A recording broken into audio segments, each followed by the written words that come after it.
How many times does the main menu of this game update as you go through it? 7? You're gonna watch the Assassin's Creed transmission airing right now? I don't really care about the Assassin's Creed series. I played the first one when it came out. I played the second one at some point. I don't think I even finished the third one. I tried to play Black Flag at some point, and it didn't run very well on my computer on the time, so I didn't get more than an hour into it. Like, there's something about those games that makes me sleepy. I don't know if it's like the ambience or something. The atmosphere has like a soothing effect or something, like an ASMR effect. It just kind of makes me sleepy for some reason. Too cozy? Might be too cozy, yeah. I wonder why some games make you sleepy. I like them. Yeah, I don't think they're bad games or anything like that. I just have never really been heavily into them.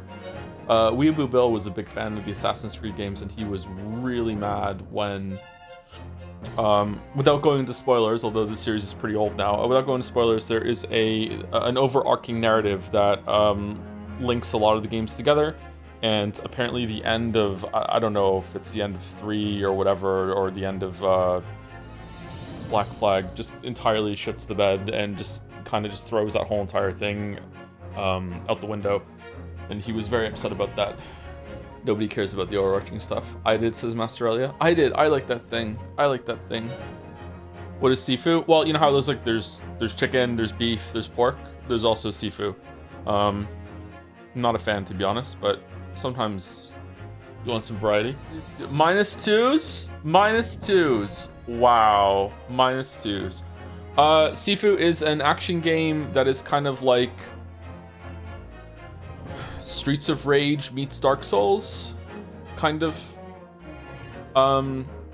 It has a unique sort of mechanic or system in that every single time you die, your character becomes like a year older, and you have to be able to get through the game without becoming an old man, and so like it's basically like a life system. So as you get better, you might want to restart the whole entire game and get through the first level without dying, so you have more lives, more years to go through. I don't know if you get weaker or stronger as you get older. I have no idea. I played it on stream once for 5 minutes as a joke, but I've seen a bunch of people talk about it. Thank you, Wahoo, but worse. Oh, Odyssey. Thank you very much, Mary Odyssey, for gifting us up. Thank you, DukeRhyme69, for the 17 months right at the start of stream. Hi Joe, I'm here to continue my Ultra Kill bit. Hope it will make streams more fun when you get there. So this month's phrase is, "Thy end is now." When is Ultra Kill out? I feel like it's been coming out for years now. Joe, can you stop playing The Greatest Attorney so I can catch up? Still on VOD 4. Sorry, we're on a tight schedule. We gotta finish it tomorrow. We gotta go. We gotta go. Beg your pardon. These are bits. Watch the third Knives Out movie. Might be my favorite of the 3, not sure. I still haven't seen it. I should watch it. I like the first 2. I think I like the second one better than the first one, but I can barely remember the first one. I like the setting of the first one way more than the second one. I think the second one was funnier than the first one. I think that's maybe why I liked it. I like the puzzle box thing at the bit at the beginning. No, that's a hot take. Is it? No, Anna de Armas amount. I do like her a lot, yeah. A lot of people just find the second one. Really? I really enjoyed it. I thought it was good. Like a freshly microwaved bag of popcorn type of hot take. So it smells good? It's a good smelling take. Alright, so let's talk a little bit about stream etiquette maybe? I don't know. Oh no. So I went and read some of the feedback from the Pathologic stream, Pathologic 2 stream. Someone on Naja's comment said that I have a Reddit viewpoint of not wanting the stream to become an echo chamber, which is weird because Reddit is an echo chamber. I don't disagree with the criticism. I just don't understand why they're labeling it Reddit, because Reddit isn't really like paranoid about becoming an echo chamber. Reddit is an echo chamber. Like I don't understand the Reddit label there. Reddit equals bad. So yeah, maybe it's just coming from that. Yeah. Not becoming an echo chamber is really important to me. I think there should always be pushback, not just on here for my stream, but there should be pushback everywhere. And one of the harshest things that I criticize, or not criticize, one of the harshest things that I feel badly about and view badly about in other people's communities around the internet is how much they all become echo chambers, sometimes hug boxes. No matter what, you're always going to get accused of having that, but I know for sure that my chat isn't that, and I would like to keep it that way. I think there should always be pushback. I do hear a lot of people saying that they prefer it when there's stricter enforcement of backseating. However, in my view, backseating isn't the problem. First of all, it's really funny to me that there's a bunch of backseaters advocating for themselves to be banned because they're backseating how the stream is ran. So if they're backseating that and they want to ban backseaters, then I guess they're first on the chopping block. Let's go. Second, I don't think backseating is the problem. Like people screaming in the chat, do this, do that, do this, do that, doesn't really bother me as much as when something happens in a game that I think is really either unintuitive or it's really unclear what the game is trying to convey, and then some super fan or visiting tourist just lights up the chat with, streamer, you're just dumb, just read, why don't you understand it, no, it's clear, this is on you, blah blah blah. That to me isn't backseating, that's just toxicity, right? I don't know if I agree that backseating is the problem. Like, I don't mind people saying like, hey, like, I still like this part of the game, obviously push back on it, but when it's something that is pretty much close to objectively like, this is not very clear, right? And then I'm having a very like fair, like honest kind of like whoa, okay, that was a bit unclear, like, huh, I didn't really know I was expecting that from you there. And I'm having a very what's the word, ordinary, expected, completely normal reaction to something, and then suddenly chat lights up with just like, oh no, the barest glimmer of criticism, here we go, and just like that's when I feel like I get triggered the most. I don't think it's backseating that's the issue. But now people are saying that backseating isn't just about me, it's about chat themselves. Some people in chat are annoyed from backseating because people in chat also reading chat as they're watching the stream, and they see the backseating and it pisses them off. So maybe the backseating should be more enforced just for the sake of chat. Like, I don't know what to do here. I just, as the first comment said, and I agree with it, I don't want this to become an echo chamber. Apparently that chatter thinks that an echo chamber is fine. I don't know why, but like that is one of the reasons why I really do not want this community to become an echo chamber. I think being objective or not is a bit besides the point. Finding something unintuitive isn't wrong either way. It's by definition about first impressions. I don't know if I agree with that. Like, if the game flashed up with, you know, hold sprint to run faster, and the streamer wasn't looking at the screen when it happened, and then they get stuck on the next fucking part because you have to hold sprint to jump over something, and then the streamer starts going like, well, what the fuck, that wasn't clear. It's like, okay, I think that was clear. I think maybe chat being like, hey, you should still be nice. But I think the chat being like, okay, you just missed this tutorial, right? I feel like that's fine, right? That's not really not what we're talking about here. I'm talking more about like the stuff that happened with the surgery, where the game was basically told me to go cut open his stomach, and then it turned out that wasn't the case, so I fucked something up, or the stomach wasn't where it's supposed to be, and then we had to have like this weird anatomy war in chat about where the stomach is on a person, or you know, the getting shot in the leg comment, or everything to do with Erica showing up in Umineko. Like just there's so many moments you can look back and be like, hey, like the streamer is probably even having the valid like experience right now, but hey, we have to push back on it and get really annoyed.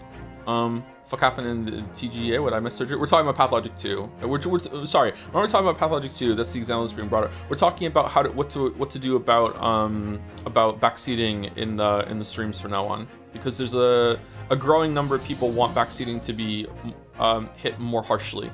There's also times when it's I'm not sure if it's probably my fault, but sometimes I look at chat and chat is acting weird, and sometimes they're acting weird. There's like a weird vibe, maybe because there's a bunch of tourists. But there was also the instance at the end of the Five Nights at Freddy's stream, the first one, where I didn't know what the mask was, and then chat lit up with "That's the point of the mask," and they were quoting a song, but to me it felt really condescending, like, that's the point of the mask, you're so stupid, streamer, you haven't figured out the point of the mask. And I just got pissed off, and and I'm just like fuck this, you know, like I was so fucking mad. So like is that my fault? Is that stream's fault, or is it no one's fault and it's just unfortunate? Like, not everything has to be someone's fault, right? Like, I don't know. Have you heard the song? I haven't heard the song. I have no idea what the fuck you all were talking about. I don't like the word tourist. There's a gatekeeping aftertaste with it. All right, backseating the terms that we're using. What would you like to use instead? All right, I hear you. Tourist has a gatekeeping sort of thing. Here's the tourist is meant to label someone who isn't here to watch me, like long term or even short term. They're just here because some streamer that popped up on their feed is playing one of their favorite games. That's it, and they're gonna leave afterwards. So like they're only here for this game. They're just here, and then they're checking out, and they care way more about the game than they do the streamer or the community or anything else like that. So what word would you use instead? Because I like tourist. Temporary immigrant. Target for ICE. There we go. That's what we're gonna call them from now on. Is that better than tourist chatter? Is that better? So we got a bunch of targets for ICE that are coming here for Pathologic 2. And I don't know what to do about them. Ice pick, yeah, there you go, there you go. Irregulars? I think irregulars is even worse.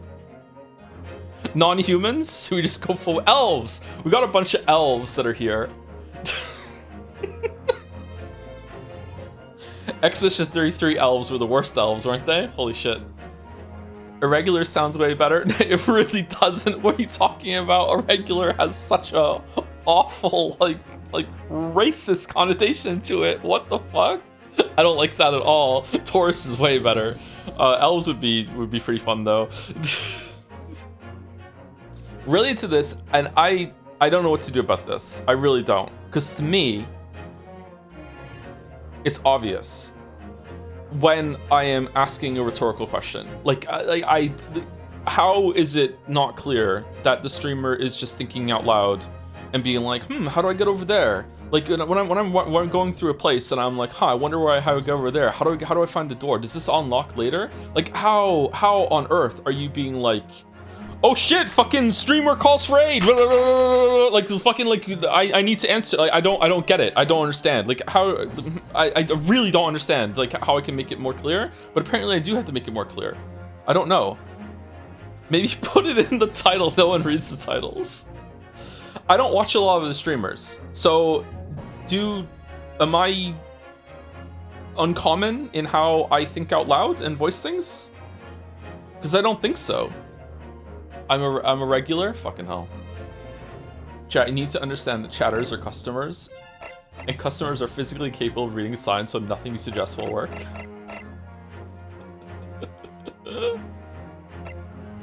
I have some feedback on that. During the Pathologic 1 playthrough, while you did ask rhetorical questions, you sometimes answer and thank the backseat. I think you created a situation where people are comfortable backseat. Pathologic 1 was a special case though, because Pathologic 1 was such an old game that backseating was a lot more welcome and asked for. I don't know if we need to recalibrate after that, but toward the end of it, not a lot of people were showing up for the Pathologic streams, which is fine. Like it's just something I'm playing for myself and I'm streaming at the same time. How much are you willing to do in order to avoid the issue? What do you mean? Like, I don't think I'm not willing to say this is rhetorical, by the way. Like, I have to say, you know, in my opinion, every single time I say something that is an opinion in a video. Like, I'm not doing that. Not only will I not do that, I won't be able to do it. I will forget. On topic of the game, how are you feeling about Iris? Mayo, we're doing something. I didn't like her as much at first, but warmed up to her over time. In this case, helped with that. She's all right. I don't know. I don't like child genus characters. I don't know. I feel like anime games and anime adjacent games usually don't handle child characters very well, for many reasons, some of which I don't want to get into. But they're doing something with her. She's not just here. You know what I mean? It's a part of the story at least. So, you know, better than at first. Maybe it'll get better as it goes in. Better as it goes on, maybe.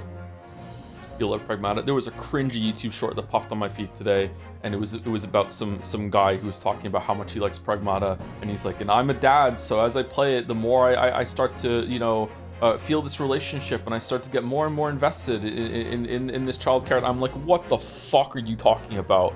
Like, oh my god, I am guaranteed to be a higher tier dad than you, bro, and you are just cringing my skin off my face right now with this take. Like, what the fuck are you talking about? Dad mogging, exactly. Dad scaling is crazy, yeah. 4th prestige dad, exactly. Joe's Eurocentric view appears again. What the fuck does that mean? We need Joe to start every sentence while streaming Parmata with as a dad. As a dad? You're less hired tier than them for sure? What do you mean? Like I wasn't hired to promote the game? Is that what you mean?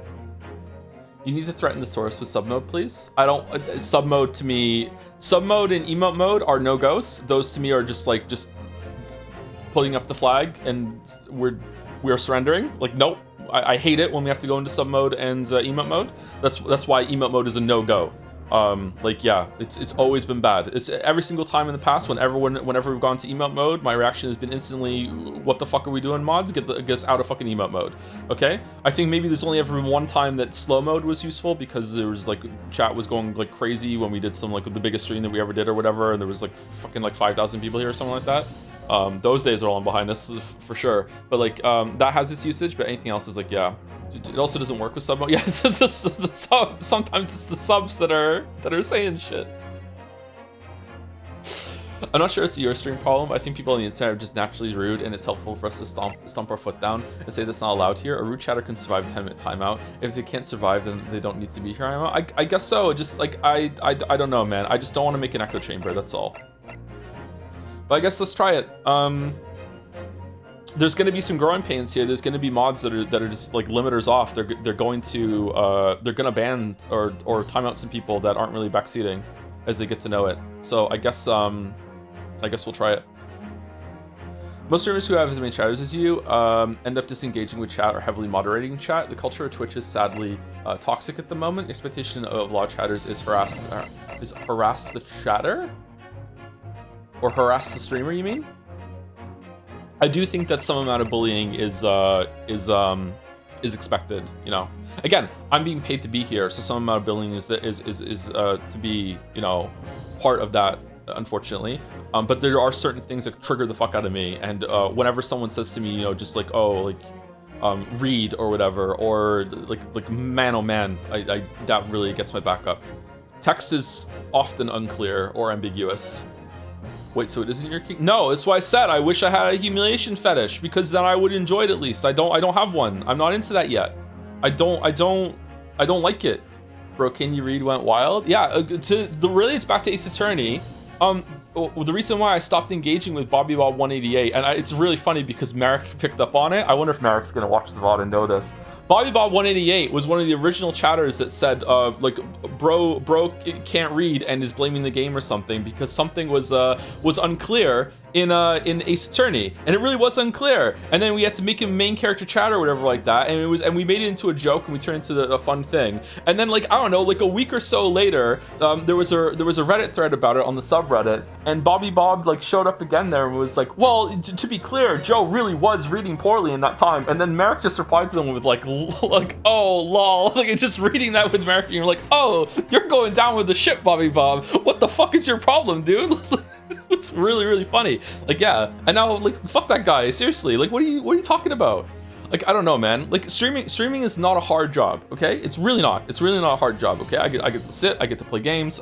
Sometimes it's frustrating doing wrong. Every job is gonna be frustrating sometimes, okay? But in the tiers of jobs, streaming is not a difficult job. But just because it's not a difficult job doesn't mean that there aren't difficulties involved with it sometimes, you know what I mean? Like, and one of the difficulties is that it is really difficult. If you've never done it, you don't understand, okay? It's really difficult to have your attention split between sometimes 3 different things. There's like for me, it's chat and keeping up with chat. Then there's the game itself. If the game has reading involved, then I'm probably doing something in the background as well. And then there's also like trying to think of like funny bits and reactions to it too. Like my brain is constantly like percolating kind of jokes and things I could riff off and stuff like that. And sometimes they go nowhere. Sometimes like you've seen me critical fail. Like when Roulette Chan was on the screen, and I said like, I went to make a joke. I just said, she, definitely gonna be on top.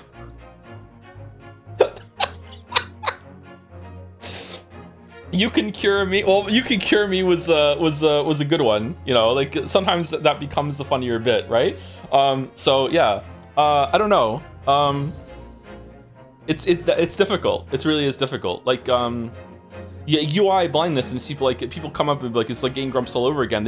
You don't understand what it's like to have to, even just talking out loud. I guess that's the fourth one too. There's 4 different things. Like there's reading chat, there's picking your moment to glance at chat. Did a new sub come in? Like what's the dog doing? Stuff like that, you know. Like, and then there's the game itself, and then there's talking out loud because you want to fill silence. I don't like it. Streamers. There's some really popular streamers on the platform. I don't understand how they have an audience where they just sit and they don't talk for like 10 minutes straight at some point. They're just sitting there just playing the game. You're just watching a dude play a game. Like what's the point? I don't get it. Unless it's like a speedrunner or a competitive thing. At that point, yeah, that's really worth it. Like you're seeing someone flex their mastery. But if it's just like just a regular person just playing the game, it's like, I don't know, man. I think moderating chatters who are being rude and condescending is entirely different for having disagreement. Like a minimum bar has to be clear. It's really subjective though, and sometimes the mods have crossed the line, man. Boulder once said something to me that was so rude that I didn't log on to Jads for 3 months. Okay? Like, it's like... So, like... It's like... Who knows, right? This was years ago, by the way. Sorry, Balder. I love Balder, okay? That's why it's such a good example.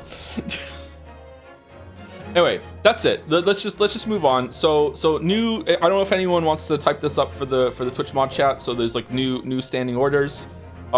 Just kill the elves on site. Sorry. We're gonna be more strict with the backseating, and we're going to be more strict when it comes to timing out people for that backseating, and also for people who are being rude and condescending. But I still do not want to go into sub-only mode. I do not want to go into emote mode. But like, yeah, like, please hand out warnings beforehand. Like, hey, like you're backseating, you know, just let you know, that sort of thing. I don't want people to get like bans out of nowhere or to get like timed out of nowhere. On a personal level, if I came into someone's chat and I said something that I thought was like innocent and innocuous, and then I got timed out for even 60 seconds, I would leave and I would never come back.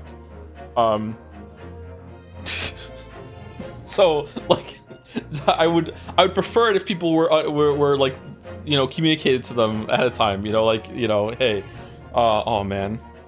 I got timed out once on Tank Spot, if you know what Tank Spot is, back in the World of Warcraft days, because I disagreed with one of the best tanks in the world about the balancing of some of the tanks, and I disagreed nicely. It wasn't even rudely, it was really nice, and I know it was nice because I disputed the timeout, and I went up to the higher mod, and the mod said, yeah, you're right, this shouldn't have been a timeout. And I'm like, okay, and I never went back there ever again, fuck those people. So it's like, yeah, so this is coming from personal experience of what happened, man. Yeah. It went to the council, nicely, sure, but hey, they agreed, that's why I know, that's why I can say, like, yeah, it wasn't just me, it was nicely. I got confirmation, I shouldn't have been timed out for it. Were you right in the argument? I think so, yeah. It was during the end of the Wrath of the Lich King days, and they were basically arguing that warriors were still the best tanks, which was just absolutely not true. Paladins and Death Knights were outclassing the warriors so hard, it was on purpose too. Blizzard, I don't know why we're talking about World of Warcraft now. Blizzard, for the longest time, warriors were the only class that could tank, okay? That's it. They were only class that could tank. There were some times that a druid tank was worth it, but they were the only class that could tank. And then Wrath of the Lich King came out, and they did a big balance sweep with all the classes, and they also added Death Knight, which is a new class. And in order to make it so a lot of people would switch off of warrior and have other tanks and diversified tanks, they made it so paladins, Death Knights, and to a lesser extent druids had just better tools and gave you an edge over the warrior tanks. Warriors were still better in some places. They had spell reflect, which was a really big deal. But like the survivability of paladins was just so much higher. Paladins had an extra life. Paladins could be killed once and still come back to life. There were so many times that I was tanking, and I would just say to the healers, I just died. And they'd be like, what? I'd like, yeah, I just died. If I was on any other class right now, we would like, this would be a wipe at this moment. Like, can you please like focus on healing me, please? Like, I just died because they had a talent that made it so they could withstand a killing and death blow. I think it was on like a 3-minute cooldown or whatever like that. Yeah, and Death Knights were even more broken because they had so many anti-magic shell, frost form, whatever the fuck it was. They had so many cooldowns they could cycle. They were like Final Fantasy 14 before its time. Yeah. Oh gods, you were that kind of tank? What do you mean? I was an amazing tank. The how I tanked in dungeons and raids and while coordinating raids is how I can stream. It was an amazing tank. I'm auditioning potential guests to come on my Danganronpa streams. Can you do a Duke Nukem impression for me? I have balls of steel. Balls of steel. Anywhere close? Okay, don't call us, we'll call you. Wow, okay. Better than expected. Oh, hey Balder, how's it going? Just saying it to say it, huh? Anyway, let's start the game. First of all, let me say thank you to 3 people. Oh, sorry, mods. Was that enough of a like order refresh, whatever? Was that enough? Do we have to talk about some more, or what? I'm already making guidelines in Twitch Pawnshop. How do I give you the hammer, Naugus? Let's just get that over with. How do I just like /hammer Naugus? Mod of lead? Mod of lead. Fresh orders? Yes, thank you. Community roles manager. That's just too much work. You're just not getting it, I guess. Thank you. Deal 7 for the 3-4 months. The optimal thing to avoid getting banned for backseating is never playing video games so you can watch every stream like old man juror number 6. Woo! And going, sorry, what? What's this fight about? Live the experience as a chatter who's only ever been in spoiler chats for this, FNAF, and what a spread. I imagine this is also how Joseph is streamed. I didn't even plug it back in. I thought it was crashing my computer, so I unplugged it, and I never plugged it back in. Fuck it. Naja and Balder solved that problem for me, man. No, someone else in chat, too, was helping me in stream discussion. I forget who it was now. I'm sorry. Rolling back the drivers fixed it, man. That's good. How do you think you and Finn playing Peak together would go?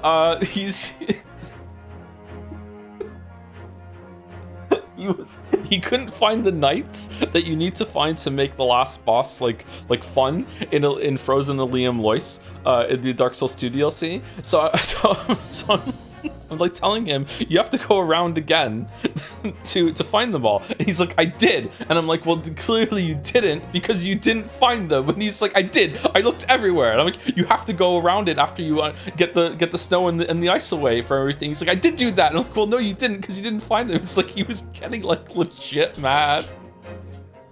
So I, as a high-tier dad, thought this was gold, and I just needle him a little bit more. And I'm like, did you go down there? Did you go over here? Didn't go over there. I went everywhere. No, you didn't, because you would have found them if you did. So I think me and Finn playing Peak would go fucking pretty badly, actually. Thank you, Zalfenko, for the 32 months. For the new standing order, I want to confess all my sins and be forgiven before the order party. 1, 9 souls was 2 pro talismans in chat, probably. 2, yeah, see, how do you handle that? Because I think that was funny. I don't know. 2, I felt the need to proudly defend my unwashed European eggs. May my sins be forgiven. Love you, Joe. I think these are, like, what? These are -4, -2, and then, like, what? Did you do anything good to get a +8 so we don't have to take years away from you, or what? What job do you play in Final Fantasy 14 and what expansion are you on? Just the first one. I was a warrior, I think. Thank you, Nero270, for the bits. Thank you for the extra moderation of Sad on Saturday. Pathological One streams have been some of my favorite stream series of all time, and I really hope to see you cover all 3 games and really enjoy seeing your reactions. A lot of elves are going to die on Saturday. Yeah. Hopefully it goes well. I can just minimize chat, though, to be honest. Thank you, Nero. Does he like Dark Souls 2 more now? Do you still think it's bad? He likes it more. I'm really proud that he finished it, actually. I told him that too. I'm not the kind of dad that's going to be proud of his kids and not tell them. Yeah, so I'm proud that he stuck with it. I think he's done. Yeah. So Dark Souls 3 is going to be next. Did you do Dark Souls 1 before? Yeah, he's playing them in order. I don't think I'm going to make him play Demon Souls remake though. Now, I'm not saying you should click this, but oh man, just hungry for it. Okay, fine. Okay, I searched for Naugus and it didn't show up. No results found. Oh, you can have 10 lead moderators. Doesn't that kind of go against what even is a lead moderator? Okay. Alduin and Feetpicks can have it too then. Alright, so we have Naugus and Alduin. I would be open to adding more, but let's do it not at some other date. What the fuck says? Am I a lead mod over on your stream, Mouse? Am I even a mod on your stream, actually? You can be? Interesting. Nova Canoe. Oh, how's Nova Canoe doing? Oh man, I haven't spoken to Nova Canoe in fucking yonks. Holy shit. I hope he's doing well. You haven't talked to my stream in 3 months. Yeah, because I'm not a lead mod. I was offended about something I only knew existed just right now. Yeah, no, August is right. Look, give August a hammer and suddenly just on your side. He has been on the stream though. That's true. I've been on the stream. I have to be on both your sides. It sucks. Yeah, I'm sorry.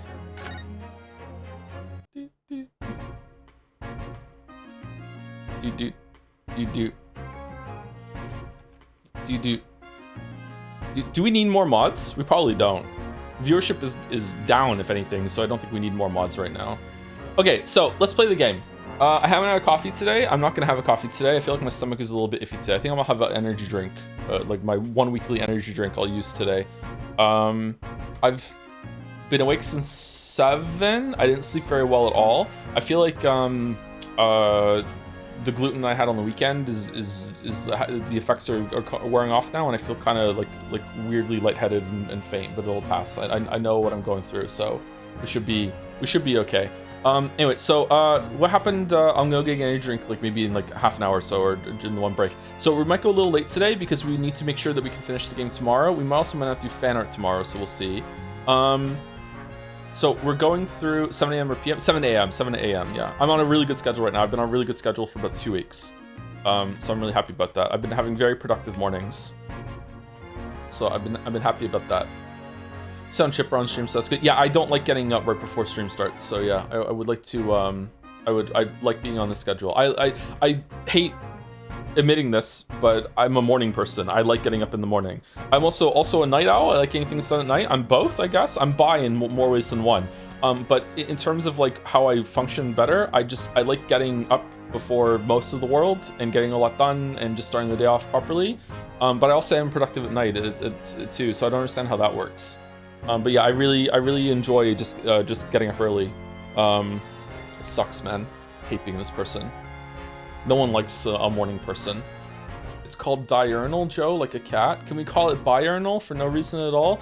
Anyway, so yesterday we went through the preliminary stages of episode 5, which took a really long time. It had to set up the whole crazy vault pawnbroker kind of thing. So now we're going to proceed with the last evidence collecting, and then we're going to go into the trial, I presume. And what happened is that the pawnbroker owner, Windy Bank, was killed. He was shot, or a really good fake version of getting shot. Ginny or Gina from the third case was found in the locked room with the gun in her hand, but obviously it wasn't her. So how did that happen? The room was locked from the inside, but it has quite a good window that you could probably reach through or do some mechanism. And there's a whole like layer to this, which is 2 extra layers to this, which is that it's not just about the murder. There's also that it links back to all the stuff that happened in episode 3 with McGilded, and like a coat that was checked into this pawnbrokery that night when the murder happened. McGilded seems to be dead. Maybe he faked his death or something. I don't know if that's going to come back. But also, more interestingly, is that Sherlock Holmes checked in a book here that this is from me, by the way, not and for chat too, but it's for me to recalibrate where we were. Iris Wilson, who is the daughter of Wilson, John Wilson, Sherlock Holmes' partner, but he's been gone for 10 years. I don't understand what's going on there, but that's fine. As far as I'm concerned, Sherlock is her dad. So she's been writing stories based on Sherlock and Wilson's adventures, and also the recent ones too, that she found in his memoirs in a locked trunk. And Wilson wrote one based on Hound of the Baskervilles, and Sherlock read it and said, "This can't go public for a reason I can't explain to you, but I will explain to you one day." And Iris was upset, but said, "Okay, that's fine." So then he took it to the pawnbroker to keep it safe there, which is fucking insane. I don't know why he did that, or even if he did do it. And then when he took it there, this came up because Susie somehow knew the title of the book, when they just said it was the Baskerville story, and then Susie went, "Oh, Hound of the Baskervilles, it sounds so great, I hope I can read it one day," or there's some shit, "I'm so skiboska," and something like that. And then both of them were like, we didn't say the name of the title, how did you know it? And she's like, "Oh, I don't know, but I'll tell you one day," and they just let it go. So because of that, because that was like a weird mystery, so because of that, they were talking about it late at night, and Gina said, I don't believe 17, really? I thought she was like 14. Gina said, "I don't believe Herlock, don't trust the adults. That book probably isn't even in the pawnbrokery. He probably sold it or some shit." So that's probably why she went to the pawnbroker at night. That's how she ended up in the locked room, is because she was trying to find the book. Maybe someone else was trying to find the book as well. And related to that, this guy showed up and was trying to steal some sort of metal disc that's like a music disc thing that you can play in a music box that was in the coat that McGilded checked. And we don't know who he is, except that he's very stylish and kind of fun. And the last point that we need to, the last 2 points is that during the night when the murder happened, Herlock got shot and he's in surgery. And it's confirmed that he's a drug addict because the anesthesia wasn't really good on him, but it's a lot of coffee, air quotes, so that's fine. So there's that, and he is out of surgery now. It's a success, but we can't see him. And also, Susie got a message from Japan that was delivered by Mail Strongheart and said that, Maelstrom. Yeah, okay, it is a play on that. I see. And said that her dad is sick, and because her dad is sick, she has to go and she has to leave tomorrow. But obviously, that's not going to happen. So either lying, or you're lying, or you're both lying together, and it's something else that you have to do instead. Because we still don't know what it was that Kazuma was sent here for. So maybe she's gonna do it instead? I don't know, with her Susie takedown? It seemed like an assassination plot to me. I don't know why. Maybe it's just he has a sword. I have no idea. I don't think he knew either, did he? I don't know. He must have known. I don't know. Is there anything else I missed? I think that was it, right? Thoughts on putting candy on a cheeseburger? Sounds like a perfect way to ruin a cheeseburger as far as I'm concerned. Didn't she say Kazuma never told anything about his goal? Yeah, but maybe he found out and told her about it, and then she's like, "Fuck it, I'll do it instead," because she doesn't want Ryu to do it. I don't know. Gregson is here too. Gregson is here too, yes. Bro, he looks fucking great for 52. Thank you. I'm only 40, but thank you. Pop Windabank. His name was Pop? Kazuma is dead, yeah. All right, I think that's it. All right, so now let's look around the rest of the room. Oh, also, this will probably be recapped in the trial, but just so I know, we have some forensic sci-fi tech, which when we spray blood, it changes different color and tells us if it's the same blood or not. And so far, there have been 3 different sources of blood found at the crime scene. There was blood on the ticket that was from Thrice Fired Mason that was killed in the omnibus in episode 3. There was blood on the calendar on at the entrance to the pawnbroker, and there was blood here, which presumably is Windabank's. And all 3 have been different colors, which stunned me. I thought for sure that his blood was on the calendar, so that destroyed my theory before it even got off the ground. Look at all these articles that have been deposited. The room is stuffed full of them. I can't believe how many there are. A bicycle, a gramophone, musical instruments, balls of steel, even some enormous paintings, look. Pieces of different people's lives quietly gathering dust in here together. There's something very peaceful about the atmosphere in here. Or at least there would be, if not for the chalk outline on the floor and the policeman shuffling around. Not much I can do about that, sunshine. This is a revolver, a real one. Is that the gun that he was putting to his head? And quite possibly the murder weapon used to take Mr. Windabank's life. What's the matter, Susie? You and Runo look like you're about to faint. Well, it's just that I've rarely seen a gun in the flesh, and I've had issues with guns in the past. But anyway, we saw Mr. Windabank with this yesterday, didn't we? Never seen a handgun in the flesh. I shall have to take my own life. Which is an amazing bit. I hope it happens every single episode. It must be the same gun. And last night, when I looked through the spy hole in the door to the storeroom here. Oh, I saw... sorry to just derail us again. I glanced at chat at some point in the past week or so. I don't know who said it, but someone said they were going to a Florence and the Machine concert. Did that happen? Was it good? I love Florence and the Machine. One of my favorite singers, bands, whatever. I don't know what the right terminology is there. Was it good? I feel like her latest album was the best one. It was Arrow. Was it really Arrow? Oh, holy shit! One of his favorite laundry machines. I guess so. Yeah. Florence in the washing machine. Florence in the washing machine. Damn, didn't know she was still making stuff. She's been pretty regular about her albums. What do you mean? It was me. It was in Montreal. It was amazing. It was in Montreal. Oh shit. I should go to concerts. It was amazing. That's good. Did she play The Old Religion? That's my favorite song off of the new album. Thank you, Mew Draco, for the 44 months as well. Hey Joe and chat. Hope you're doing well as always. Please more egg discourse. I think the egg discourse has run its course. We cracked it for sure. I'd like to go to Montreal. I'm a big fan of how Joe has the music taste of a Tumblr user. It's not a bad thing. Do I really? I think I have a very poor, uninformed music taste. But I'm also kind of all over the place, so sometimes I hit someone good, maybe. I don't know. She opened with Seven Devils, and she played Howl, which is my absolute favorite. Those two are really good. Seven Devils is so good. Oh, man, that was a good album. Oh, fuck. I need to rank her albums. I should start a music review channel, just to piss August off.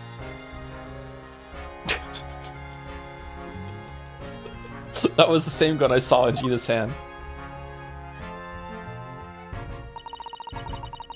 Mr. Windybank told us that he only ever had a single bullet loaded in his revolver, didn't he? He did say that. I remember that too, yeah. Well, it's empty now. The one and only bullet he had in his gun has been fired.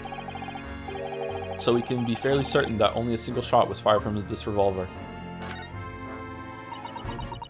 Make it so August has a role that only he can't type in there. So I was looking at more as what was the fan art that had Jelly and I doing the podcast, and every single episode Baldur was calling in like the unofficial like third fucking person host of this podcast that has to call in to be on the show. That's how I'm imagining August there.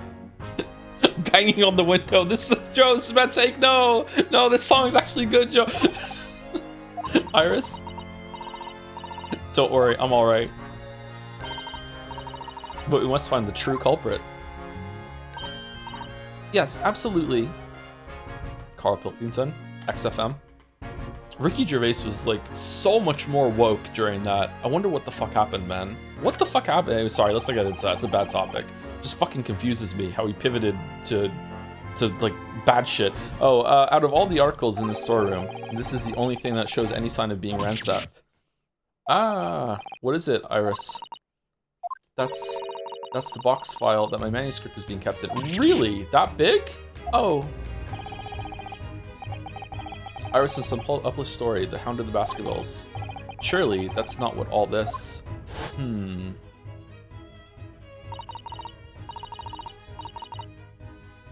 What could possibly be in this story? That is... Did Holmes make a deal with the killer to let them get away with it? Was it a rare time that he realized at the end that, this was like a justified murder and he's protecting someone? Or would he even ever think that? Would he ever get ethically involved? Sorry, Arias, but if you ask me, he sold it. Without telling you. Have you read the real one? No, I haven't. I wanted to get into reading them, but I did other shit instead. That it turned out to be way more important, so it's good. But like, yeah, I've been busy doing other stuff. I still want to, but yeah, we must check inside the box at once. Yes. Oh, they're there. Ah. It was there. Iris' story was there. Really? It was? Well, that's good news, isn't it, Iris? Yes.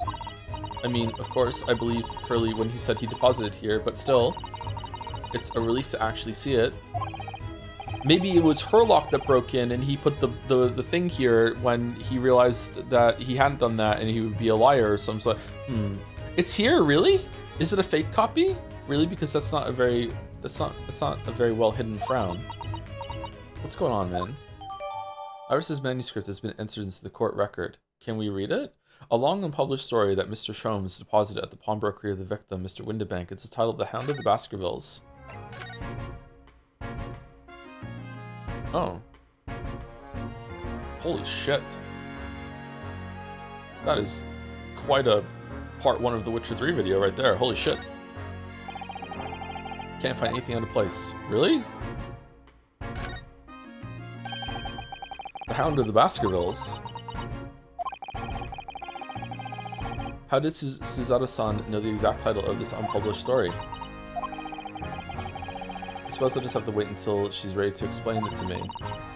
I'm so sorry. How many Baskervilles? Why is no check mark? So either she's psychic, or something to do with the Chief Justice, and the thing they're talking about isn't right. How could she possibly know? Okay, now what? We're going to the prison? We're going to the hospital? Let's go to the prison. 16th April, local prison, cell 13. Turns out this was the right place to go. Okay. Jean doesn't appear to be here. I believe she must be in questioning at the moment. Oh, but wait a minute. What is it, Iris? Well, if you examine the scene here carefully, there's another possibility, isn't there? She's solid snaking under the fucking bed? Ginny could have slipped the key from the jailer when he was looking and escaped. Oh my! Why would she do something like that? It would only make her situation worse. Calm down, Runo. I was only joking, of course. Oh. Ugh, you have me worried there. I thought it was a great deduction. Yes, it must be your way with words, Iris. You're so wonderfully persuasive. It's really hard to tell when you're asking a rhetorical question, though. You need to work on that. Perhaps you don't fully understand the weight your words carry. Yeah, fucking make it clear. Oh dear, I'm sorry. I suppose a lighthearted great detective is a contradiction in terms. Well, in the same situation, I'm sure Mr. Sholmes would just have thrown his head back and guffawed. Good word. I'm not entirely sure that's helpful, Mr. Naruhodo. Well, anyway, it looks like we won't be able to talk to Gina for a while. We should try to make progress with our investigation in the meantime. Yes, come along then, Runo. Come along, Susie. Come along, Pond. Matt Smith was the best doctor. I will fight you. David Tennant was good. Chris Eccleston was even better. Matt Smith was the best one. I don't give a fuck.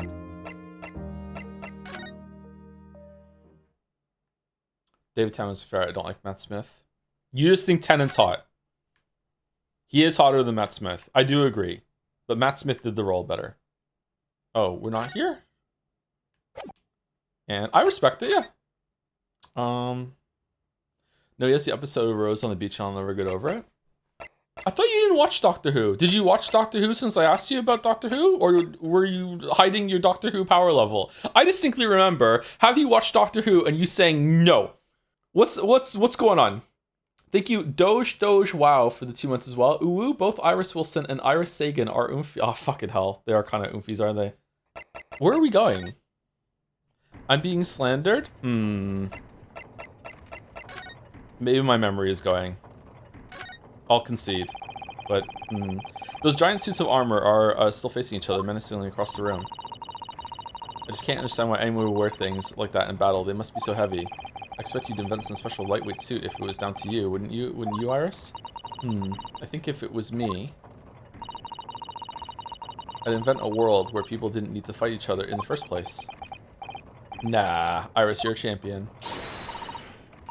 Well, what do you think? That was a model answer, wasn't it? She's 10, Ryu, 10, and she's leading you around by the nose. Big child genius vibes. Oh my goodness, just look at all these books. Yes, there are books about the judicial systems of all different Western nations. And even for someone like me, it would take at least 10 days to read all of these. Just 10 days? Oh, I was only joking, Runo. I thought it would be fun to play up my genius. It's scarily believable with you. That's the trouble. What's with irises and pink hair? This was first, wasn't it? Maybe it's a reference in Somnium. Oh, I've always dreamt of sitting at a huge desk like that and looking important. Why don't you try it then? Discreetly, of course. Alright, I will. Tell me how I look.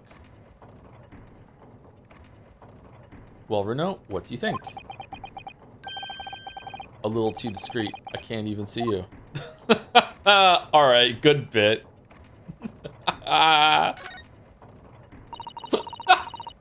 I love clocks and their mechanisms, don't you? I also love clocks. The way all the hundreds of pieces fit together and work as one to move the hands of a single timepiece. Yes, I can imagine clocks are just your cup of tea. When I was little, I used to dream of one day living inside a clock, you know. Then you must be envious of the Lord Chief Justice having his office in a place like this, I suppose. No, not really. Oh. Well, I mean, that's a dream for when you're little. It'd be silly now. Don't let Lord Strongheart hear you talking like that. Okay, I don't know what to do. Did I miss a clue in the storeroom? Let's just go to all the areas and see. Shrooms is sweet. There's something you have left in the back room of the pawnbroker shop before you can progress, but I can stay quiet on that unless you want to know exactly what to do. Man, getting banned because of Great Ace Attorney, Errol. It's a shame. It was good while it lasted. Come to think about it, I haven't seen you doing much writing recently, Iris. But there's paper already set up in the typewriter, I know, as if you're about to start. Well, if it's stuck for a new story idea, actually. Well, you could consider what happened to Mr. Natsumi, perhaps? Oh yes, that's a fabulous idea, and a great title that just popped into my head as well. The Adventures of the Catty Man. How's that, Runo? I don't know, the cat and the man would go harder. Okay, so what did I miss? Let's see. Can I move it? Is there something back here? Justice has been served. Justice for all. Trials and tribulations. No. Did I misread it? Was it in the other thing? Do I have to present something to you? Is that what I think it is? Your ladyship's latest? Yes, my latest story. It's called The Hound of the Baskervilles. A most fascinating title, your ladyship. Fascinating, and I don't suppose. Would there be any mention of my humble self in the tale this time? Good question. I can't really remember. I see. Well, why would you, your ladyship? I'll just await its publication with eager anticipation. You needn't worry, Inspector. I'm sure if you do appear, you won't be doing anything particularly remarkable.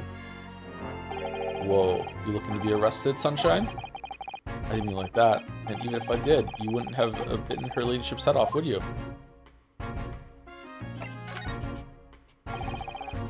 Inspector Gregson, could you give me your opinion on this, do you think? No, it's not that. For sure, Sunshine, the general public. In that case, Gregsy, how about some herbal tea? Oh, for fuck's sake. Glug, glug, glug, glug, glug, glug, glug. Ah, lovely. Ta very much. Maybe it's the blood.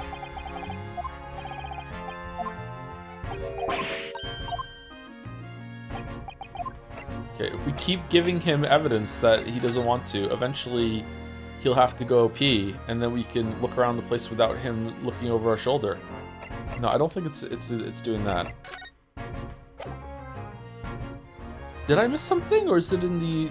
Did I misread Errol's message and it was outside in the other? Since we've gone in here, we can go back into the other room. Let's go there.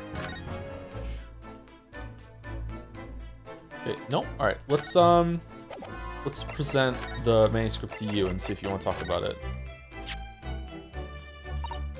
Oh, my manuscript. Mr. Shum said he deposited it at Windy Banks, and he had, but it's so strange. What is it about this particular story? I worked so hard on it. She looks so serious there. Why would Hurley say I can't publish it? I'm afraid I have no idea. All you can do is wait until he's ready to tell you, I suppose. Oh, maybe it's because Hurley isn't in it enough. Maybe I didn't give him enough good lines. Yes, maybe. Wish I could say that definitely isn't the reason, but I can't. No? We gave her this to look at the blood, right? We did that already.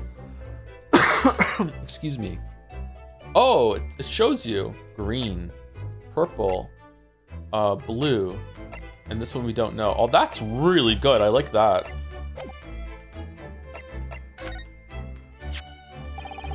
The way you can identify differences in people's blood like this is amazing. You really are a genius, Iris. I know. I am. If Hurley and I put our minds to it, we could really shake up Britain's chemists and alchemists. And you could shake up Japan's lawyers and judges, couldn't you, Mr. Naruhodo? Oh, for sure. Even if I didn't intend to. Okay, so I talked to you, I went through, I looked at everything. I feel completely stuck. I'm gonna have to go through every single screen now and go back and forth. I talked to you, I looked at everything, I presented everything to you, right? I went through here and nothing, this is not gonna be that. There's no way. But what if it is? What if it is? What do we have here then? A redemption ticket for an article deposited here, is it? Looks like someone ran out of office stationery and wrote the ticket on whatever paper was to hand. Yes, this is the ticket for McGilda's overcoat, the one that the little diver turned up with yesterday. Oh, actually, no, it's not. Really? Think you know better than me, do you? No, I didn't mean to, Maruna's right, Gregsy. It isn't the same ticket. Of course it isn't, of course it isn't. I never doubted you, your ladyship. So, what's all this about then, if I might be so bold as to ask? This is a second ticket. A second one? It seems that Mr. McGilda, in fact, had another article in storage here at Windibanks. Is that right? I think we need to discuss this further with the inspector, Mr. Naruhodo. Oh, good, because he's ever so easy to talk to. Oh, that was what we had to do! Oh, shit. Fucking hell. That was just a complete shot in the dark. Holy fuck. This ticket was in one of the pockets of Mr. McGilda's overcoat. Eh? You mean to tell me? Yes, there was more than just a music box disc, it seems. Should have insisted on the lads taking it back to the yard and examining it properly. Well, according to the details on this ticket, Mr. McGilda deposited another article here with Mr. Windibank. Yes, I can see it written here. A small box, was it? My ear hurts. Why does my ear hurt? Do you have any idea where it is, Gregsy? Any idea at all? It's another article belonging to Mr. McGilda. It could be an important clue. Well, yes, I suppose it could be. Please, stop looking at me with those big turquoise eyes, all full of hope and expectation. It's too much pressure. I'll lose my marbles. I'll go barking. This is no time for dog impressions, Inspector. Ruff, ruff. That's enough sauce from you, Sunshine. There's one thing that springs to mind. I am on day 20 in a row of brushing Gatsby. And every single day, I get a whole other dog's worth of fur off of him. It's like breaking the laws of physics, man. I don't understand. According to this ticket, the redemption deadline's already passed, hasn't it? Oh yes, of course. Articles are only held for 2 months. So the small box will no longer be in here then. That's right, it's been forfeited. House of Leads, but for dog fur? Yeah, the back rooms, yeah. Which means it could be on the shelves in front of the shop where the forfeited items are offered for sale. Yes, the shelves in the front. We must search them at once. You're wasting your time. Oh, there are dozens of little boxes out there, hundreds even. We can't possibly know which one might have been McGilded's. That information is not written in the ledger. Well, I think we should at least have a look, just in case. Of course, your ladyship, of course. Very sensible of you, I'm sure. This is getting old. Yeah, it is, yeah. Bum bum. Bum bum. Dong. Dong. Dong. Balls of steel. Ah, I nearly jumped out of my skin there. How could Mr. Windibank set up such a wicked trap? I doubt he set out to scare anyone. Is that really the time? I think perhaps we should pay Gina another visit soon. What about the box? Oh? Her trial is tomorrow. We must establish whether or not you will be defending her. I think we should ask her one more time. She may have changed her mind. That's true. We only did sign the paper so we could investigate, yeah. Don't you remember, Runo? You told her she could rip up the representation papers if she didn't want you to be her lawyer. Really? Did I say that? Yes, you did. The deadline for submitting the paperwork is fast approaching. In that case, we had better hurry back to the prison and talk to Gina again. I think this might be the second favorite track from the game so far. I like the tense violin music, number 1, and then this one, number 2 so far. So we can't look for the box? Makes sense. Was the second part made concurrently with the first part? Like, do they just make like one big game and split into the 2, or was there like a time skip in development between 1 and 2, and it's kind of like a refresh sort of thing, or what? Several years between, if I remember correctly. Really, 2 years between 1 and 2? Oh, so not quite a spate of years, but okay. 16th of April, 5:41 p.m. Local prison, cell 13. Ah, Gina, good, you're back. Ah.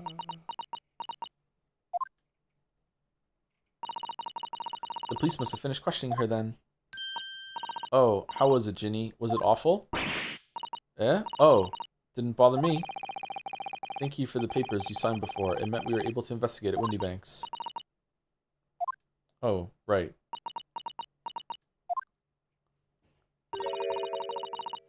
Don't you want to know how we got on? We've been ever so busy. What's the point in asking? It won't change what everyone's saying. That I did it. That's not... Gina, we came to ask for your final decision.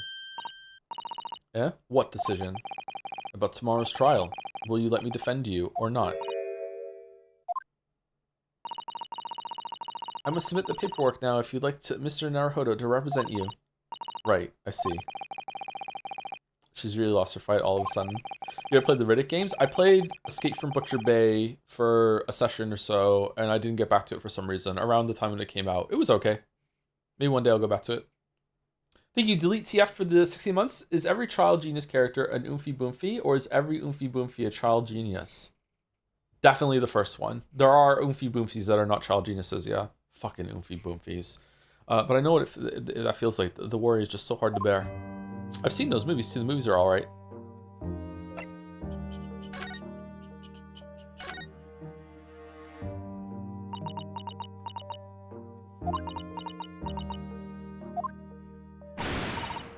Oh, alright then. Blimey, give it a rest with them eyes, Iris. So come on then, fill us in. Who done it? Unfortunately, we don't know that yet. That's what the trial is for. Don't say. We don't know yet, Gina. But Mr. Naruhodo and all of us, we know that you are innocent of this crime. You are innocent, right? Right? And while we haven't yet managed to work out who the real culprit is, there are a number of interesting facts that we have managed to establish. Oh yeah? Like what? Well, for example, the reason for you being there in the first place. I think I know why you broke into Windy Banks that night. For money. It looks like I'm going to have to take some evidence that clearly reveals the reason and thrust it in Gina's face. Or I could present it to her calmly, I suppose.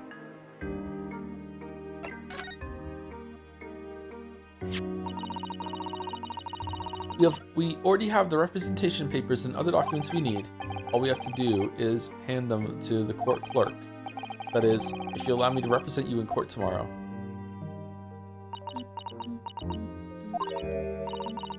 Nah, don't bother.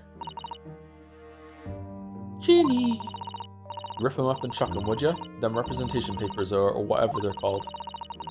The cell ain't fancy enough to have a bin. So, what will you do in court tomorrow? I'll be fine on my own. I don't think you will be. Look, it don't matter. What's gonna happen is gonna happen. This is one stubborn pickpocket. This is gonna be one crazy summer vacation. How do I present?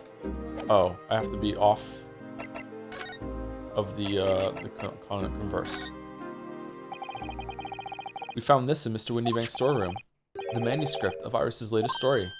Ah! Oh, right. Well, that's good then. Curiously, the storeroom at Windybanks showed no sign of being ransacked for items of value or the like. With one exception, the box file that housed this manuscript. It was you, wasn't it, Gina, who broke open the box containing this manuscript last night. Eh? You were determined to find out whether or not the Hound of the Baskervilles was really there. That's the real reason you broke into the storeroom last night, isn't it? Why don't you tell us what happened, please?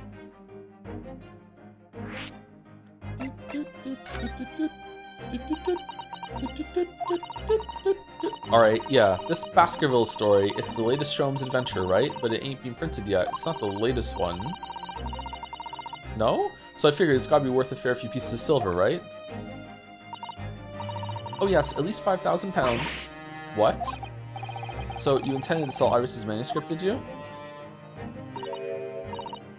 No, Ginny, how could you? What? Wait, no, hang on. Of course I weren't gonna sell it. All I wanted to do was find out if the mantle script or whatever you call it really was there or not. That's the only reason I was in the place. For Iris' sake, isn't that right? Ah, we knew why'd you done it from the start, Gina. Of course we did. But I knew you wouldn't do anything like that, Ginny. I just knew it. Well, when I saw the manuscript in the storeroom, it reminded me of what you said the night before. Grown-ups do a lot worse than that, believe me. Barefaced liars, a lot of them. You just ain't realized it yet.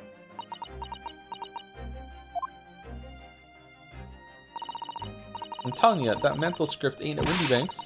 You'd soon see if you had a look. If I'm honest, I have wondered if Hurley's telling me the truth sometimes. I mean, sometimes I wonder if he might have hidden my manuscript somewhere I don't know. Even though it's wrong of me to doubt him. Aww. Oh, Ginny, that was so sweet of you. Alright.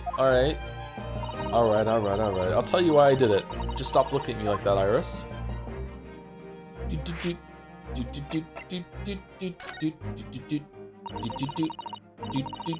If it weren't because of Iris, that's not why I did it. I just wanted to know the truth, that's all. Oh, okay. You wanted to know if Mr. Sholmes was being honest, if he really deposited the manuscript at Windy Banks? Yeah, that's how it were, like. It's like I told you the night before. I never had a father. Uh-oh, sad music. But Iris's lot ain't like mine. She's got her dad, only she can't see him. And I reckon that's gotta be harder. That's why she writes her stories. They're about her dad, really. That's what it sounded like to me anyway, last night when she was listening to what you were saying. Stories about Daddy? You mean they're not the adventures of a great detective? So much as the adventures of a great detective and his trusty partner? Alonzo's dead. Well, that's how I see it, yeah. You're so thoughtful and so kind, Ginny. Yes, and we never thought any differently, did we? Look, give it a rest, will ya? I ate all this chummy nonsense. Do you hear? I ate it. I don't trust no one, right? That's how I work. Because if you don't trust no one can let you down. So leave me alone. Go on, Scarper.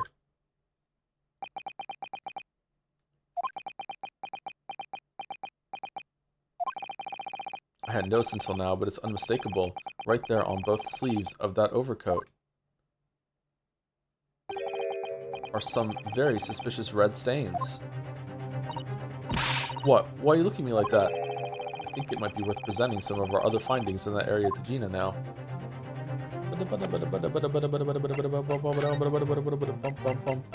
This one, because... No, he wasn't wearing the coat when he... was he wearing the coat when he got the blood on him? Or this one? Let's go blood sample here. Those stains on the sleeves of your new coat, Gina. They're blood, aren't they? Not that I know whose blood yet. What? But blood, Mr. Naruhodo? You don't appear to have any obvious wounds yourself, though. So it could be blood that spattered from Mr. Windybank when he was shot last night. Let's not beat around the bush here. This trusty friend of mine will get results much faster than anything else. Eh? Take it easy, Iris. Don't move, Ginny. I'm going to shoot.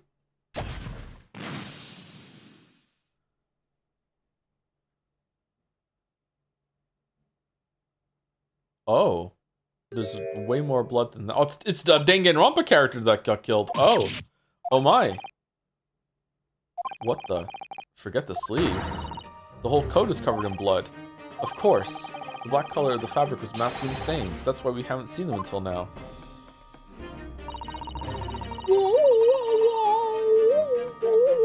There you go. And, a body has been discovered. Will you make the right choice or the dreadfully wrong one? And the blood is reacted to with the chemical to turn a purple color, which matches one of the samples you already collected perfectly. Yes, now let's see. Who had the purple blood? Aha, yes, it was the brickmaker, Mr. Mason, the victim of the murder case 2 months ago. I knew it! What if the purple blood is masking different blood? No, because that happened first. Never mind. What are you all on about? The victim? What do you mean? Did you hear that Mouse hit Cospox last night? Does Cospox happen that early into that? Holy fuck, Cospox was so fucking stupid. Also, I almost said a really big plot hole. Spoiler, sorry. It's a rather uncomfortable situation, Mr. Naruhodo, but I think this makes things quite clear. It means the omnibus case is finally solved. The truth about who really murdered the brickmaker, Mr. Mason, is revealed. Oi, would someone explain what's going on? Stop telling half a story.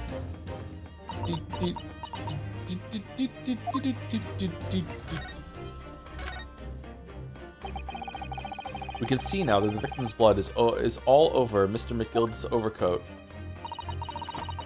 But in the trial 2 months ago, the defendant said this in his testimony. Now I ask you, what good-hearted soul wouldn't rush to help a fellow bleeding from his stomach? I wasn't about to start worrying about my gloves now, was I? I reached out to give the man a hand. But if you look at this overcoat now, it's clear. These stains couldn't have arisen from Miss McGillicud trying to pull the victim to his feet. I mean, they could have though? Yeah, absolutely, yes. No, if that was what really happened, the blood wouldn't have splashed all over the front of his coat. I think it might have. The only explanation for this pattern of blood, maybe it hit an artery like in Sekiro and it sprayed all over him when he was like pulling him out when the knife came out, is that it splattered all over McGillicud's coat when he stabbed the victim in the stomach. I tried to run from the truth for long enough, but there's no escaping it now. The true culprit in that case, Mr. Mason's killer, was Magnus McGill. Yeah, we know! Yeah! Thank you for the appropriate resub, dumb idiot. Thank you very much for the 27 months. It keeps on giving me this prompt a day before I resub. It makes me feel very rude when you read my name 2 days in a row. That's all right. Thank you very much, dumb idiot, for the 27 months. Would you think you would like Himiko more in a post-Umineko world? No, but I think I would just brush past a lot of Himiko more now. Yeah, the true culprit in that case, Mr. Mason's killer, was my magic. Mr. Naruhodo, that horrible case is solved at last. And I helped the man walk free from that trial. Yeah, but he died. It's fine. Don't worry about it. I used all that twisted testimony and all that sham evidence to prove his innocence. Being way too hard on yourself, bud. How could I have let that happen? Kazuma's ghost being like, you have to believe in your client. No, not like that. Bruno, did you believe him though? Did you believe Mr. McGillicud was innocent?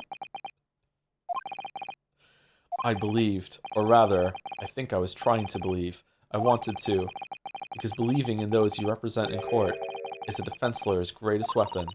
A weapon? I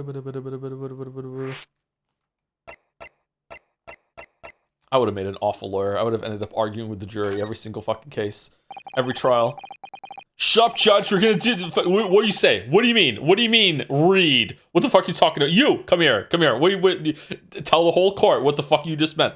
Before we came to Great Britain, a great friend of mine taught me a valuable lesson. What's that? You mean Kazuma-sama? My only friend, yeah.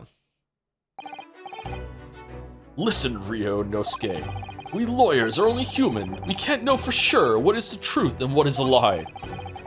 Which is why we must resort to our primary weapon. An unwavering belief in our clients. That's all we really have.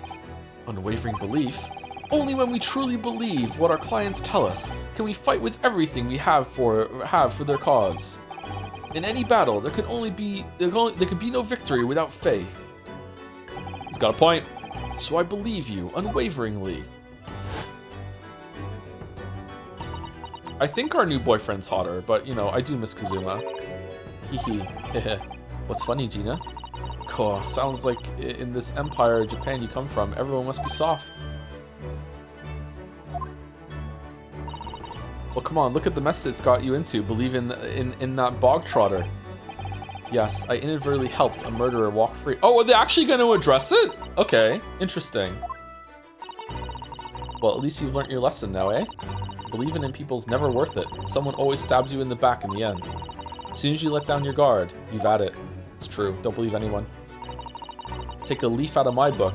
Believe no one. Get hurt by no one. Gina, may I ask you something? What? I'd just like to make absolutely sure. What would you like us to do with these representation papers for tomorrow's trial? Also, did you eat the food last night when you came to the house? Well, of course I did. Free meal. Oh, so you believed that we hadn't poisoned you and you believed that you were safe when you ate the food. Huh, interesting. What do you mean by that? Oh, nothing. I'm just making conversation. How many times do I have to say it? Rip them up and chuck them away. Are you really sure that's what you want? I bet that's what he wants and all now. Mr. I'm a believer lawyer over there. Don't forget it was me in that trial 2 months ago. I led everyone up the garden path, didn't I? Reddit. Is it Redditor? Is it Reddit? It just fucking annoys me when someone is like anti institutions and yet they trust other institutions they haven't just thought of yet. You know, like the food safety's fine. They get in their car and they trust that it's gonna drive. They get into an elevator and trust that it's not gonna fall down. But no, it's a word I probably shouldn't say on stream today. That's the industry that's out for a fuck. Do your own research. Do your own research. Yeah. And you're telling me that you can believe in me after that? Not likely. Well, Mr. Naruhodo, the lawyer's primary weapon is an unwavering belief in his clients. Ultimately, it comes down to whether or not I feel I can trust Gina after everything that's happened. I trust her. They're called libertarians? The people that want a license for tow? Hell no. Gina, let me say it again. Please allow me to represent you in tomorrow's trial. Are you half-baked? Not at all. You've not once admitted to committing the crime, have you? Watching this as superior European food enters my body. A legendary first-time chat message. Holy shit. What's more, I believe that you're telling me the truth. Bum, bum, bum. Seriously, Mr. Naruhodo. Didn't you hear all what I said before? I'm a born liar. Fibs just trip off my tongue, and I'm a diver, don't forget. I pulled the wool over your eyes 2 months ago and got you into all sorts of trouble. Why would you ever trust me now? I just don't get it. Consider yourself at home. Consider yourself... Gina! I do understand why you chose not to put your trust in others. But I assure you, there is more to this life than you yet realize. What do you mean? The world we live in is full of people you would do very well to trust. People who won't ever let you down. Oh yeah? Name more than 5. Eh? It's true that I'm just a student of law and I'm certainly lacking in courtroom experience, but I can promise you this. Whatever happens, and until my very last breath, I am completely on your side.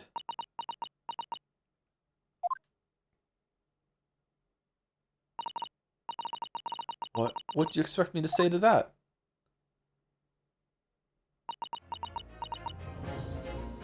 When Eggert was wearing the coat and you inspected it, could you have seen the blood? Like on the sleeves? Or were the sleeves rolled down when he was wearing it? Then it's decided. I will take these papers now and carry out the necessary preparations for tomorrow's trial. It would be a shame to throw them away now after it's been penned with your name so beautifully. Do what you like. You Eastern lot are... I don't know what you are. I don't get ya.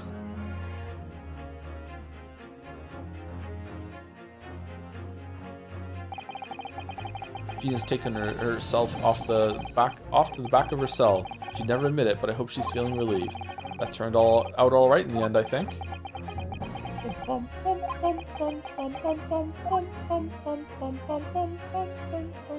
Save time. Whoever's hiding there, show yourself at once. Eavesdropping is the height of cowardice. Miss Susato? Somebody is there in the shadows. I can sense it. Somebody who wasn't there before. Psychic? What? Pancakes. Blimey, you're sharp, eh? Gregson? Oh, it's Gregson. I suppose you were using one of those mystic Japanese arts, like the art of stealth I've heard so much about. If anyone was being stealthy, it was you, Inspector. Gregsy! Oh dear me, I'm most terribly sorry, your ladyship. I didn't mean to startle you. Are you gonna do the fucking dance again? How long have you been listening in on our conversation? Thank God. Good grief! Listening in? No, no, no! I just got word that there were some visitors who were refusing to leave even though it was after hours. I assure you, your ladyship, I only just arrived this very minute, not a moment earlier. Oh, fuck. That's all it is. Nothing untoward. Nothing at all. After hours? Is it that late already? So then, I'll humbly excuse myself now, your ladyship. Ta-ta, toodaloo, cheerio, all the best, bye, bye, and bye. That's a lot of farewells, and not one of them appropriate for her ladyship. Why is it an orange? Oh, but I want to have a chat. I'm terribly sorry, but time is pressing at the minute. Oh, I see. That's a shame. If I don't get this emergency at the Supreme Court dealt with sharpish, Lord Strongheart will, well... Emergency? Lord Strongheart? Under the nothing. Forget I said anything. Anyway, ahem, I'm off. Alright, Gregsy, if you have to, but let's chat soon. What's this emergency? Delighted, charmed, can't wait. If you please, my pleasure. This is very Zelda. That's a lot of pleasantries, and not one of them sounded sincere.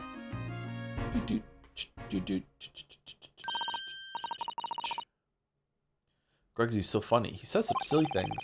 It's certainly entertaining to see an inspector of the police fawning to a 10-year-old girl. But anyway, I wonder what this emergency is at the Supreme Court. For another game!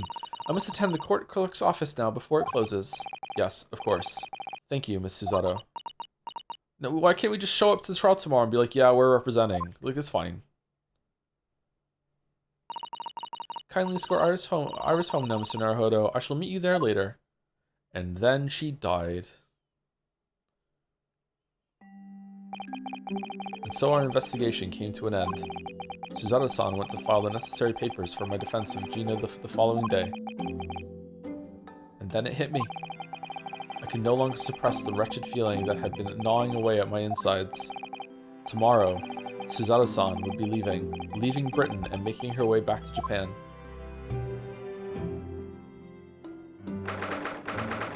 16th of April, 11:13 p.m. Naruhodo's legal consultancy. Oh, okay. We split up for no reason. Okay. Naruhodo-san, it's been a very trying day, hasn't it? I do hope you're not too exhausted. What about you, Susato-san? Today has been even more trying for you, I'm sure. Mr. Sholmes was shot before our eyes. Gina was arrested. All on the back of the news that her father has fallen ill and that she must return to Japan at once. I hope your father recovers soon. Thank you for your kind words.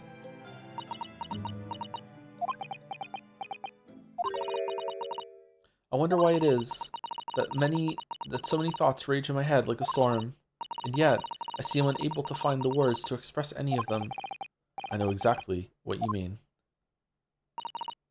Anyway, I have one final task to complete as your judicial assistant. Once that is done, I shall make preparations for my departure tomorrow. One final task? Is it going to be to color in the eye on the statue? I'm a lawyer?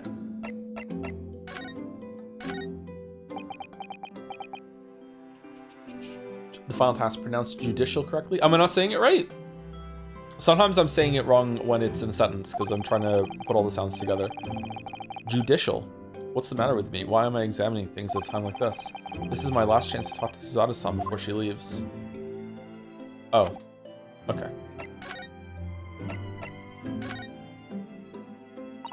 Judicial? It's just 2 months since we arrived in London, but we've managed to establish this office. It was finally feeling as though we were settling in. I would be lying if I said I felt no regret. I'm so sorry, Susato-san.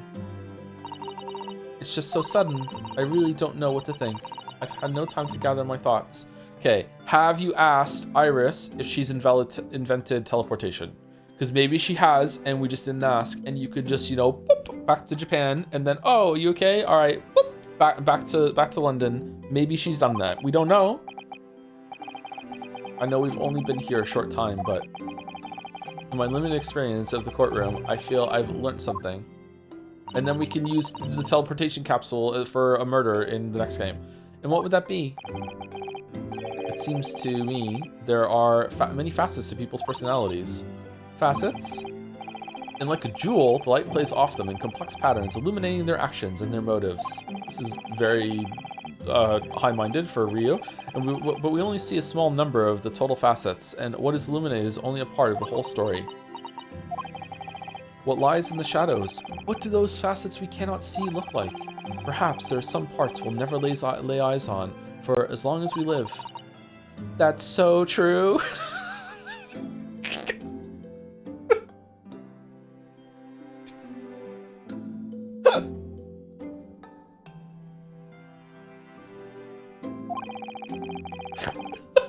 Sorry, I just snorted. Sometimes I feel so I'm blind to so much. But I keep hoping that one day it will all become clear. That all the facets will be illuminated and I'll finally understand how everything fits together.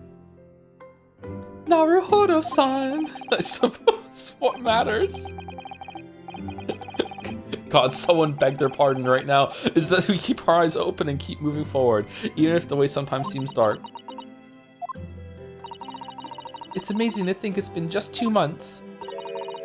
You've grown so much. Sorry? I've what? Oh no, it was nothing. Unimportant. Oh, are we doing some romance between the two of them? Because I don't get that vibe, actually. I would prefer it if they just stayed, like, partners. Do you know what time you will leave London in the morning? Yes, I picked up my ticket earlier. I shall be leaving here at 4 a.m. Good time to wake up. I see. We'll escort you to the station. Absolutely not. Sorry. I'm sure you realize why I couldn't possibly let you do that. You have a very important day ahead of you tomorrow. Gina's trial. Yes, I know, but every word you utter will have the potential to determine Gina's fate. You must get as much rest as possible. Even though, like me, I'm sure you will find it hard to sleep. But please, for me, do try. Aww. You mentioned one final task a moment ago. What did you mean? Oh my, I nearly forgot. Please, I want you to have this. What is that? Some huge bundle of documents?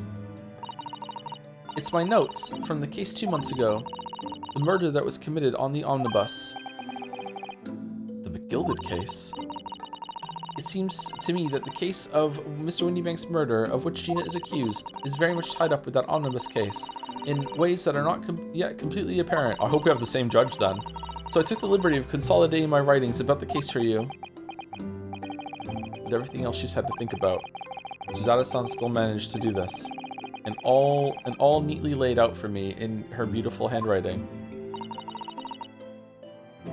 It was my pleasure. I can only hope that it will bolster your case tomorrow for Gina. Thank you so much, Suzato-san. I will do my best to use it wisely. You really are the best judicial assistant in the world. Judge, Judy, and executioner. Well, that's extremely flattering. But I'm sorry to say that I've been a complete failure. Sorry, I didn't quite catch what you said there. Oh, ignore me. I was just mumbling to myself. Oh, that's not suspicious. The McGilded notes case had been entered into the court record. Notes collated by Miss Suzato about the McGilded case that we worked on 2 months ago, and we haven't had a job since. Oh no, we did. Well, it's getting rather late. I think you should go to bed now, Naruhodo-san.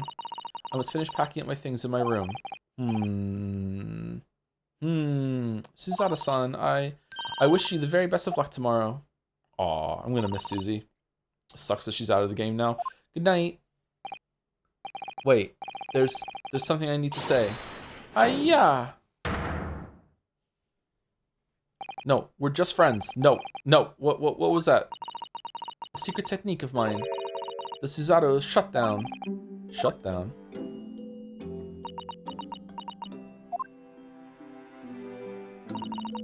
Please, I implore you. If we have to voice our goodbyes, I won't be able to hold back my tears. Aww.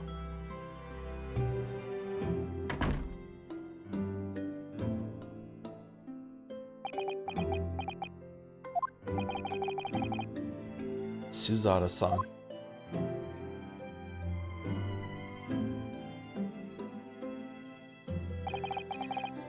It truly had been a trying day. On our feet for hours, getting Gina to open up to us, and learning the truth about that nemesis of a case. Physically and mentally, I was exhausted, and yet the idea of sleep seemed impossible. But I forced myself to close my eyes, and as a cacophony of scenes of our lives here in London played through my mind. The Akihiko emo in the rain is still around? God damn. Eventually, my fatigue triumphed, and I fell into a deep sleep.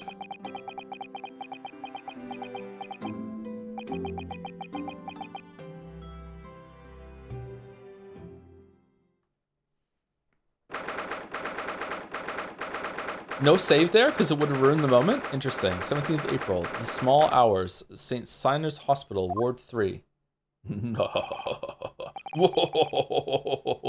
Yes, I quite understand. That is a great weight off my mind. Evil Herlock. Rest assured, I shall put everything in place exactly as we have discussed.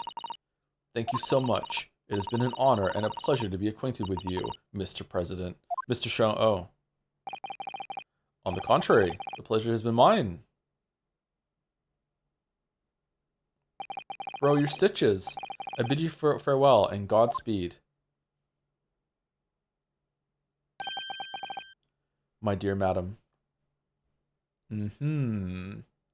Yeah, they're definitely up to something. Was he even shot? Did they do some shit and then he's like, no, it's gotta have to look like I was shot. Pull out the gun and shoot me. No, Mr. Herlock, I can't do it. You shoot me, goddammit. Ah! Save your... Not like that. Save your current progress.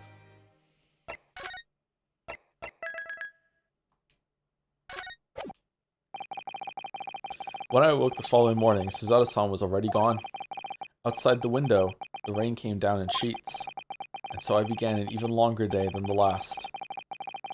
One that I would remember for the rest of my days. The rain is down, and so am I. 17th of April, 1932, 9:32 a.m. The Old Bailey Defendant's Antechamber. Alright, let's take early break because we're probably going to go late today. So we're going back to the old schedule for a bit. I already need to use the bathroom, and I want to go get my energy drink, so I was supposed to go sooner and get it. So short break, like a couple minutes, go use the bathroom. I'll be back in like 3 minutes or so. I'm writing an Ace Attorney fanfic. I'm Ace Attorney. Oh, but I'm writing a fanfic not only to put these lame puns out of me head, but not only to put Sonic on blast. What? And accuse him of piracy. Oh, it's AA/Sonic/One Piece crossover, by the way, with my OC, Please Don't Steal, that totally isn't a self-insert, and they're really important to the story. Like, really, they matter. Every detail matters. Fucking... Every detail matters. Alright. The final bit makes the message there. Thank you very much, Mark 326 for the 20 months. I've got balls of steel. I'm Duke Nukem-Ree. Thank you, Mouse. Thank you, Mouse. Tanking cost box takes a toll, yeah. Enny for Prez is eating good right now. The Enry is it's coming back. It's coming back. 6 more months. Can we make Spate-chan that is just twins? Oh, for fuck's sake. Okay, well, let's just keep going. Good morning, Gina. Have another. I'm determined to prove your innocence today. I'm sure we can do it. I want to play Hades 2 to see how they updated Poseidon getting more excited. So where's your friend then? Sorry, you know, her in the fancy dress. Suzardo, or however you say it. I don't know. Miss Suzardo had to leave early this morning. She was already gone by the time I woke up. You alright with that, are you? Forget about me if you like. Go and see her off. It's fine. It's not as though Miss Suzardo and I won't meet again. One day. Don't know when. Even so. But you, Gina, you only get one chance. One opportunity. This trial today is all we have. Gonna postpone it? Good morning, you two. How are you feeling, Ginny? Did you manage to sleep? Bum, bum, bum, bum. Iris, what are you doing here? A cat in the courtroom. It's a witness. What do you mean? When a friend is in need, we show our support. Isn't that right, Waggy?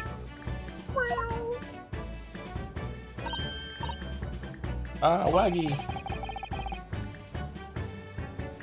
Great way to show your support, kitty. Let him have a nose around. What arm can it do? Oh, that reminds me. I bought a paper on the way here. Now, would you like the good news or the bad news? What do you say, Runo? Ginny? Always bad news first. Oh, well, I think I'd rather get the bad news out of the way first. Yep, always bad news first. Anyone mentioned giving the new Metopia game a shot? It seems to be a chaos simulator and making a ton of characters, chance of characters would be awesome. Metopia? The kids like Metopia. Is the second one like a JRPG thing too? I didn't know there was a second Metopia. I should get that for the kids. No plans to give that a shot, sorry. Tomodachi Life? Oh, it's a different sort of thing? No, always take the good news first. You might not live to hear the bad. Interesting. Yes, that question always gives away people's personalities. Let's not go there. Alright then, I'll give you the bad news first. A record amount of rain has fallen this morning, and carriages all over the capital are struggling to move. So has the boat been postponed? Huh? The bad news was a weather report? So I hope that Susie made her train to Dover and that the train isn't delayed on its way to port. Gosh, yes. Alright then, so what's the good news? The train was delayed. Well, the rain is forecast to subside this afternoon, so even if the train is delayed, it should be able to make up the time later. Well, this is good. That is good news, isn't it? I couldn't give a monkeys, really. Monkeys. Where's the rhyme there? Couldn't give a damn. Couldn't give a shit. Monkey shit. We should have a one-off Tomodachi live stream. Creating chance for the island would be so good. I have no idea what it's about, sorry. Maybe it'd be a good time, I'm not sure. Thank you, Slap Tap, for the 7 months with a heart. Oh, thank you. Hope we're all Slap Tap. Monkey D shit. Okay, Monkey's uncle. If only all good news cancel out the bad. When are we gonna play Pocopia? Because it's gonna get nominated for Game of the Year, right? Pawnbroker perishes in Pick Purse Plunder. Cool name. Cool title, sorry. And look, this trial has made the headlines too. Pawnbroker perishes in Pick Purse Plunder. See, yep. Hey, Gatsby. How'd you like that? Well, let them say what they want. See if I care. I can't because you're covering your face. Don't worry, Runo will soon show everyone that this headline is nonsense. I will. And then in tomorrow's papers, the headlines will be: Discharged diver is dauntless do-gooder. Isn't that right, Runo? Oh, yes, let's hope so. I think Gina's going to prison for perjury, you know? It's gonna come out in the fucking court case. Of course they will. I have absolute faith in you. Hey, if you're threatened, maybe it's okay? How was that? I was trying to sound like Susie. Did it work? Did it? It's like she was still here. Today's paper has been entered into the court record. This morning's paper, purchased by Iris, Gina's case features prominently.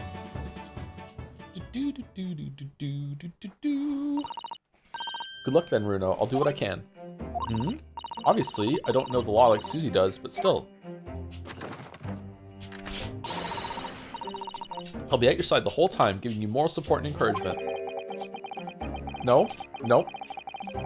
How's Hurley? I'm not sure that big thing is as comforting as you think it is, to be honest, but thank you, Iris. That's very kind of you. Oh yeah, Iris. Yes, Ginny? Well, I was wondering is all about Sholmes. Did they fix him up all right? Who? Yes, the operation was a great success. But Hurley still hasn't come round yet. Huh? I've asked a friend of mine at Scotland Yard to send a telegram as soon as he wakes up. I'm sure Gregson will let us know the moment there's news. Oh, right. No Suzada-san and no Mr. Sholmes.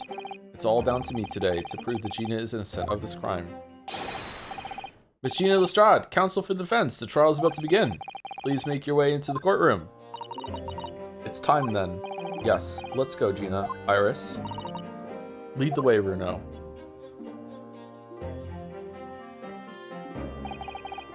Poor Gina.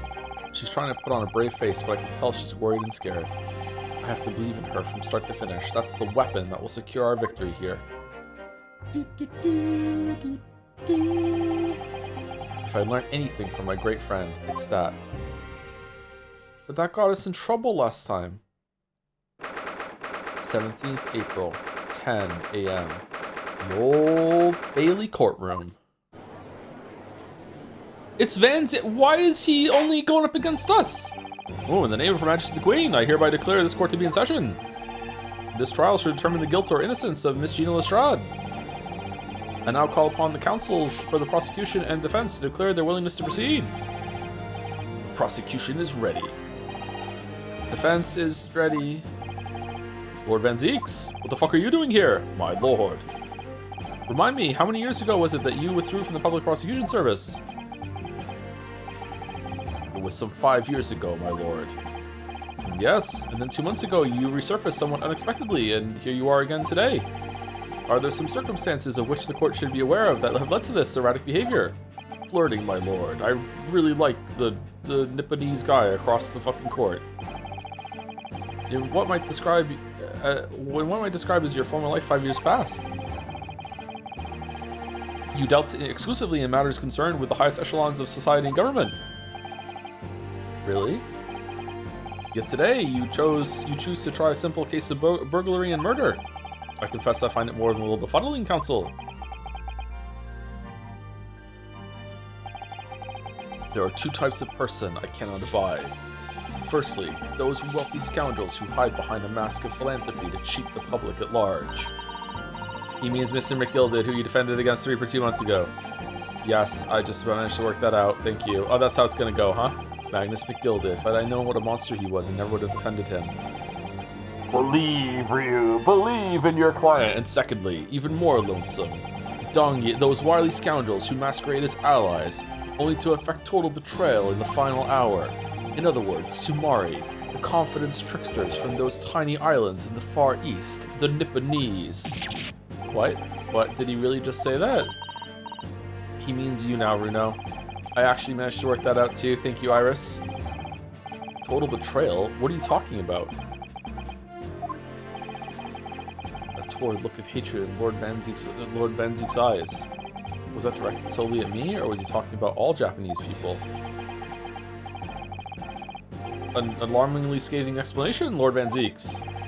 Still, the judiciary welcomes the return of the so-called Reaper of the Bailey, feared by all London's malefactors. Well, we're happy to have you, sure, whatever. Your lordship is too kind.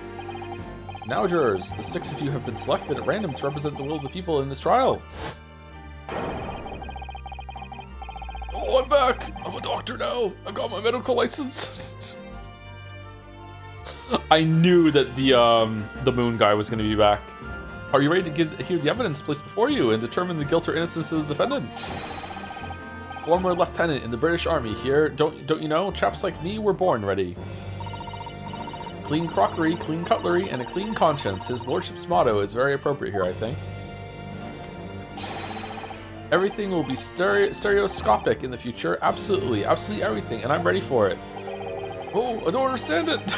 I can't have left it in there. It's not possible.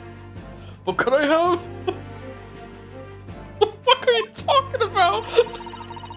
Women indispensable in society. Stop. Female-centric future. Wait. Stop. Wait. That's the guy that was leaving. That was trying to stow away on the boat. Good day. I am visiting London for sightseeing. I would like to take bus to Crystal Tower, please. Is something wrong, Runo? Oh, no, exactly. It's just... I'm very sure I recognize these jurors. Almost all of them, in fact. Really? Funny coincidences like that do happen from time to time, don't they? But it's quite strange. The jurors are chosen at random from London's 6 million inhabitants, you know? So I've been led to believe, but something tells me I'm being duped. Very well. Now, Lord Van Zieks. The court calls upon the prosecution to introduce the facts of the case. As you wish, my lord. Allow me to begin with a word of warning to the ladies and gentlemen of the jury. In short... There has never been a more self-evident case of cold-blooded murder. The victim, Mr. Pop Windibank, proprietor of a pawn shop on Baker Street. You know, the kind of store that we all know and love and use every day. Yes, he's got a point. Yeah, me too. Had to go and pick up my gavel on the way here, actually. Between trials, I just stored it in a pawn shop, you know, for a little extra cash on the side. Like, why wouldn't I? Was shot from behind and died instantly. The prosecution presents this photographic print of the crime scene. As the court will observe, there is a single bullet wound just below the gentleman's left shoulder. The evidence suggests that the bullet pierced the man's heart, resulting in near instant death.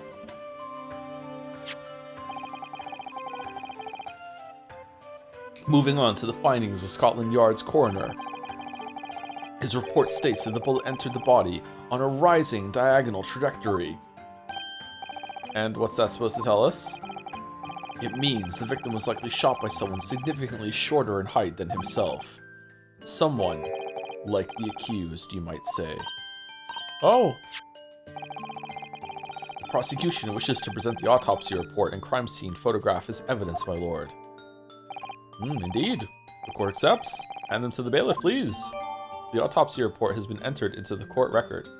A report prepared by the Scotland Yard coroner that confirms instant death due to a single bullet wound from the back. There are no other signs of trauma. The trauma llama. The photograph of the victim found murdered in the storeroom. It shows a single bullet wound in the man's back. Alright, any other photographs? Don't want to get surprised later. I now ask the court to turn its attention to this plan of the establishment where the incident occurred. The proprietor was found in the storeroom where he kept articles pawned to him. A windowless room with a single point of entry, a door to the main shop that was found locked. In this sealed chamber, there were only 2 persons present. The victim, Mr. Windibank, and the accused. Oh. It may further interest the court to know that when the accused was discovered at the scene, she had in her hand the gun used to fire the fatal bullet.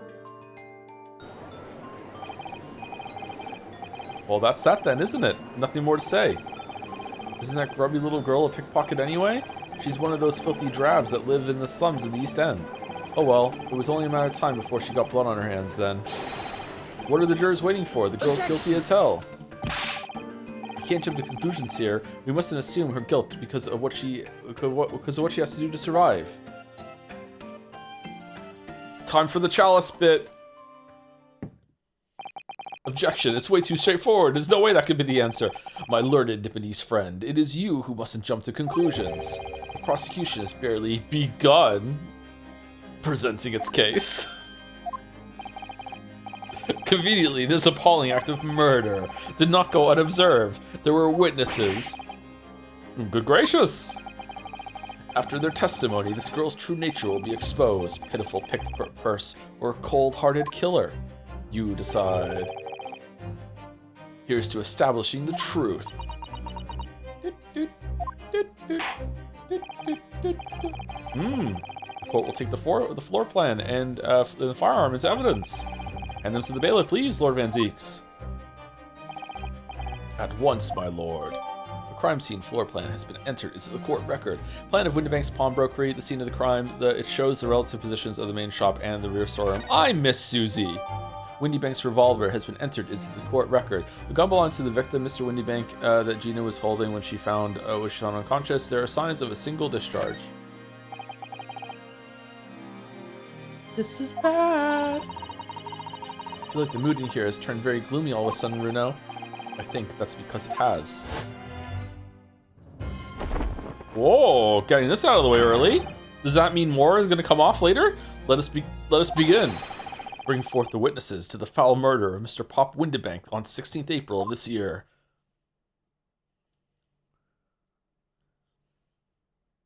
Okay, those look like the silhouettes of what we saw in the dark. Witnesses, state your names and occupations for the court. Name's Nash Skulkin. Occupation is baddie. Professional baddie. Terminal baddie, holy shit. Name's Ringo Skulkin, occupation's same as him. Couple baddies. Tobias Gregson, Scotland Yard Inspector. That's right. We're what they call the three skulking brothers.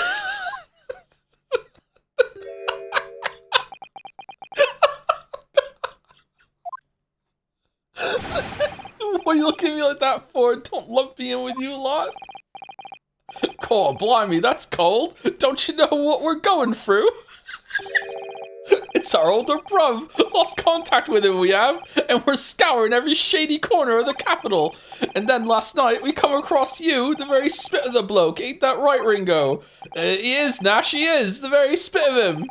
So we decided there and then what we's gonna do. We was gonna call you Big Bruv Sulky. Come on, leave it out, you two. Sulky skulking? And that's before he's run out of chips? Well then, Inspector Sulky Gregson, thank you. The comments just keep coming. Begging your pardon, my lord, but the name's Tobias. What would I like to know, Inspector, is what you are doing in the witness stand.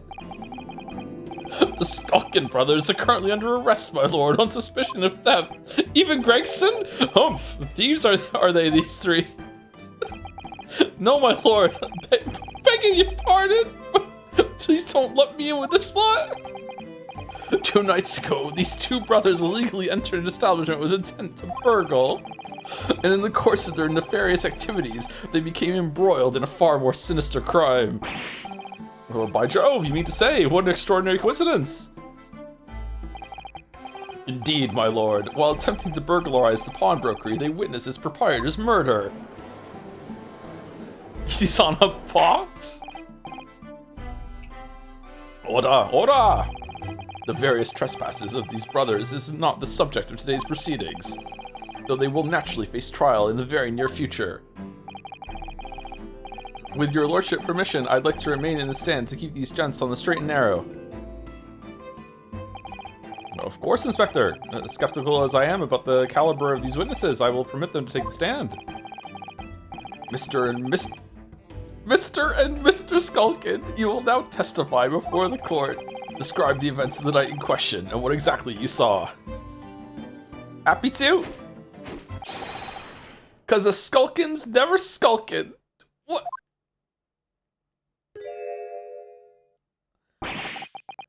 Get out of it.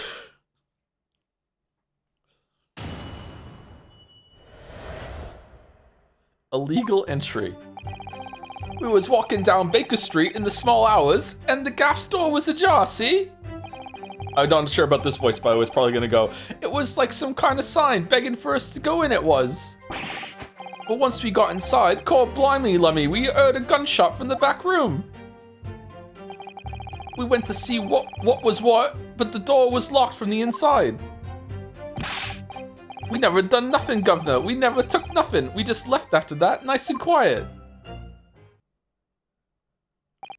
A terrible coincidence, it would seem.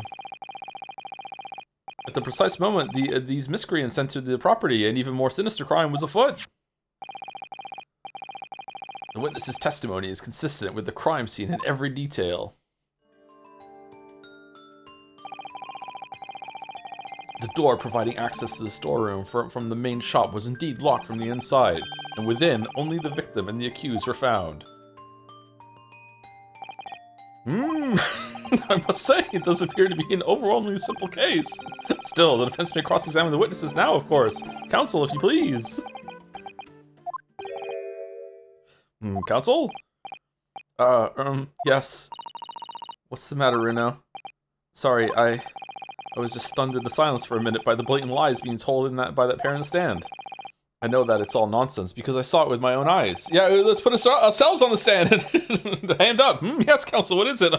I'd like to call myself to the stand, please, and cross-examine myself. Unorthodox, but sure, go for it. I'll just have to expose their testimony for the pack of lies it is. Dude, cross-examination. Illegal entry. It was walking down Baker Street in the small hours and then the gaff store was ajar, see? Alright, let's press him. Hold it! front door of Windybanks was ajar, you say? What time of night was this? Must have been about 1, right, Ringo? Yeah, I'd say so. Right, Sulky? How would I know? The place would have been shut at 1 in the morning, just like every other shop in town. Well, it was pitch black inside, it's true. Ain't that right, Ringo? I'm not so sure, Nash. I seem to remember a little light burning inside. What about you, Sulky, me old mucka? Leave me alone. There definitely was a small lamp burning inside. That's what alerted us to the situation in the first place. And when these gentlemen ventured into the open establishment, the accused, Miss Gina Lestrade, already had the muzzle of her gun trained on the unfortunate victim. Misleading. It's not misleading. What is it when they're conjecture, whatever the fuck? Yeah, pure conjecture. Yeah, it's pure conjecture. Yeah, thank you. Perhaps, but it changes nothing. Just leading. Yeah, these brothers inadvertently wandered into the middle of a cold-blooded murder, simply because they found the door of the victim's establishment open and ventured inside. Right, that's what happened.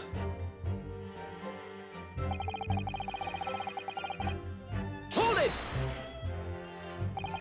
What are you trying to suggest? That you have to go in? Well, God moves in mysterious ways, they say. Don't they, Ringo? They do, Nash, they do. Must have been some sort of providence, I reckon. God's will often presents itself as the whim of thieves, does it? It weren't no whim, I'm dead sure of that. It weren't, Nash, it weren't. Like we said at the time. You don't just find doors open in the middle of the night like that. Nah, there's no two ways about it. It was a sign that our long-lost brother was inside. Brothers, they're not very good liars, are they? Well, you can't deny it. It led us to a bloke what just looks like our bruv. I said, cut it out. This is the top 10 reads. Those chips are getting chomping today. I could murder some chips right now. But once we got inside, core blimey lummy, we heard a gunshot from the back room. A gunshot, you say? Just the one? Are you sure about that? Yep, just the one, governor. I can swear to that. It was Nash, it was. Ain't that right, bruv? The firearm used belonged to the victim himself. Yes, Mr. Windybank always used to leave his gun lying around on the counter. Oh, you know what? That reminds me. It's a good policy to actually look at all the stuff that we get. Omnibus murder. Victim found deceased in the last scheduled omnibus of the day after a stab wound to the abdomen. Details of victim. Name Mason Milverton, male. Oh, he had a real name. Occupation brickmaker. Domicile East End of London. Trial summary. Defendant Magnus McGilded. Prosecution attorney Lord Baron von Zeeks. Defense attorney Ryunosuke Naruhodo. Conviction was assured with 3 eyewitness testimonies. However, surprise fourth witness's testimony resulted in acquittal due to insufficient evidence. This morning's paper, purchased by Iris. Pawnbroker perishes in pick-purse plunder. How awful, for Ginny, I mean. But tomorrow's headline will be Discharged Divers, Dauntless Do-Gooder, right? Yes, something like that. If possible, I'd like to go even bigger. Bigger? How? Proud pickpocket protects planet post-trial, perhaps. Protects planet? Oh, I can't wait for tomorrow now. It's going to be so great. Pawnbroker perishes, how awful. Okay, we did this already. Okay. I wish it would go, there would be a check mark. There's a sensational story lower down on the front page as well. Look, Ministry Mole, classified secrets may have been leaked overseas from Ministry of Justice. For a 10-year-old, Iris certainly has her finger on the pulse of the world news. It's about secret communications between Great Britain and its allies. Apparently, they're being intercepted by hostile nations. Communications are being intercepted, but how would somebody be doing that? That's the question, isn't it? I've come up with 3 different possible methods so far. Are you looking for a new career, Runo? No, of course not. I wonder. Perhaps this is what Lord Strongheart was talking about yesterday. Yes, it could be, and it could explain why he has Gregsy running from pillar to post at the moment. The details of today's Whoa! Really? Why is that relevant? Oh! Interesting. The plot, like the waifu, thickens. Okay, autopsy report, coroner Dr. Stevens. It's Dr. Stevens! Details of victim, Pop, Windibank, male, occupation, pawnbroker on Baker Street, time of death, 16th of April, 1 a.m. to 1:30 a.m., reporting a party, Naruhodo. Postmortem findings, single bullet wound, upper half of victim's back, no other visible signs of trauma. Autopsy findings, instant death from a postero anterior, probably saying that wrong, bullet wounds to the heart. The bullet entered the body from the back on a gently rising diagonal trajectory. Okay, like, wow, that is like some shot. Holy fuck.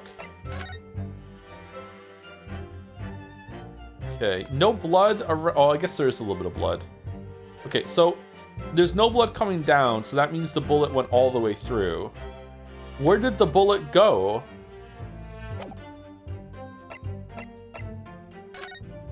Okay, so there's gonna be something about maybe someone shot him through the window, and then it's gonna be like, no, that can't be it because it was from below him. So and the window thing was high up.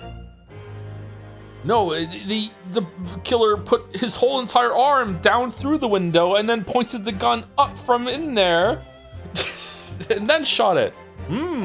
Oh, implausible as it may seem, it's certainly possible. We can't rule it out.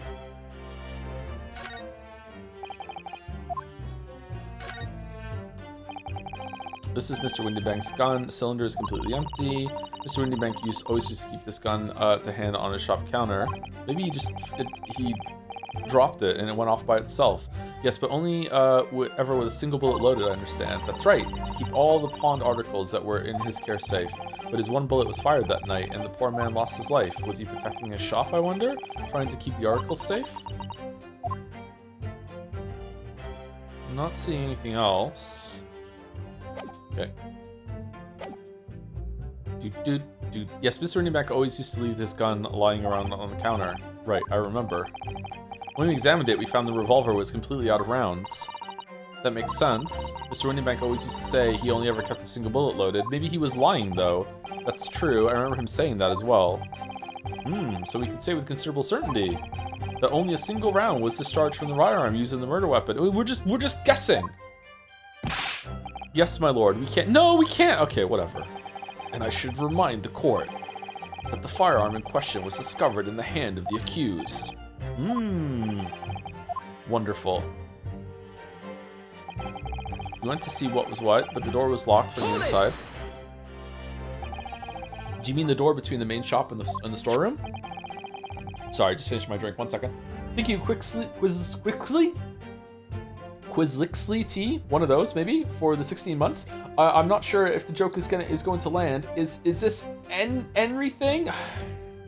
Fucking scouting out the Henry jokes now. Thank you, Quizlixly. QT. We're just gonna go with QT. Thank you, Dominic, for the bets. I went to the zoo the other day. They only had one cage. It was full of Shih Tzus. It was a dog Henry. That's terrible. Thank you, Kaylee, Alpha bits too. How is this all Henry bits? I'm a female protagonist in an anime game that gets less screen time and agency than my male counterparts in Winnie the Pooh. I'm Kyrie now. Oh, it's fucking mutating. And my learner friend is having difficulty grasping the situation. Perhaps a drawing would help. It would help, yeah. Excluding the shop's entrance from the street, there is only one other door, that of the storeroom. Of course there was only a little lamp oil burning, not much to see by. Lost the voice now, it's gone. And the door was hidden behind the curtain and all. That's right. When we arrived, the door was mostly obscured by the curtain. There was a curtain? Tell me? Why exactly did you try to open that door? Eh? Any normal petty thief would run at the sound of a gunshot, I should think. Oh, well, your turn to rabbit, Ringo. Well, Nash, yeah. I suppose you'd have to say we ain't normal, eh? Broadly speaking, humans respond in one of two ways on hearing a gunshot or scream. The timid flee, gripped by fear, while the courageous investigate to see if they might help. These gentlemen are of the latter inclination. My learned Nipponese friend, it would seem, is of the former. Alright, somehow I just proved that I was a coward that night. Thank you, counsels. You're a coward, so I believe we all understand that the door was locked and could not be opened. Proceed, witnesses. We never done nothing, governor. We never took nothing. We just left after that, nice and quiet. You didn't do or take anything? Is that your story? Well, it was Bedlam soon as, weren't it? Simple as. It was, Nash, it was. Didn't even have time to pull me dukes out of me Lucy lockets. So with no time to take your hands out of your pockets, you just left nice and quietly, you say. Ryu is acclimating. That's right, governor. Nothing we ate more than violence. Peace-loving nibblers we are, not bludgers. We are, Nash, we are. Never even pulled me dukes out of me Lucy lockets. So, you clearly like us to believe. Eh? Come again? As you fled from the pawnbrokers that night, did you not run into anyone else? And did you not fire a gun at that person? Saints alive, they fired a gun, you say? Ah! Blimey, governor. You ain't telling us it was you in the doorway. It was. Why the bleeding Nora? Didn't you mention that before? You were armed with a gun. Oh, the violin's back. And as you fled the scene, you fired that gun at London's greatest detective, Sherlock Sholmes. Oh, well done, like leaning into that. I did hear that, actually. There's a rumor he'd been rushed to hospital. The great Sholmes? That's beyond the pale. On the night in question, this pair were arrested by the police within minutes of the discovery of the crime scene. Their suspicious countenance rapidly gave them away. And when searched, a firearm was indeed found in their possession. Furthermore, the barrel shows signs of a shot having been fired from it. What? Looks like a sparks. The prosecution invites his lordship to examine the firearm recovered from these brothers. Yes, indeed. Remnants of powder around the muzzle, as you say, counsel. I'm an expert with guns. The court will hold this weapon as evidence. The Skulking Brothers' gun has been entered into the court record. Firearm found in the possession of the Skulking Brothers upon their arrest. There are signs that a single round was fired.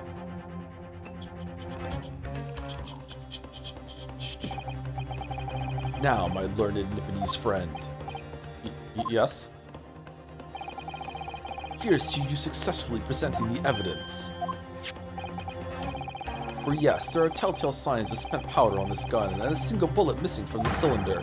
But the prosecution demands evidence that it was fired at the scene of the crime under scrutiny in this trial. Well, I don't need evidence, because I was there. Objection. However, the rest of us in this courtroom were not. Well, what the fuck is the whole point of fucking eyewitness testimony then? Fucking, Big V. What the How do they get to just say shit on the fucking if the defense fails to provide evidence in support of its rash claim? We shall have no choice but to toast your incompetence and move on. Evidence that these two fired that gun before they left Windibanks that night.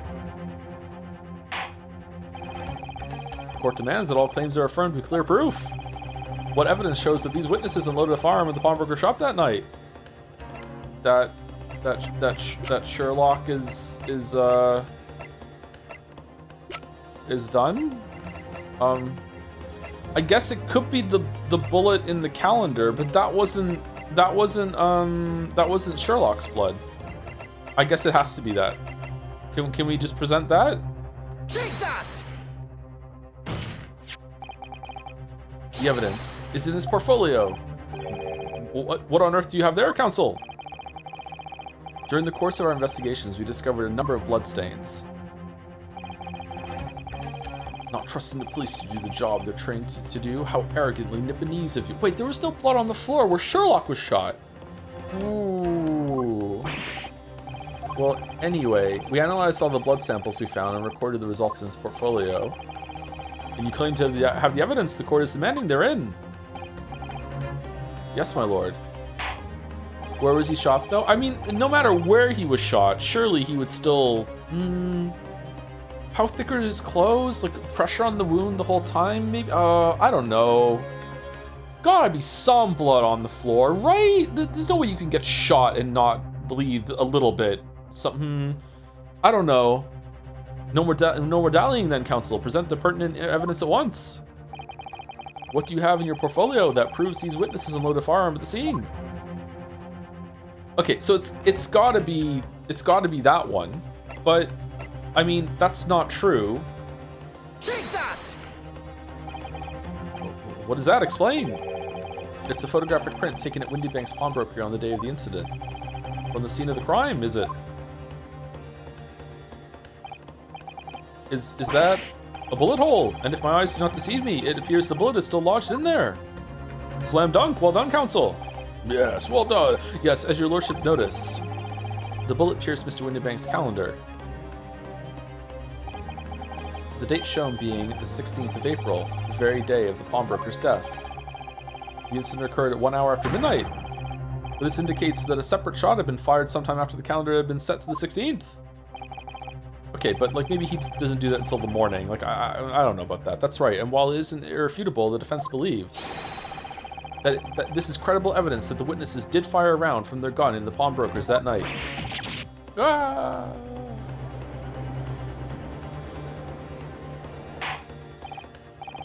Order! How does this prosecution stand, Lord Van Zeeks?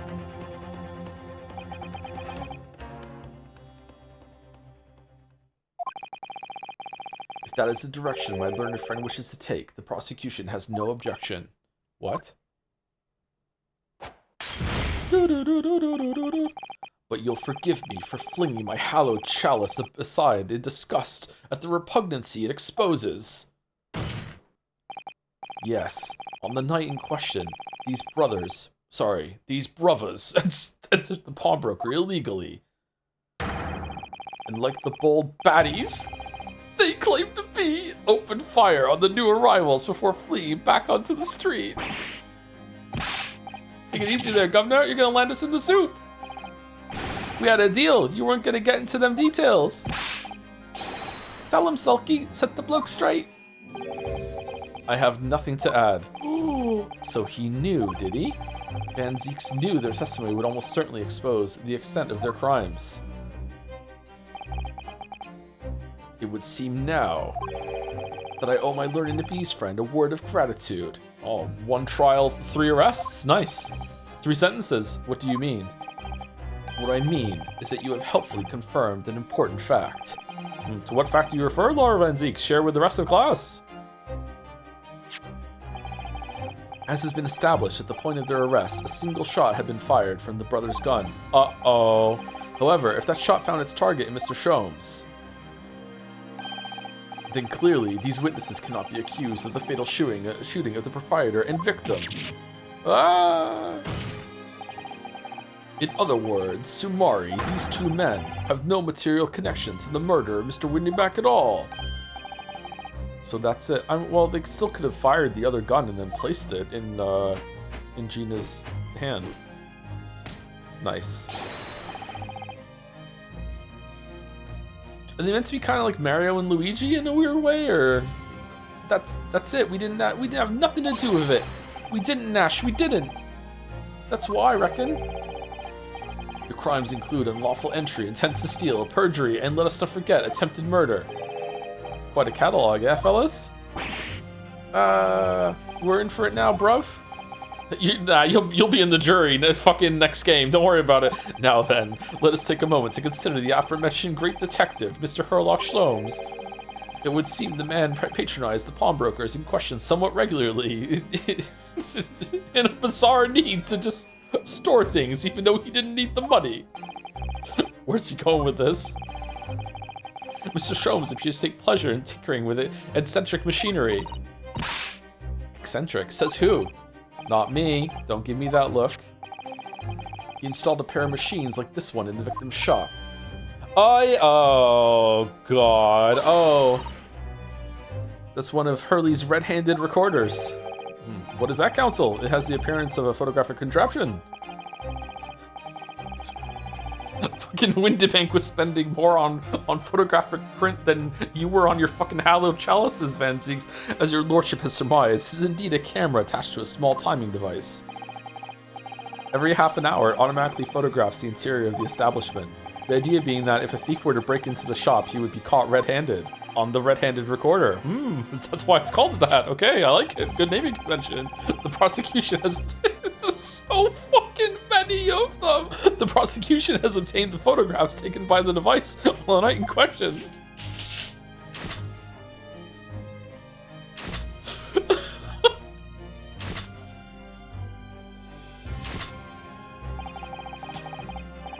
Court will observe copious identical prints are produced in quite desultory fashion.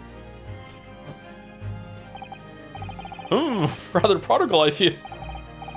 In fact, there are 2 such devices in the victim's shop. Oh no, are we gonna have to do some stupid stereoscopic bullshit? If I may refer to the court to the plan of the premises, their respective positions are here. And here. You say these cameras produce a print every half hour. I'm afraid I fail to see how that would help if the anticipated thief conducted his activities in one of the many 30-minute intervals. One could only pray that the would-be criminal lingers, my lord. On the night in question, the witnesses currently in the stand were not caught on camera. Yeah. Like, yeah. Anyway, yeah, that's a bit of a friar tuck, eh, bruv? Lady Luck loves a skulkin'. Witnesses, at what time did your trespassing begin? Yeah, must have been just after 1, right, bruv? Must have been, Nash, must have been. Yeah, just gone 1. In which case, minutes before these brothers entered the establishment. What scene might we expect to see within the shop? Let us examine the evidence. Oh shit, she's fucked.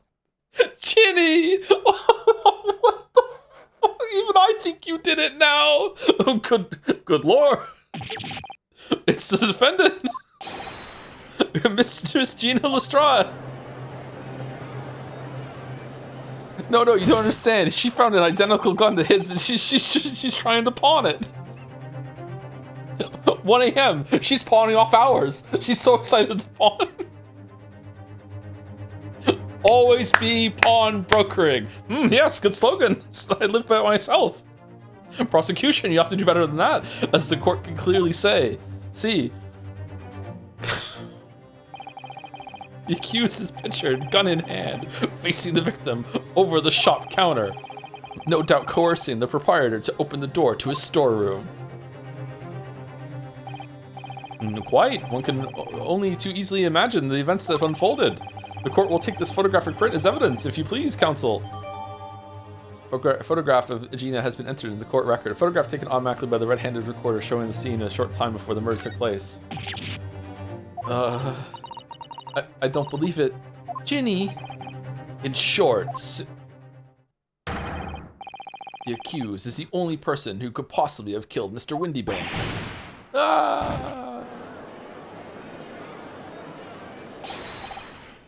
I say, my lord. What? Wonder if I might put a word at this point. Go ahead, Mr. Foreman. Took a bally bullet to the knee in the Battle of May 1 to 1880, don't you know? Decorated for it and all that, but forced to retire from service, sadly. What? Of course, a medal can never outshine the exploits of chaps like us on the battlefield. Yes, Mr. Foreman, and what exactly is your point? Oh, nothing, I just like talking. It carried on the battle after retirement, you see? The battle of daily life, if you like. And here I am now, leading this small squadron, 6 men, all good and true. And we'll go down together, you mark my words, one for all and all for one.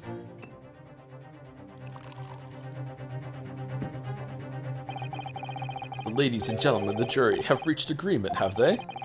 Is that what we are to understand? Well, Mr. Foreman, is that correct? Examination, summation, bullshit again? In a matter of speaking, yes. This is the Garadeb Squadron's position, sir. Dally ho? What? No, it's too soon. No, status report for the court, men? On the double? His lordship insists on promptitude at all times, and that goes for making decisions too. Oh god, I have to do that. Fuck it. I think you'll find the truth as clear as day now. I could reach out and touch it. What? I wouldn't have left it in there. I just wouldn't. But in all honesty, I can't actually remember. What the fuck has happened? The situation clear, stop. No room for doubt, stop. Truth now undeniable, stop. Is he the doctor that took the bullet out of Sholmes? Like, what the fuck is good? I'm very sorry for brothers. They are unlucky. Very well. Very well, very well. I now call upon each member of the jury to state his or her leaning in this matter. Announce your considered verdicts to the court. Guilty. Guilty. Guilty. Guilty. Guilty. Guilty. Guilty.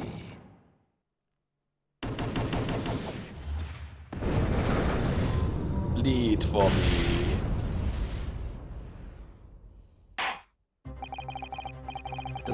It does indeed appear that the jury is unanimous in its leading already. Also, thank you to Double Jumper for the 500 bits. Much appreciated for cheering up a randomly bad mood day with a hug. Oh, you're welcome. Oh, 2 hugs. Oh, Simple from Jads has a message to you with, I'm an overused bit now. I'm 6'7"ry. Fuck, have we not had that one yet? Holy shit, how did we get this far without 6'7"ry? Fuck. That photograph. It must be the definitive evidence that Gregson mentioned. But Ginny didn't shoot him. No, of course not. I'm starting to think maybe she did, my lord. The defense wishes to assert its right to a summation examination. The 4th one. Very well, the court grants permission. So, you refuse to admit defeat again. How unsurprising. Zeeks, we won last two times. Fucking twice prized lawyer over here. We shall proceed immediately with the summation examination. Mr. Foreman, are all members of the jury ready? Absolutely, sir. Always ready for action, my chaps. Very good. Ladies and gentlemen of the jury. You will each explain on what grounds you have determined the defendant to be guilty. Judicial findings. The jurors' contentions. Oh, fucking hell. All the evidence clearly points the finger of guilt at this young pickpocketing. Okay. As a housemaid, I should like to see all filthy eyesores promptly and rigorously eliminated. I think you'll find that if you look at that photograph in stereo, the truth will just pop out. If I have left it in there, I should think there'll be repercussions by now. Mind made up, stop. Global radio transmission, a verdict to follow, stop. In Motherland, we say never judge by clothes, judge by head. I am convinced brothers are innocent. Alright. Dr. Nandro. The circumstances of the crime and the evidence do indeed implicate the defendant rather comprehensively. The storeroom, locked from the inside, in which the victim and the accused were discovered alone, and in the accused's hand, the fatal revolver, the firing of which was heard by these witnesses. Not to mention, this print. I'm the judge now. Take it from a chap who's seen action on the battlefield. That young girl's on the verge of pulling the bally trigger. Thanks a lot, Mr. Sholmes. Oh dear, Hurley's cameras were supposed to help, not hinder. I'm afraid I think you have an uphill struggle ahead of you, but I'm rooting for you. Shoot, Mr. Windybank. Which means there's more to the situation that we've yet to see. Agreed. I'm Miss Susie. You have the floor, counsel. Proceed with the summation examination.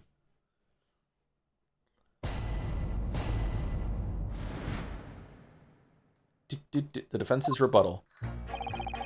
All the evidence clearly points to the finger of guilt at this young pickpocketing. Hold it! You're Mr. Natsumi's landlord, Mr. Garadeb, aren't you? We really must stop meeting like this. Ah, you're that lawyer chap. Well, there's a turn up for the books. You're the one that definitively proved last case that my wife accidentally stabbed someone through the window. I'm not gonna hold a grudge about it though. What? Good sport. It'll be fine. There's no way I'm gonna hold this fucking against you during this fucking trial that I'm in charge of the jury of now. Fucking hell, man. Yes, rather a turbulent time we had back then. Some extraordinary events took place at your house, that's for sure.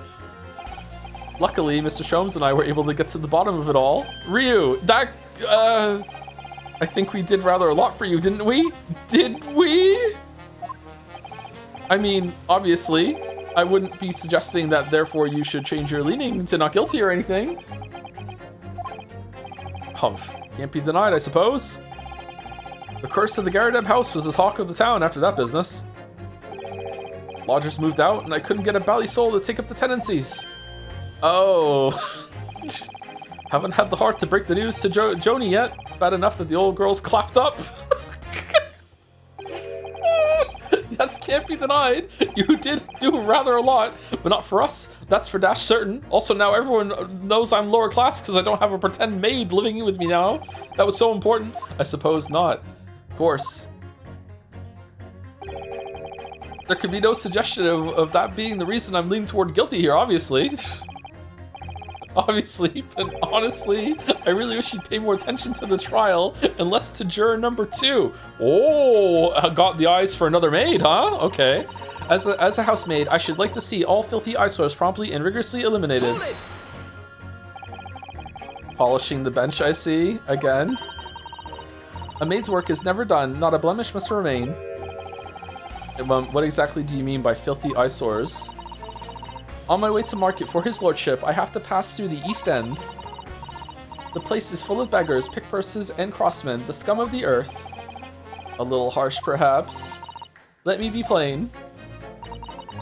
If it were up to me, all those back slums would be made spick and span or eradicated. Ooh, at least we have people like the great detective working to achieve these important goals. You're referring to Mr. Herlock Sholmes? That's right. I like to keep abreast of his exploits by reading Rance magazine in between my duties. He does wonders cleaning up London streets. In my opinion, he should be declared an honorary maid of the capital. Mr. Sholmes, a maid? It's really quite unforgivable. Gutter scum having the audacity to shoot our very greatest detective. Minor detail, it was the 2 brothers in the stand who shot Mr. Sholmes, not the defendant. A minor detail indeed. They're all gutter scum as far as I'm concerned. Whoa, well, it just might be an idea to get our facts straight anyway. Yes, alright. I shall amend my statement. Oh, okay, do we press her on that then? Those brothers are the scum of the earth. They should swing for shooting the great detective. They're not even on trial! Juror number 2! What the? That's not the guilty... I agree with you, the shooting of Mr. Sholmes was an unforgivable act. But the purpose of this trial is to determine who shot the pawnbroker, Mr. Windibank. Oh, I was not aware of that. I'm afraid you're splitting hairs, sir. Sorry? Whether it was the thieves or the pickpurse, it was still gutter trash that shot the pawnbroker in the end. Filth that should be cleaned up and eradicated, in my considered opinion. Juror 1, are you hearing this? You still in? Desperate times, old sport. Yeah, thanks so much for sharing. Changing this maid's mind isn't going to be easy. Bruno, it was one of those 2 brothers that shot Hurley, wasn't it? Yes, without question. Well then, I'll never forgive them. Oh, Iris. Perhaps we can use this maid's statement to help us somehow, do you think? Yes, maybe. Let's listen carefully to what each juror has to say first. Okay, so that's a hint. Okay. I think you'll find that if you look at that photograph in stereo, the truth will just pop out. What do you mean, look at the photograph in stereo? Sorry, what? Don't you know? If you look at the photographic print normally, it looks as though the pickpocket girl is about to shoot the victim, obviously. But if you look at it in stereo, she's actually not even in the fucking room. Yes, okay, thank you for the update, but there's no indication the defendant ever fired the gun. All I'm saying is that if you look at the same print in stereo, it could reveal all sorts of new information. By any chance, are you a fan of stereoscopes? Oh, how did you know? Let's call it a lucky guess. It never gets old seeing the 2 prints merge into one before your eyes. It's extraordinary, it's captivating, it's the height of modernity. Of course. Oh yes, I think you'll find that the stereoscope is here to stay, giving us new perspectives we could only dream of before. It's the greatest invention the world has ever seen. Okay, John Blow. If only it could give me a new perspective on this case, I might agree with you. Oh, fuck. If I've left it in there, I should think there'll be repercussions by now. Juror number 4, what the fuck are you talking about? What exactly have you been muttering about all this time, sir? You keep talking about having left something somewhere or something like that. What? Oh, so sorry. As you can probably tell, I'm a surgeon. You're a surgeon now? A surgeon, that totally passed me by. Of course, people conducting surgery in this country aren't considered to be doctors. Oh no, wait, what? Even though me and my kind are at the forefront of medical science, the real brains are in the field. So what is it that you think you've left behind? Oh, a scalpel. Well, that's a little embarrassing to be honest. You see, I was operating on someone yesterday. Standard thing, went in through the abdomen. But when I'd finished the procedure, I couldn't find my scalpel. Oh, it is a scalpel. I couldn't find my scalpel anywhere. Oh shit, what? Did he? Surely not. Exactly, surely not, you say to yourself, don't you? Worrying, isn't it? That's what's been troubling me this whole time. Could I really have left my scalpel inside the fellow's belly? No, of course I couldn't. So, there you have it. Like I said, a little embarrassing, really. Guilty.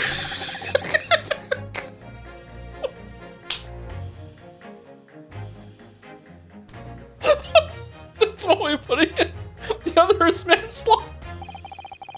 That's exactly my concern. And seeing as this case appears to be all but sewn up, I need to focus on trying to remember exactly what I've sewn up elsewhere. Now, I'm sure I made sure everything was back as it should be. Well, as sure as you can be without being sure. I'm sure you need to be more sure. That's it. Mine made up, stop. Global radio transmission averting to follow, stop. Hold it! Sorry, radio transmission? What do you mean? Are you from the Far East? Stop. Yes, from the Empire of Japan. All communication with Far Eastern nations used to take place by mail. Royal Mail steamers take more than a month to complete the journey. So she was the one that was here last time with the book, right? Now she's upgraded? But now we have the electric telegram. We can send messages using electrical signals. Thousands of miles of cables have been laid along the ocean beds, connecting the entire world. Thousands of miles of cable on the ocean bed? It makes my head hurt just thinking about it. You're well informed, young lady. Hee hee. But cables will soon become a thing of the past. Stop. And yeah, okay. And just when I started to catch up. Radio transmission is the future. Stop. Messages carried all over airwaves to four corners of globe. Stop. Excitement growing. Stop. Atmosphere electric. Stop. Right. Try not to wear out your fingers.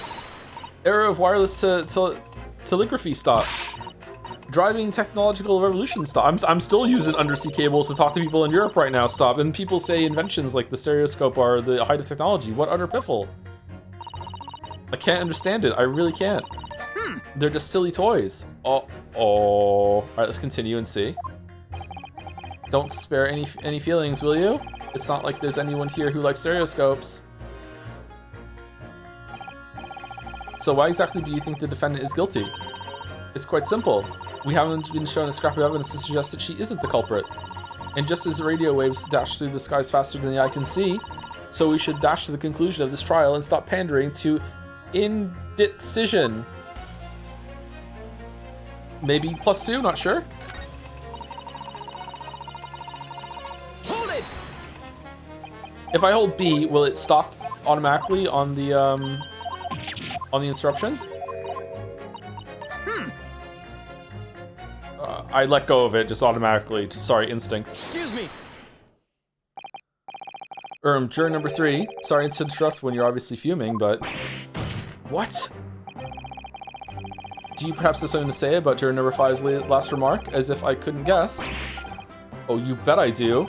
Say that again, go on, I dare you. You know what would make her really mad? Changing your verdict to innocent, not guilty? Eh, wanna do it? Eh, come on, come on. Yes, go for it. Jury fight, yeah. Goodness, are you talking to me? I think he just might be, yes. You think stereoscopes are just toys, do you, huh? Absolutely, I mean really, a machine to view photographs in 3 dimensions? Why on earth would you not just use your eyes to look at the world around you? The Morse code markers are sometimes called dits and das instead of dots and dashes. Ah, okay, alright. +2 then. Why on earth would you just not use your eye? Okay, it's all 3-dimensional. What a great way to appease the man. No, I'm sorry, stereoscopes are of no practical use at all. Uh-oh. You just don't know! Pardon? I think you'll find that viewing a photograph through a stereoscope can unlock all sorts of possibilities. I'm obviously going to have to demonstrate.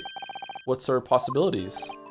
Well, take a crime scene for example. If you had a pair of photographs from a crime scene that you could view through a stereoscope, it could reveal hidden clues you'd never even noticed before. What? Have you got any, Bruno? Any prints we could look at with a stereoscope? Yeah.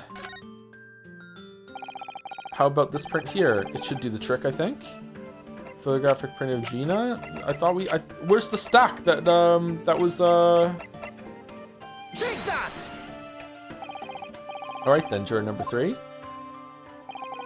Are you saying you can do this with any 2 suitable photographic prints? Of course I can. Very well then, I'd like you to demonstrate. I'd be delighted to. Just give me one more print and I'll amaze you all. We don't have them. Zeke didn't give it to us. Cat is still there. The gun. Skull. Dog. Neutralize. The hell's that? I'm gonna need 2 more photographic prints. That's true! That's true. Is there any in the blood? No. Okay, I don't have him. He didn't give them to me. The same one, Lamayo. Wait, sorry? What do you mean, one more print? Oh dear, oh dear. Don't you have these in the Far East? Don't you know how a stereoscope works? Bruno? What? I explained this to you for 35 minutes yesterday. You've forgotten already? You need 2 photographs for a stereoscope, remember? You know, one for the left eye and one for the right. I am so scared that this is coming up in the trial. How could this possibly reveal something? What do you mean? I'm gonna have to go cross-eyed on 2 photographs and see something pop out that I didn't see before? What do you mean? Oh yes, I remember now. But the print we have from the pawnbrokery is just a normal photograph. No. I think you'll find that the clue is in the name. It's a stereoscope, not a monoscope. You always need 2 prints. Thanks for the friendly explanation. Well, if we obtain another print at some point later in the trial, we can always show it to this young man then. Aha! This is a cool way of using the present evidence bit. I think you'll find that that know-it-all expression is really starting to annoy me. Let's get things back on track, shall we, Council? All we need is another shot from a slightly different location, and we can see the scene in 3 dimensions. All right, let's press him on that and see if we can get like it from Zeke's. Can it really show up new clues though? Don't know unless you try. How about this print here? It should do the trick. No, I don't have one. I did. Take that! All right then, juror number 3. You see, of course I can. Very well. I'd like to demonstrate. Related to one more print.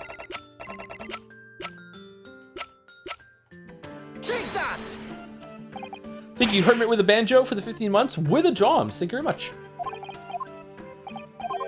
All right, so we have to get it from somewhere else then. How are we getting that? It feels like we have to do this right now. So can we press Zeke's for it?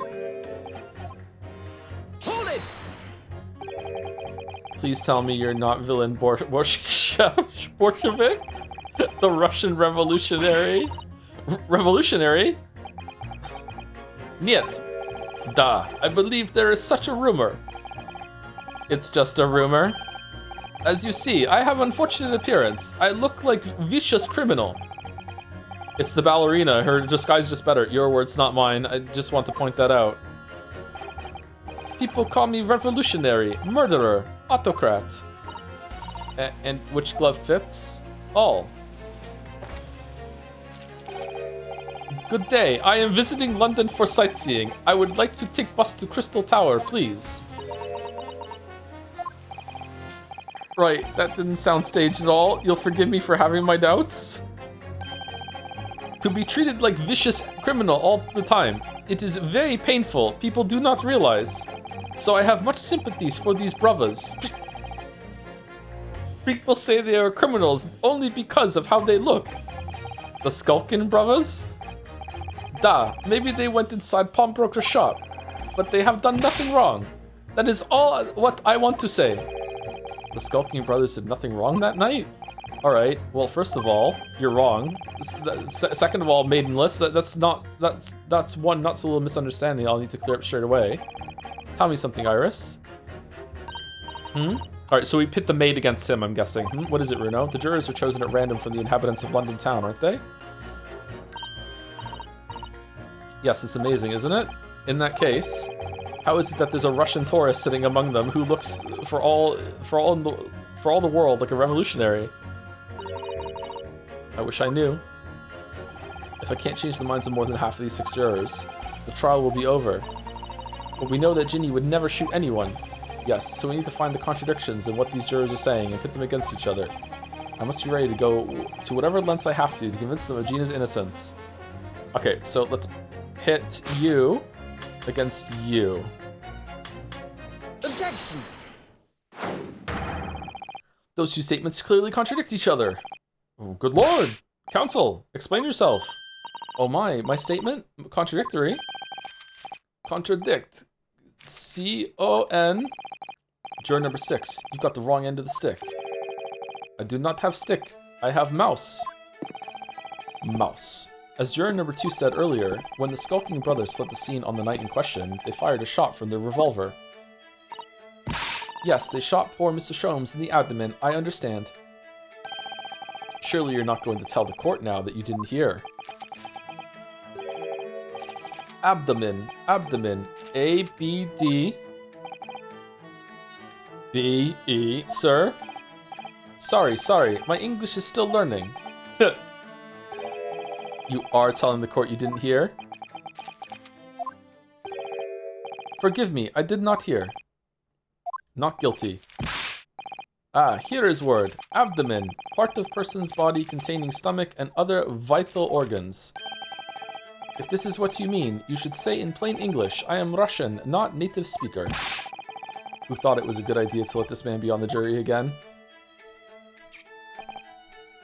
So, you are telling me these brothers who look like criminals were lying. They said before, we never done nothing, but truth is, they shot detective. This is double negative. Yes, that's exactly right. Lying is wrong, especially when lie is said by person who look like criminal. Coming from you, that seems surprisingly prejudiced.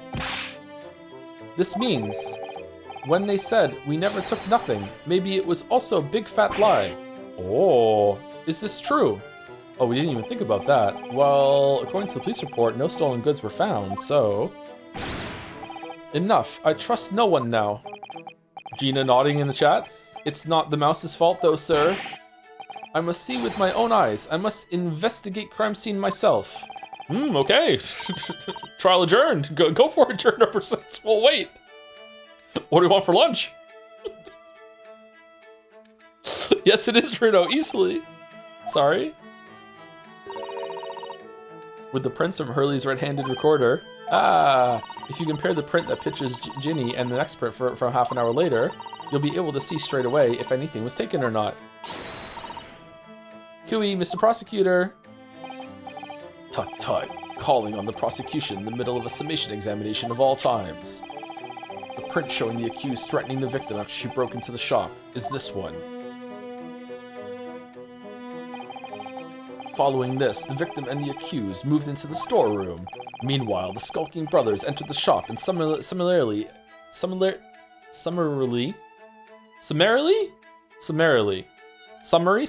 heard I was right the first time, yeah, heard the fatal gunshot ring out.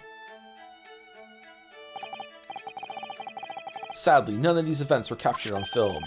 This is the print produced by the camera half an hour later, after the brothers' flight. Is the lamp going to be broken? Now the lamp is broken, okay.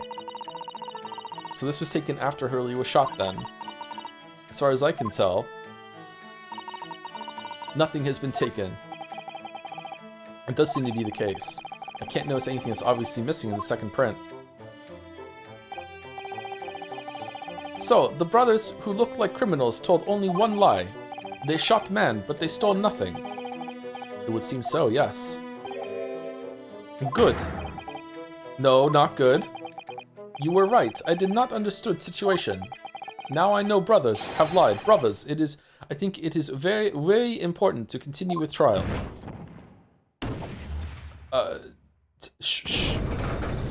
Sure.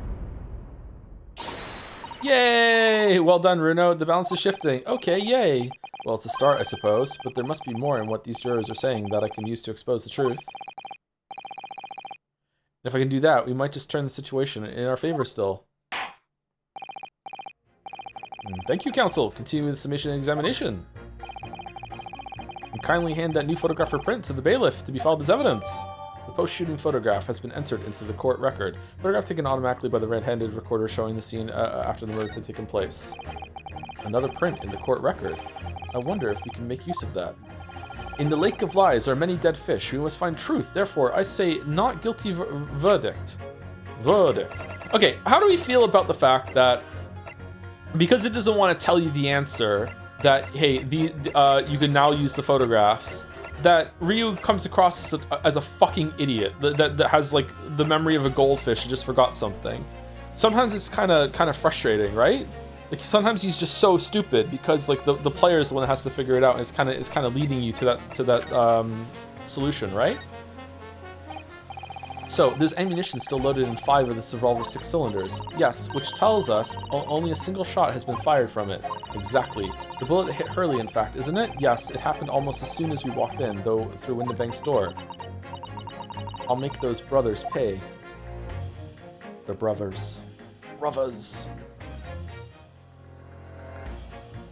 Okay, that's different. Yeah, that's. Can I switch between them? Like if you go here, you can see in the small one.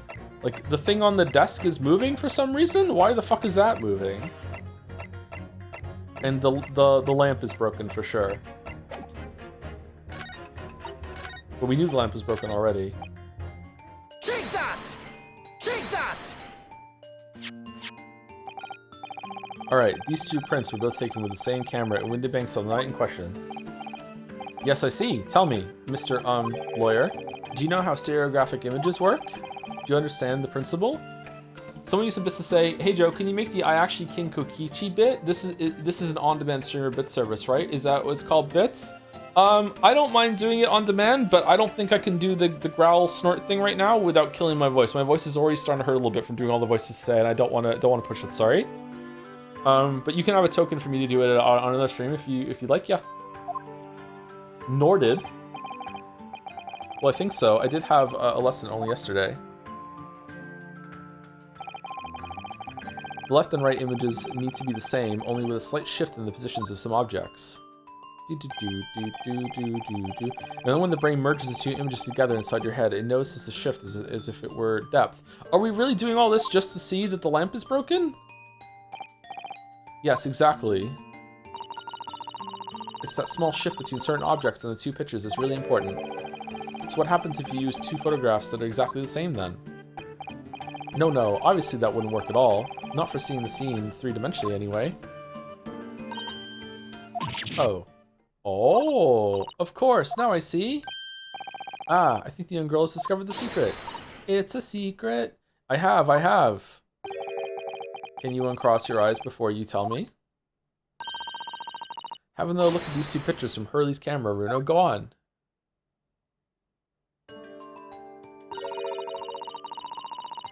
Oh, can you see there's a really obvious difference between them? Of course there is. There are 2 people in the first and no people in the second. Well, yes, you can see it straight away, but now try looking at the pictures in 3 dimensions. All right, I'll give it a go. Okay, I see nothing. That just doesn't help at all. So to start with, you have to cross your eyes and then try to make the 2 pictures overlap exactly. Oh, my eyes hurt now from doing it. Let's see, if by crossing my eyes, I can make the quill and pens for each picture overlap in the middle. Wait. Well, did you manage to see it properly, Bruno? Yes, I saw it. Ugh, what's going on with these 2 pictures? Some of the things on the counter sort of jump out at you.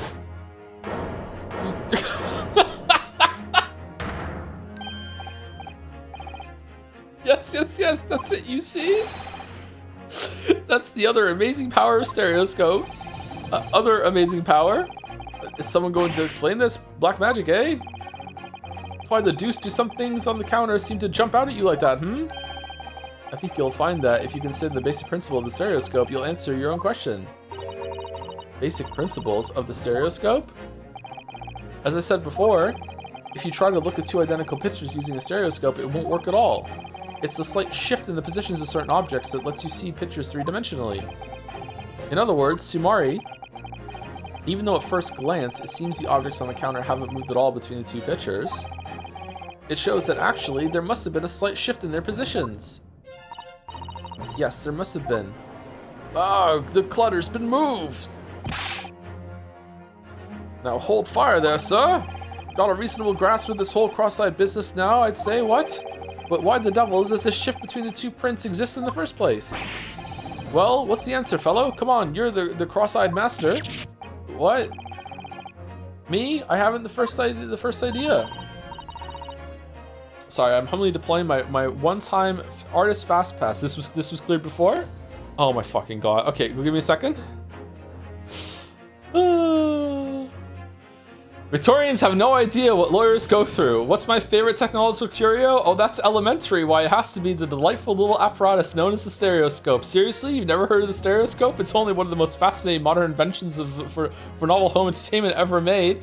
Oh, none of the evidence in your court record looks useful? Well, as a matter of fact, I just happen to have a pair of two nearly identical but slightly different photographic prints right here. Let me just pop them into my stereoscope and let's observe. Did you redraw the whole thing? Holy shit. The effort, wow. Aw, Susie, I miss Susie. The juror as well, holy shit. Amazing. Thank you, Errol. Fast pass attack. You know, Runo, it's quite simple. It is. Just think it through step by step. The first photograph was taken at 1 a.m. Then, 30 minutes later, the second photograph was taken. Is it because the door opened and swung into the doll and moved everything a little to the right? But the position of some items on the counter appears to have shifted slightly in the interim. So that means that sometime in the half-hour interval, someone must have tampered with the things on the counter. Zookers! Someone tampered? New information, stop. Not mentioned in testimony so far, stop. Oh, is it still in there? Yes. We've had to go around in circles a little here, it seems. But I'm starting to see what I should be aiming at in the summation examination now. Ladies and gentlemen, the question now is clear. We know the items on the countertop were moved, but by whom? Are you suggesting you might know? Of course. I can tell you right now who is responsible for the almost imperceptible shift in the items on the counter. I mean, I want to say it's these guys because they went rifling to steal. But I mean, it's probably Pop Windebank when he opened the door and he moved. I don't know. It was Barrack Von's. He's only 32. Holy shit. Younger than me? Yeah, that bodes well for me, actually. You know, that's one of my rules. Okay, I guess we go with, I don't know. My instinct is telling me that it was Pop Windebank that opened the door when they went to the storeroom after Ginny made him open it, and that moved it. But that doesn't prove anything when it comes to moving the trial forward or making him not guilty. It's like, yeah, of course, yeah, she let him in there. Of course, like that's what it was. So I guess we have to say it was these two to say that they went rifling for something. I guess I don't fucking know. I'm probably gonna lose a life here. Take that! It was the witnesses currently in the stand, the Skulkin brothers. Wait, this does not agree with what brothers said in testimony before. They said they did not even have time to pull dukes from Lucy Lockets. My phrasebook says dukes is meaning hands, and Lucy Lockets is meaning pockets. But is this another lie? Is this what you are saying? Yes, I'm afraid so. Hold on there a minute. You can't be sure of that. I quite agree. The accused is a common pickpurse after all. It's perfectly possible that she went through the things on the desk to see what she might steal. But they moved exactly back. There's no way that they put back everything exactly there. It must have been the door opened or someone pressed the doll. Oh, but he works there, so he would open the door not that far and know it. So it's like when they went in there, they opened the door further and moved it a little bit. It's gotta be something like that. I think that's unlikely. And why exactly? As you can see from this photographic print, the defendant was pointing a gun at the victim. It would seem, as my learned friend indicated, that she was coercing Mr. He's pulling that back. Mr. Windibank to open the storeroom door. In other words, Samari, Mrs. Strahd's interest lay within the storeroom, not in the main shop, giving her no reason to touch anything on the counter. All of which points to one thing. The Skulking Brothers have omitted key facts in their testimony. But the accused is a pick purse, common gutter trash. Why look any further for the wrongdoer here? Because the Skulking Brothers are thieves, madam. No better, in fact, worse than a pick purse. My God, you're right. I hate them even more. I believe that these brothers were looking for something on the victim's counter that night. Ladies and gentlemen of the jury, if you would condemn the defendant on the grounds that she's a pickpocket, would it not be at least right and proper to thoroughly scrutinize the testimony given against her by two thieves? Well said. I, for one, would like to hear more from that shady pair.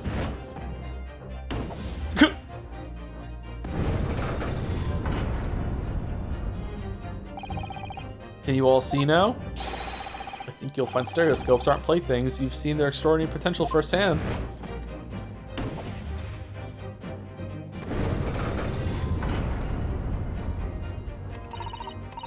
Wholeheartedly agree, stop. Must purchase after trial, stop. Will return home via Regent Street, stop. Oh, she's convinced.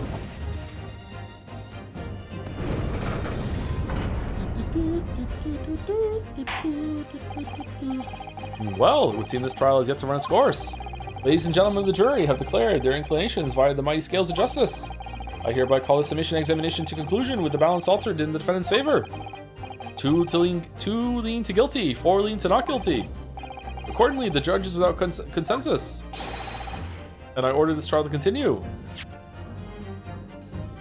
The jury is without consensus, sorry. Yay! Okay, yay, well done. Oh, by the way, what? You should hold on to this right now. You never know when it might come in useful. Twice in one trial would be unusual, surely, but alright. No, she's Iris, a folded device that allows anybody to enjoy seeing things in 3 dimensions simply by looking through the eyepieces. Stereoscope has been entered in the court record. I love that the Von Zieks is too dignified to cross his eyes and instead use the device. Lord Van Zieks, you will instruct the witnesses that the court demands additional testimony from them. Whatever, my lord. I'm sure it won't spoil the bouquet to do so, my lord.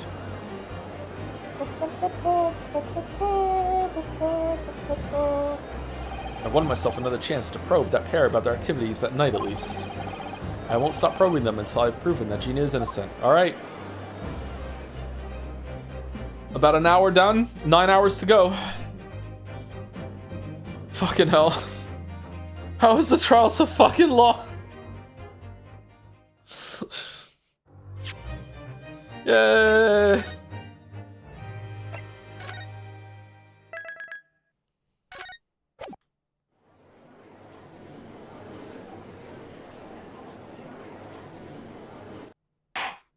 Order! Please, let's resume proceedings.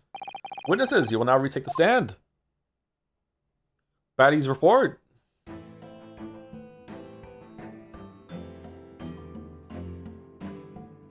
I presume you heard the defense's counsel summation examination. The defense counsel's... Oh yeah, governor. I did, Gov. I did. Mr. Skulkin. God, blimey! This is going to be hard work. Earlier in this trial, you gave the following testimony about your actions after you entered Windibanks. Well, it was bedlam soon as, weren't it?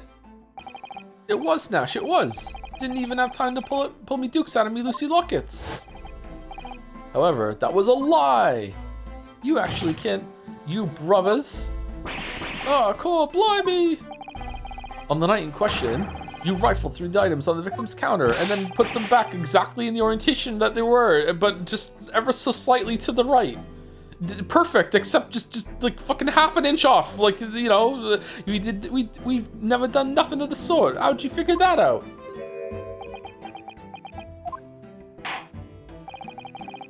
You will now give formal testimony once again. You will tell the court precisely what happened on the night in question. And this time, you will tell the truth. Each lie that passes your lips serves to increase the severity of your punishment. Oh yeah? You talking to Sorry. And that gentleman may deal a crushing blow to your chances of ever seeing the light of day again. That's possibly the worst D20 I've ever failed. Oh my god. Holy shit. Oh man, thank you, Rouge Koala for the new sub. Welcome. Thank you very much. 7 minutes ago. Sorry I didn't still now. Hope you're well, Rouge Koala. That's a cool name. Oh, Rouge of Love. A thought worth pondering, perhaps. Say no more, Gov. We hear ya. We'll blap. We'll squeak. We'll peach.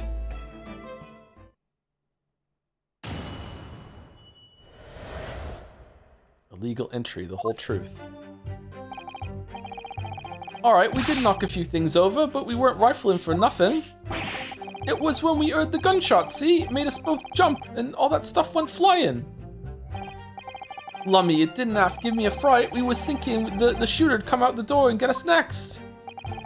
We stuck everything back where we found it and scarpered straight into him in the black. Really, you put it back that perfectly? What? We couldn't have shot the pawnbroker. See, we never even had a chance, did we?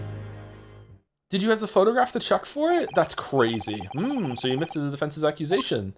Okay, is it just like that, just so we could have done the stereoscopic bullshit thing? I guess so. All right. You did indeed ransack Mr. Windybank's countertop on the night in question. Fucking chat told me all the details matter, though, so... Or not ransack, Governor, no. That's right, Nash. That's right. It's more like we tidied up. Yeah. Sorry. By their own admission, these brothers entered the pawnbrokery under dubious circumstances. However, they panicked and fled on hearing the gunshot, having first made good their mess. They are found guilty of cleaning up. The way you said it, the way you say it, we hardly sound like roughs at all. We don't, Nash, we don't. Can you make us sound a bit more cutthroat? It can't just be coincidence that these men showed up at Windybanks that night. Yeah, there's more to the testimony than meets the eye. I'm sure of it. Illegal entry, the whole truth. Alright, we did knock a few things over, but we weren't rifling for nothing. We weren't rifling for nothing. If that's the case, then why didn't you testify to that effect in the first place? Well, you know, we ain't exactly squeaky clean, are we? We ain't, Nash, we ain't. If we admitted to something like that, people would think we was up to no good. Well said, Ringo, me old China. We'd only land ourselves in even more trouble. And in fact now, as a result of lying in your previous testimony, that's exactly what you've done. Landed yourself in even more trouble. Ah, well, that's rotten luck, says the rotten apple eater. Ugh. Witnesses, explain your actions to the court. Why did you ransack the victim's counter? We never ransacked nothing. Right, Nash, right. More like we tidied the place up. Sorry. It was when we heard the gunshots, see, made us both jump and all that stuff went flying. This voice is very hard to do. So what you're saying is, the sound of the gunshot shocked you so much, you knocked all those things off the counter? Well, it shocked one of us that much, yeah, this bag of nerves needs to learn to keep his shirt on. Look, it was loud, alright? Blimey, me dead granny would have woken up with that bang. Big Bravia screamed like a bloomin' baby and fell over on the counter. He knocked over a load of books, a candlestick, and some skull whatnot. That got tangled in some marionette, what knocked over a picture frame, what knocked them scales on the floor. Not the skull. You've really mastered working quietly then. What a racket. Me granny would have been scared back into her grave at a clatter like that. So in short, the gunshot took you by surprise. And then some. I mean, it was quiet as a mouse, and then there were all of a sudden, bam, mouse, like on the jury? Okay, I would like to finish the testimony before I come back and press it. And picture the scene, right? I hear the shot, then next thing I know, there's a skull rolling across the floor. That deafening bang in the pitch black, I ain't gonna forget that in an hurry, I can tell you. Wait, how did you know everything where it was meant to go back then, if it was pitch black? Yeah, despite being so scared, you had the composure to tidy the mess you'd made? Eh? What do you mean, Gov? I would imagine most people would have left the rolling skull and fled without a second thought. Do you want to give the skulking bruvs a bad name? If nothing else, we're tidy. Well, pardon me for the slander.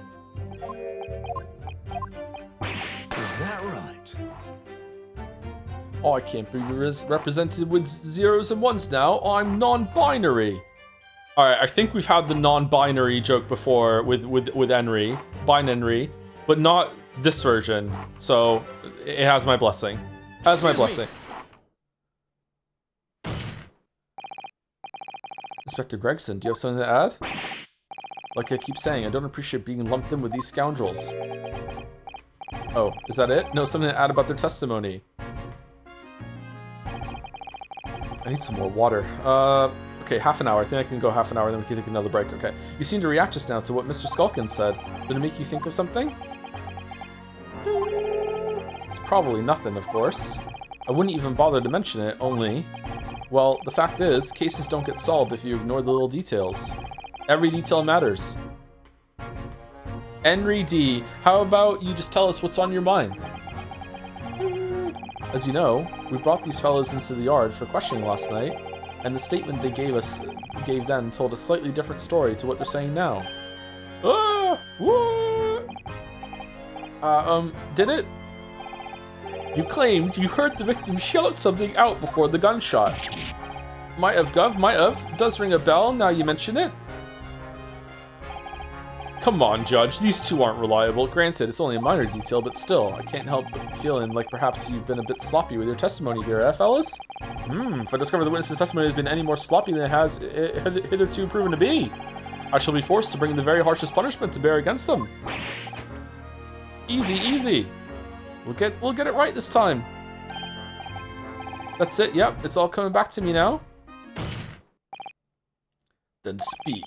Supplement your testimony with whatever details miraculously return to your questionable mind, sirs.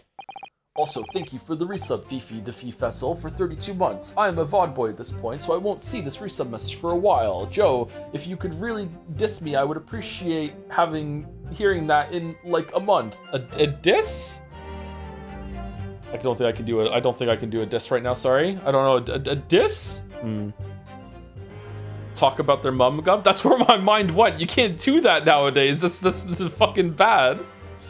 I'm the king of dissing. Call me Eminemry. All right, there we go. All right, chat saved me. Holy shit. Right you are, Gov. Just before the gunshot, we heard a voice yelling out, "Give me that gun." Right before Wakaba died, she told me, I think I might die. So in fact, you heard the voice of the gunshot almost simultaneously? We did, Gov, we did. Although, I suppose if you're being honest, we heard a kind of wavering voice before the yell and all. If you don't want to get shot... Give me that gun! Bam! Oh damn, the pantomime. Kind of thing. A career in acting tragically missed. And where were the voices coming from? Could you tell? Of course we could. From the other side of that door behind the counter it was. From the storeroom where the victim was found dead. The voice you heard, it was that of the victim, Mr. Windybank. On my granny's life? Of course it was. On his granny's life? Of course it was. So, that would mean... But you just said your granny's dead! That you both knew Mr. Windybank in the sound of his voice. So that would mean what? What, Nash, what? Any ideas? Yes, Counsel, indeed it would. Nah. We didn't know the geezer. How am I supposed to deny it when that bloke and all the fancy cobblers giving us the evil eye? If you value your lives, you will ensure your testimony is accurate and true.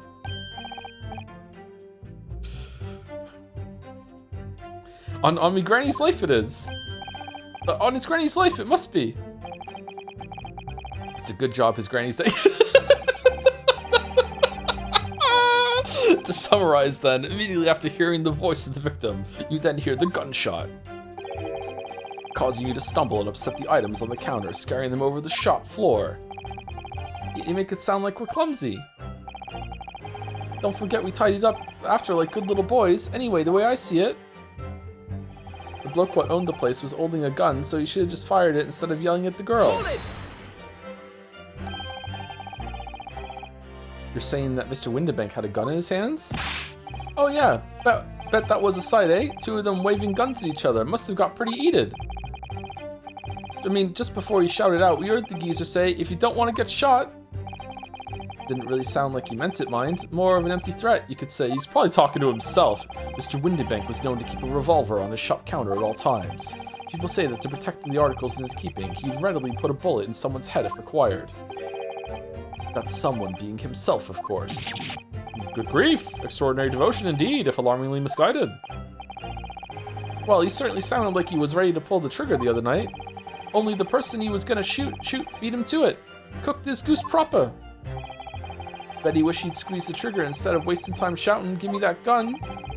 And it was directly after those words that you heard the gunshot? It was more or less at the same time, Gov. Give me that gun! Bam! Look to the camera. Yeah. Kind of thing. Yes, a career in acting, very tragically missed.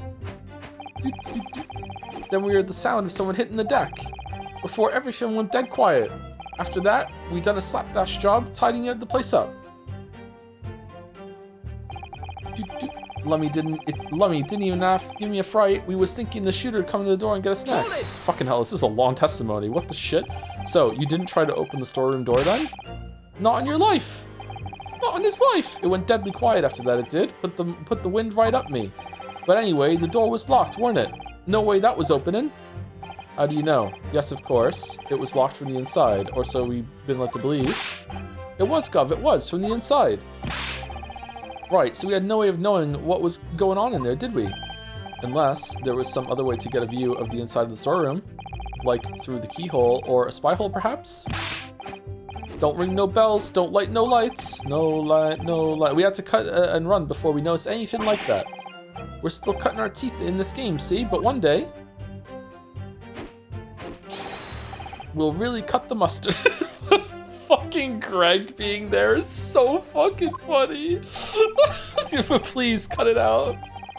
But as we know, behind that door was the victim's lifeless body, with the accused not 2 feet away. Yes, unfortunately. Gina was in there, unconscious, with the gun in her hand. To confirm, would it be correct to say that neither of you set foot inside the storeroom? That's right, Gov. That's right. Couldn't have, even if you wanted to. We stuck everything back to where we found it and scarpered straight into him in the black. Oh shit! I have to press it, don't I? Okay, so I see that I can either press that the lamp was broken, so more things must have fallen on the floor. If it was so dark, how did you see all this? And also, how did you see to put everything back on the floor properly? Like, how did you even do that? How did you know the door was locked if you didn't go and press it? And also, there was a way to look inside because the window on the door thing that Ryu didn't bring up, so therefore I think it probably is that one. So there's actually lots to press here that we can do. I wonder what one is correct. Yes, whereupon you fired a shot from your own gun at Mr. Herlock Sholmes. Oh, yeah, we was a bit hasty there. We was, Nash, we was. Truth be told, I was already shaking like a leaf when you lot turned up. If you're shaking like a leaf, don't put a loaded gun in your hand. Good advice, miss, good advice. Truth be told, me mind went totally blank. Before the mind goes totally blank, make sure you don't have a loaded gun in your hand. Mental note made, miss. After that, we legged it down the street, but apparently we looked dodgy to the coppers or something, so they clapped the darbies on us like winking. Yeah, sure. And after you'd been handcuffed, the police found this revolver in your possession, correct? Well, yeah. But listen, that proves it, done it, eh? We couldn't have shut the pawnbroker, see? We never even had a chance to. Okay, that was really good. Matching of the next line in the testimony with the end of that press dialogue. That was really well done. I love it when games do that, where when you return back to the central loop of the dialogue, that it actually makes sense and it feels like a good flow of conversation. It's really hard to do. And you have to understand like video games in order to write like that. Yeah. So, and why should we believe that? You know what? Cause it's true, innit? The place was totally empty when we went in, Desu. At that time, the victim was already in the storeroom, having been forced to open the door by the accused who had a gun to his head, and then they locked it for some reason. In other words, Sumari, on the night in question, these two witnesses never even laid eyes on the proprietor of the pawnbrokery, Mr. Windibank. Correct? You got it, mister. Down to a T. So the skulking brothers never actually encountered Mr. Windibank. Is that really true, I wonder? That's it? That's the full extent of their testimony? What do you mean that's it? This is the longest testimony ever. What is it, Runo? You look very fierce. I could pour you some herbal tea if you're tired. Oh, thank you, but I'm fine. Being such a logical thinker, you'll probably laugh. But I feel as though these brothers are still hiding something important. It is nothing more than a feeling, though. I have no proof to support it. Well, feelings can be very logical at times. Sorry? People's expressions, the movement of their eyes, the words they choose. You can take all that in and your brain will quietly analyze it to come up with a feeling like you described. You've concluded that there's something suspicious about this testimony without knowing why, that's all. Yeah, generally you should trust your feelings. Not always, you can be wrong.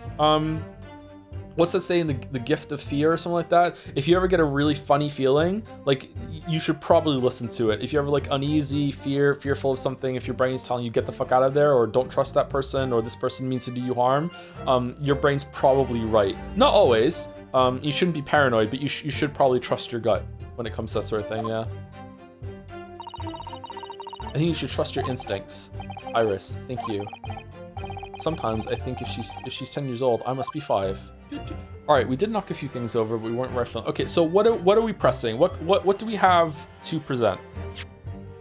We have I'm a lawyer. We have the pawnbroker thing.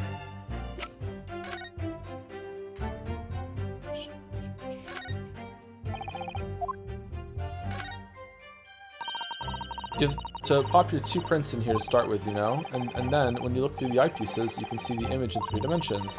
The important thing is to get right is to position the 2 prints. I don't know who came up with the idea of a stereoscope, but it's really quite fascinating.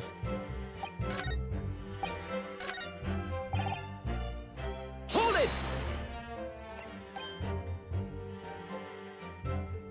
Oh, he was shot in the back. Shit. Right? He was shot in the back. That's what it says? Single bullet wound from the... Due to a single bullet wound from the back. So he's shot in the back. So if he's shot in the back, how did they do this pantomime where they're standing in front of each other? Give me that gun. Is it this one? Maybe? I don't know actually. This might be a step ahead of what they want. Alright. Let's try it. Protection. So you're saying that on the night in question, the victim, Mr. Windibank, was wielding a gun. Is that correct? That's it, Gov. You've got the picture. Yes, Nash, yes, no question. And yet photographic evidence obtained immediately after the incident clearly shows that Mr. Windibank was not holding a firearm of any description. Okay. You what? Gordon Bennett, that ain't right. Objection. There could be no question that the victim's revolver was used in the incident. I would remind the court that Mr. Windibank's gun was found at the scene.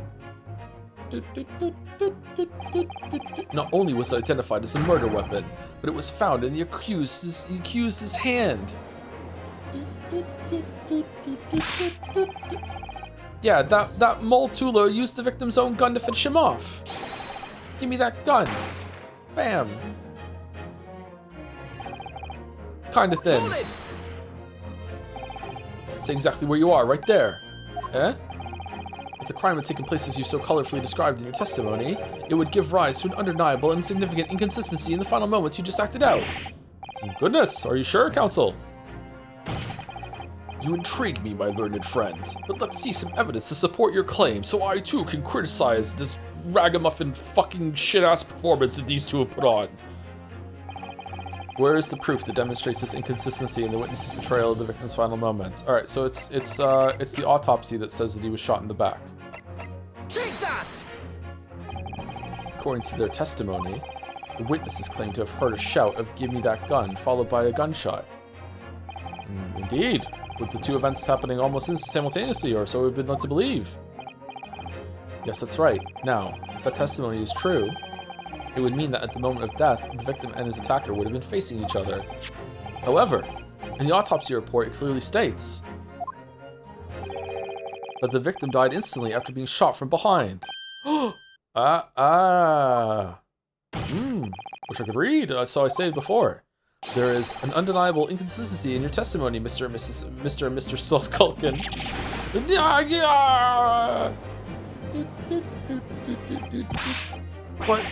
But it's the God's honest truth.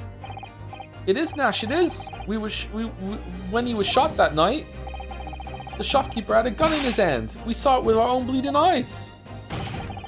Did I hear you right just now? You actually saw Mr. Windibank holding a gun? Something like that might have slipped out. Ladies and gentlemen, you have all just heard the admission by these two witnesses that on the night in question, they actually saw, with their own eyes, the victim wielding a gun. Which can only mean that despite their testimony to the contrary, the Skulkin brothers must have encountered the victim in person. Nash, What about Gregson? Did he see him too? Oh shit. That was a cool shot. Order! Witnesses, explain yourselves at once. Well, the thing is, it weren't supposed to, It would seem that my previous warning fell on deaf ears. I made it quite clear that false witness would be the death of you. Am I to understand that you replaced the untruths of your original testimony with renewed lies? Ever so sorry, Governor. Truth is, see, we weren't even there. We're just here for fun. Cut it out, Nash, cut it out. If we blab now, you know what you'll do to us. He? Who are they talking about? Let me make your position here perfectly clear. You will talk. There is no other option available to you. Ugh. Bruv, come on, the game's up. But you'll have our guts for garters. The case hasn't quite sunk in yet. No matter how hard you try to hide it, the truth will come out. On the night in question, it is now apparent that you brothers met face to face with the victim. I demand you testify again to explain the precise circumstances under which this meeting took place. I'm so easily amused. Well, do we have to? On pain of death. I suggest you make yourselves fully aware that this is your very last chance to tell the truth. Kitten. Encounter with the victim. Alright, so we just got inside the gaff and heaved a sigh of relief when the geezer showed his mug. Give me that gun, he bellowed, and then he flew at us like he was possessed. I thought we'd had it. For an old geezer, the bloke was strong as an ox. He chucked me over the counter. I pulled the gun on him and he legged it through that door into the back room. We never had nothing to do with killing him. That's all what happened, I swear. What the fuck, guys? So you're now telling us that moments before the victim was killed in the storeroom, you in fact encountered him in the main part of the shop? Well, yeah. Sorry. Well, this time it must be the truth. We find ourselves in an interesting juncture. This changes matters considerably. But honest, Governor, this time, Nash, we ain't got nothing more to hide. Very well, counsel for defense, you may proceed with your cross-examination. Oh, what's the fucking point, my lord? This is it. The moment I've been waiting for.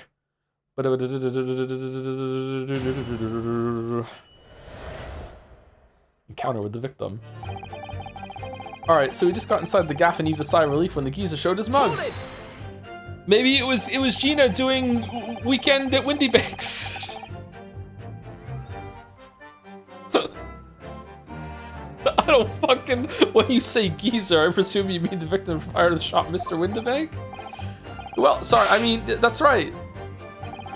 We was keeping a close eye on the entrance to the gaff, obviously, but we never thought no one was gonna come out of that back room like that. The back room being the pawnbrokery storeroom? Yeah, that must be where he popped up from. Only place he could have been. So it seemed the victim was already in the storeroom when these brothers entered the premises. Which means Ginny must have been in there at that point as well. But that doesn't make sense, does it? If Gina had threatened Mr. Windybank into the storeroom with her at gunpoint, then why would he have emerged from the same room alone with when the brothers arrived? Oh, I don't know. Herlock would know. Did you see the accused at that time? What, that mall tooler? Couldn't tell ya. No way, Kaba. We had bigger fish to fry then. I mean, the old geezer just lost it. Frying fish for your third brother? Give me that gun, he bellowed, then he flew at us like he was possessed. I thought we'd had it. You mentioned that Mr. Windybank shouted those words in your previous testimony too. Whose blood is on the calendar? Did one of these two get shot and they're hiding it? When the fuck did that happen? However, you claimed that you heard him yelling them on the other side of the storeroom door. Oh, did we? But the truth is, he was shouting those words at you, wasn't he? Well, yeah. Was the victim Mr. Windybank, wielding a gun at the time? Was he ever? Blimey, lummy, a great ugly barrel he had, pointed straight at me frontispiece. Oh my god, not your frontispiece. So what you're saying is, you definitely saw Mr. Windybank with the gun at that time, is that right? It is, Gov, it is, spot on. Then all of a sudden, he came at us, he did. It was Bedlam. I didn't know who was going for who. We were clearly all going for each other. Like Nash said, we thought we'd had it. I mean...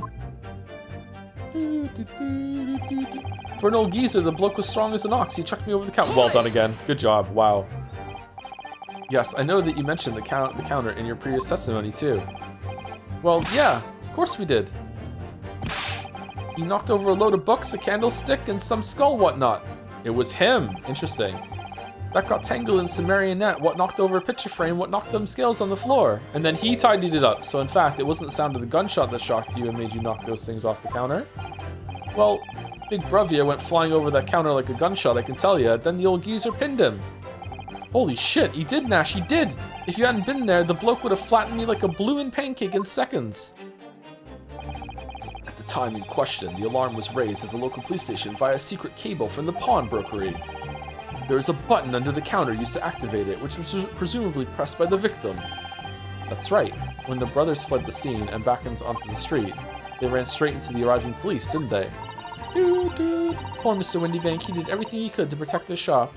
And then Ginny killed him. I pulled my gun on him, and then he legged it through that door into the back room. Were you intending to shoot Mr. Windybank? Nah, never. I was just, you know, looking out for my bruv, weren't I? He was being flattened, don't forget. It's true, yeah.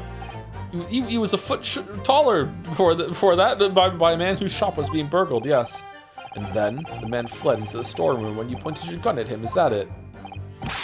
Yeah, that's it. He shoved me away, then ran off through that door and shut himself in.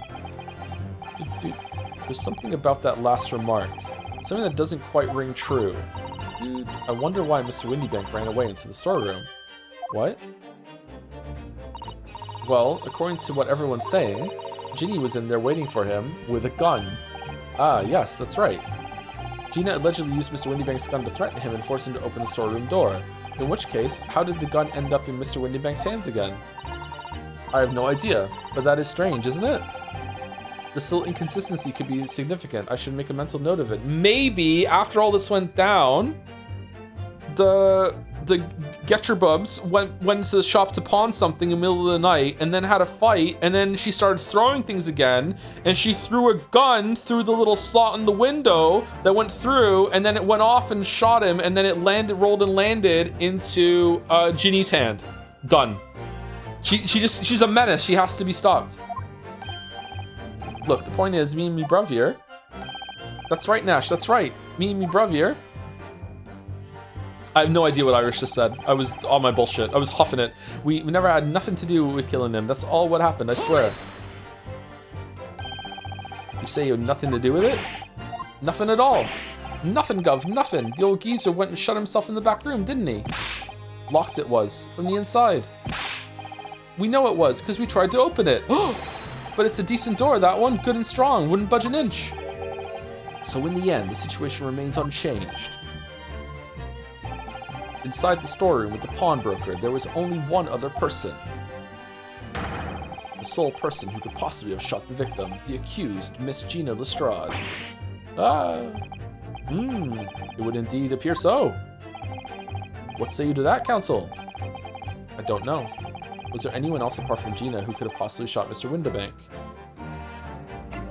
Yeah, there could have been. Mr. Skulkin. Every time. What? What's that look for? From the moment you admitted that you'd encountered the victim face to face that night, the course of this trial changed completely. It did? What is your point, my learned friend? The question we must answer is, who could have shot Mr. Windibank? And it is the belief of the defense that the defendant is not the only possible answer at all. Okay, I hope I'm not going to have to point to someone, because I don't fucking know, so you have my attention. Uh-oh. In that case, let us return to this plan of the premises. The victim was killed in the storeroom, which was locked from the inside. Those are the facts. So pray, what other possible answer to the question of who shot the man could there be? I hope I don't see green. Counsel, you must now provide answers to the court in respect of 2 conundrums. 2, my lord? Twice as many chances to be right, maybe? Indeed. Namely, from what location did the culprit shoot the victim? And furthermore, where was the victim at the time? Understood, my lord. Are you alright, Runo? I'm not entirely sure, but there's only one thing I am sure about. If I can prove that there's a credible new alternative to what happened, it would change Gina's prospects hugely. Bigly, even. So now, time for some clarity. Show the court on this plan the answers to the questions posed by his lordship. If you believe someone else could have killed the victim, indicate from where that person could have fired the gun. Here, through the flap in the door. Take that! The defense believes that the culprit could have shot the victim from this location here. Well, that's not right. Uh-oh.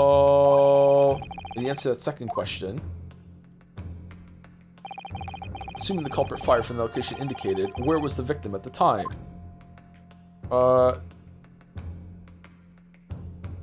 Here. Take that! The defense believes that the victim would have been in this position here. Objection! What your answers in fact show is that your own position is as absurd as those you have indicated on the plan. What are you saying? What Lord Van Zieks is saying, counsel?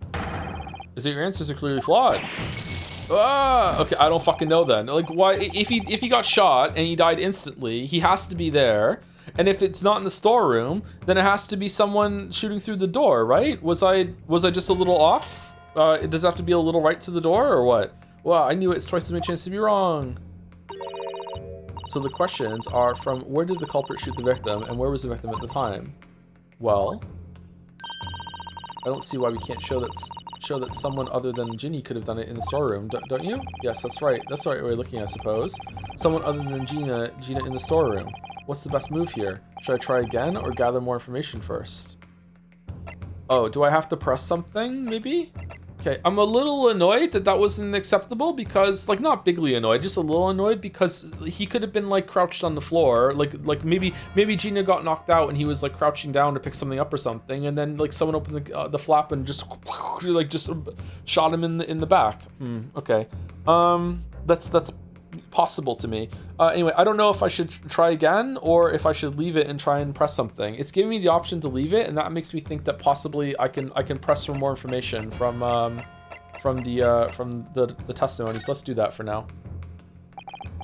My lord, I would like to consider the situation a little more before giving my answers again. Consider the situation as much as you like. The answers do not exist.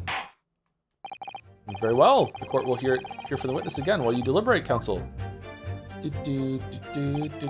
So that's all these brothers are willing to reveal this time, is it? They're still hiding something, don't you think? Yes, I'm sure of it, and not just a minor detail either. It was almost certainly because of those two that poor Windibank. Well, you can't let him get away with it, Runo. I know, but I get the feeling. that there's even less evidence at my disposal this time to prove that they did it. We've come so far. Now it's time to finish them off. Well, I'll do my best. I pulled my gun on him, and he legged it through that door into the back room. We never had nothing to do with killing him. That's all what happened, I swear. Okay, this is the one. I think that's the evidence that Iris and Ryu said there's something off about the statement, right? So maybe this is a clue. Can I press it again? Let's see. Hold on. I just like that pressing it a second time is a possibility for some of these because it means that you have to have that in the back of your mind constantly. Gina was in there waiting for him with a gun. That's right. Gina was using the front of the force with the sword gun, which is what did how did the gun end up in Mr. Windybank's hands again? I have no idea, but that's strange, isn't it? This little inconsistency could be significant. I should make a mental note of it. Point is, me and my bruv here. Okay, do I press them with that? Okay, I really don't know. Maybe present the gun and be like, why is the... How did the gun get back into her hand then? Let's try it. No, that's not it. Let's just consider the implications of that statement for a moment, shall we? What implications, Counsel? Nothing strikes me about it. Really? Exactly, there's nothing striking about it. What's striking me is your propensity for the inane, however. No, that's wrong. Shit. Okay. I need to clear my head and come at this again from a different angle. Alright, so it's not that then. Is it just going back to the room and putting someone in the room like Iris said? Let me save it. I don't want to lose too many lives. Huh? Oh, I have to press the last one in order for that to work. That was the last one. Fucking hell, sorry. We'll take break after I solve this puzzle, so you know, maybe 30 minutes. Hold it! Okay, I would like some clarification. I'm actually asking. I wasn't like a pixel off here with putting the person shooting through the door, was I? Like, it's not gonna work if I put it like a little bit to the right of the door and then put it here, right? Are you really asking? I opened up with saying I actually asking, yeah. So like putting the person here and then the corpse here isn't gonna do it, right? It will do it? What do you mean? Why are you telling me I wasn't? That's what? Huh? You put it in the door rather than in front of. Yeah, that's why I was asking. Like my line of thought is that it was standing next to the door and shot through the flap in the door, and the corpse is here. So like putting it a little to the right of the door will work. Oh fucking hell. Okay. Take that! And here, right? That's where he was. Take that!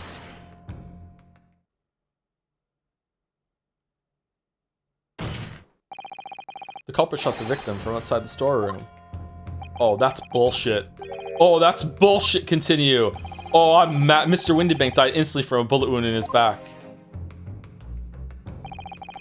Looking at the stain of blood from the storeroom floor, it doesn't appear like that the body was moved after death, which tells us that he was almost certainly shot while he was in the storeroom. However, the crucial point is where the shooter, where was the shooter when the fatal bullet was fired? I'm gonna go take an angry pee. I'm so mad. Actually, I'm just gonna get some water. Be right back. 2 or 3 minutes. Bum. Oh shit, wrong button. What this needed was I understand it can't cover everything. Can you see the mouse? It needed to just I don't know if you can see the mouse or not. Yeah, you can see the mouse. It just like it's really like natural to put the person here because they have to be close enough to actually hold the flap in the door open, right? That's the thought. Maybe the door was open when the shot happened and then they just closed the door, but if that's the case, I don't understand what the deduction is. So like putting it here, it just needs to like, I don't know, like the acceptable area just needed to be a little bit, I'm guessing the acceptable area is here, like a box is here. So it just needed to be like just a little bit over here. Just to make sure that, you know, the estimation is like it's covering that whole entire area. That's very annoying, IMO, but not worth dwelling over. However, the crucial point is, where was the shooter when the fatal bullet was fired? So you are adamant that the shot was fired from outside the storeroom? Well, according to the skulking brother's earlier testimony, which has all been lies, by the way, I pulled my gun on him and he legged it through that door into the back room. Mr. Windenbank ran away through the door. We have to assume that the door was open at the time. Ah! It was at precisely that moment when the victim was fleeing for his life that these brothers had the perfect opportunity to shoot the man in the back once he was inside the storeroom.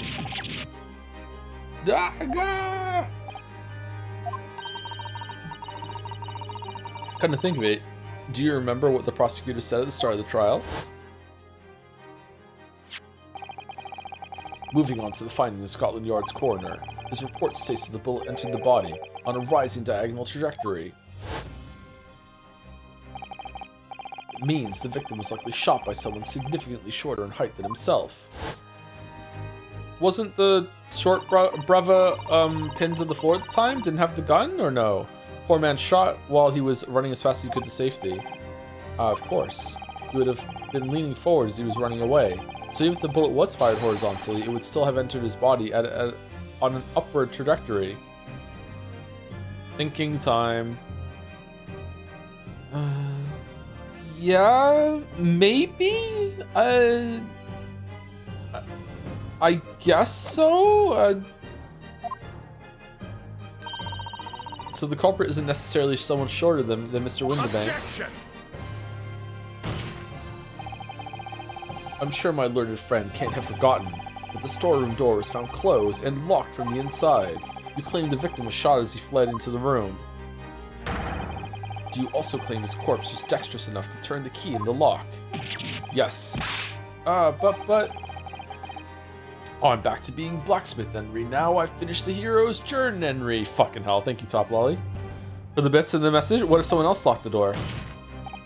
Yes, there's someone else. There's someone else who could have locked the storeroom door. Is that so? Very well then, counsel. Present your hypothesis to the court.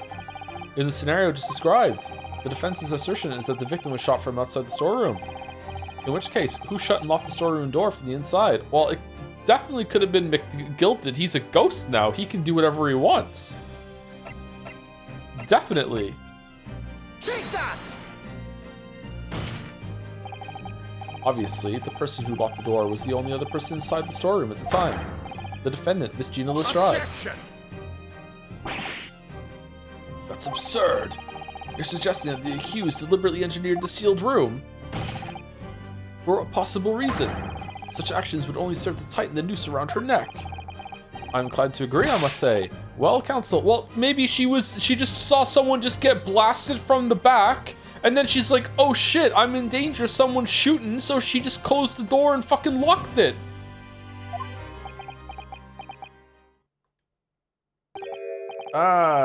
Yes, that's a tricky one, that, isn't it? Have big notions have no place in my courtroom, counsel. Remember that, please. But of course, Ginny would have locked the door. It almost goes without saying, doesn't it? It does?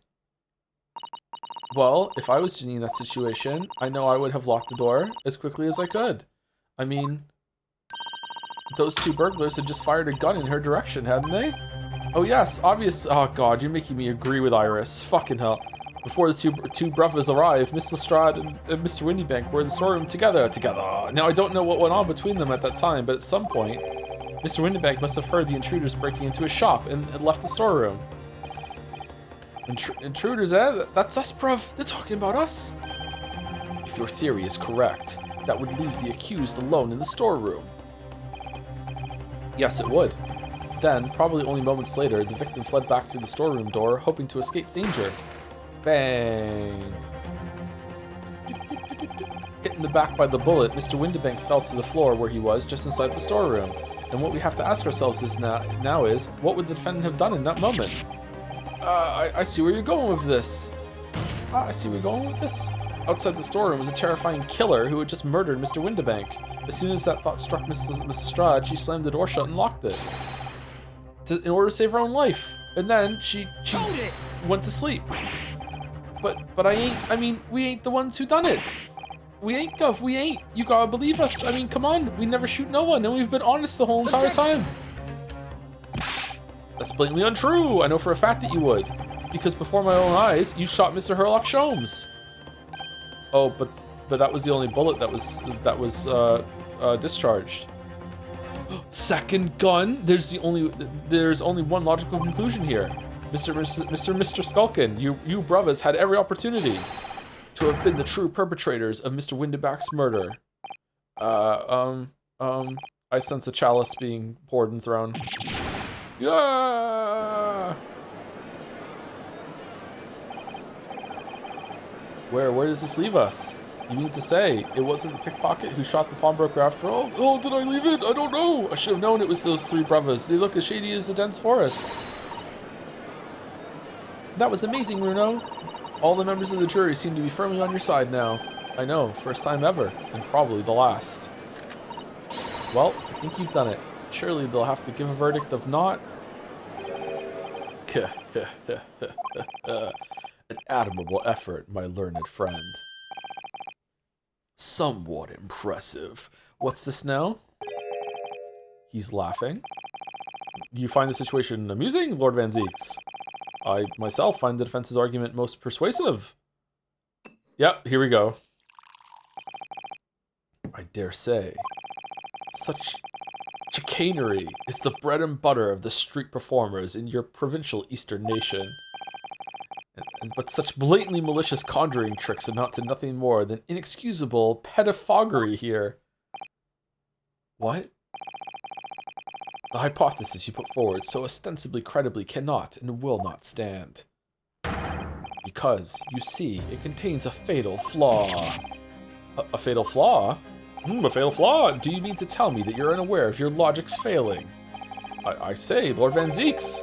Old sport, what is it? Might be an idea to explain this bally conjuring trick or whatever it is to the troops on the ground, The fatal flaw in my learned friend's argument is really very simple to understand.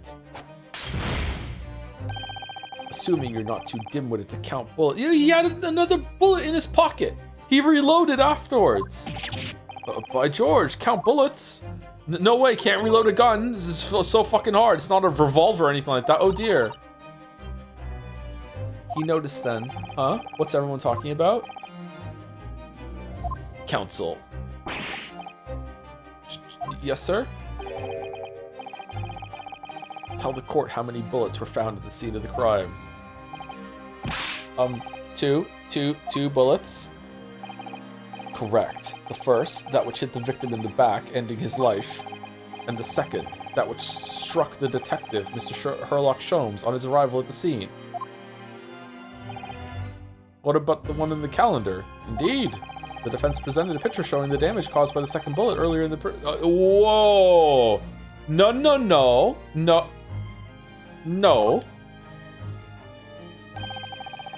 But, okay, that makes it worse. That means there's 3 bullets.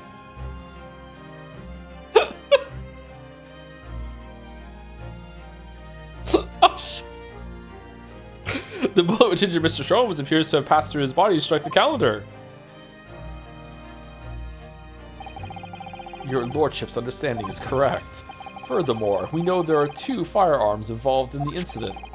The revolver belonging to the victim, Mr. Windibank, and the Skulking Brothers' revolver. The evidence shows that a single bullet was fired from each gun.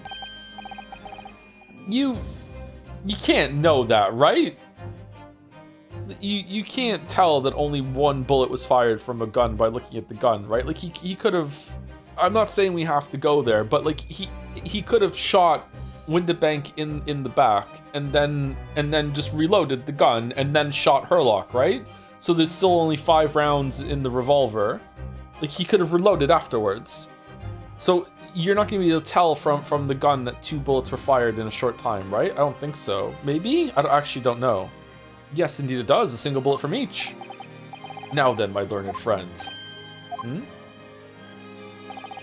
You yourself told the court only moments ago that these 2 brothers shot Mr. Herlock Sholmes right before your eyes. Yes, I did, yeah, second gun. They threw it into the sewers when they ran out. Oh my goodness, I think you'll find. that if the single bullet was fired from the brother's gun hit Mr. Sholmes, it means... I'm losing this voice, man. Windibank not shot by the same gun. Stop. Only one bullet. Stop. Exactly. Yes, this Nipponese street performer presented an ostensibly credible argument. However, it was never anything more than a visionary trick with no hope of standing up to scrutiny. Maybe Windibank dropped his gun and one of the other brothers shot him with it and then threw the gun through the cat flap and it landed on Ginny's hand after she locked the door? I don't know. Ugh. That's pure battler at this point.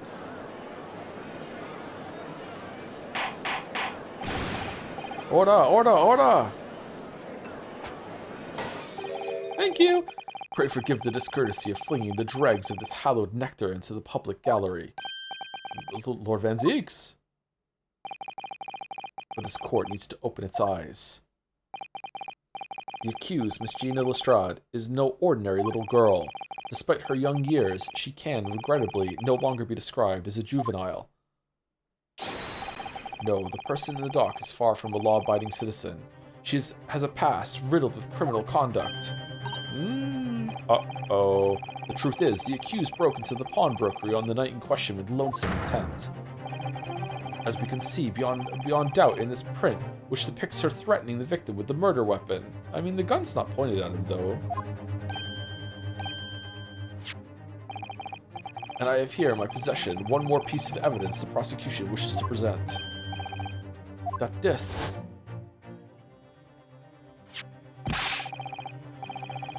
I'll be taking that whatever it is of McGilded's down to the yard. Thank you very much. No, don't. Don't give it to him. It's mine, that is. Mine. I'm sorry, miss. But anything belonging to McGilded has to be taken as evidence now. Yes, that music box disc. McGilded's music box disc. Holy fuck, that's hard to say. The very day before the hateful murder of Mr. Windibank.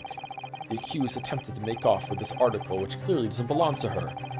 With none of the subtlety of a pickpocket, I might add. But by brute force and brazen impudence. Good gracious! This language get me flustered. Make no mistake, any sympathy for the accused on account of her years is misguided and dangerous. There are no depths to which this girl would not stoop if pushed. No crime she would not commit. Okay, you're just fucking writing fan fiction over there, Van Zieks. The court forgets that fact that it's peril. I see. I think it would be prudent to take this music box disc into evidence counsel as a grim testament to the defendant's character. Lord Van Zieks, Inspector Gregson, what? Oh, we're gonna spray the disc for blood, and it's gonna show up a color of that's already at the crime scene, and we're gonna know that Eggert was there too. Okay. Yes, Inspector. We had a meeting yesterday at the yard with the prosecution service, and I think it was agreed that the disc wouldn't be used as evidence. What's this all about? Why is the inspector acting strangely? Oh, has this got something to do with the emergency with Chief Justice Batman? That's the first time he said anything to Van Zieks at all. I'm unaware of any such meeting. But those were the instructions right from the top. The government bigwigs were insistent. Fuck the government. Inspector, I am the prosecutor, and I alone determine how to present my case. Your warning is noted. Thank you. The prosecution wishes to proceed with submitting this disc as evidence, my lord. Oh, fuck you, I'm just doing it anyway. Indeed, bailiff, yes, fuck the government. The music box disc has been entered into the court record. A metal disc used to play music in the mechanical music box. On the reverse side is a note that reads, For McGilded. The prosecution has established the accused's motive, opportunity, and baseness of character. There is nothing more to add. Take a bow. Ladies and gentlemen of the jury, I await your informed decisions and rest my case. I don't believe it.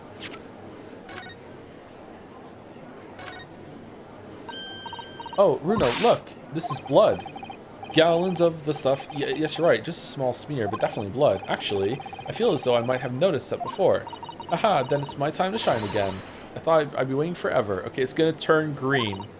All right, hold still with that disc, Bruno. Can we get this done quickly, Iris? In a flash. Yeah! You're fucked, bro. Ooh, a lovely bright shade again. Wait, that color. What is it? It's just that green. It's not the first time we've seen that color, is it? The blood samples portfolio has been updated in the court record. And it was that he got cut when she went to grab the disc, right? It wasn't Gina that got cut, right? Pretty sure. I'm pretty sure. I don't believe it. I had the jury on my side for once, for all of 5 minutes. Oh dear. It wasn't even for 5 minutes, Bruno. My lord! I wonder if I might say something at this point. Proceed, Mr. Foreman. I've been stumbling about a bit of a fog up till now, if truth be told, but all of a sudden, the answer is barely obvious to me and my men. There's only one thing for it. Oh no. Very well. Very well. The court will hear from the jury. Ladies and gentlemen, you will present your leanings as the defendant's culpability. Fucking Guilty. Another examination summation. Guilty. Guilty. Guilty. Guilty.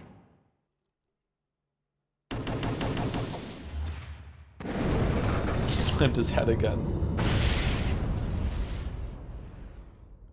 Examination. Excavation. We have consensus among the jury, it seems. We have eliminated the impossible. Whatever remains must be the truth. We'll make you eat those words, Van Zeeks. That's my line. I wrote that for Hurley in the Hound of the Baskervilles. How dare he use it against us?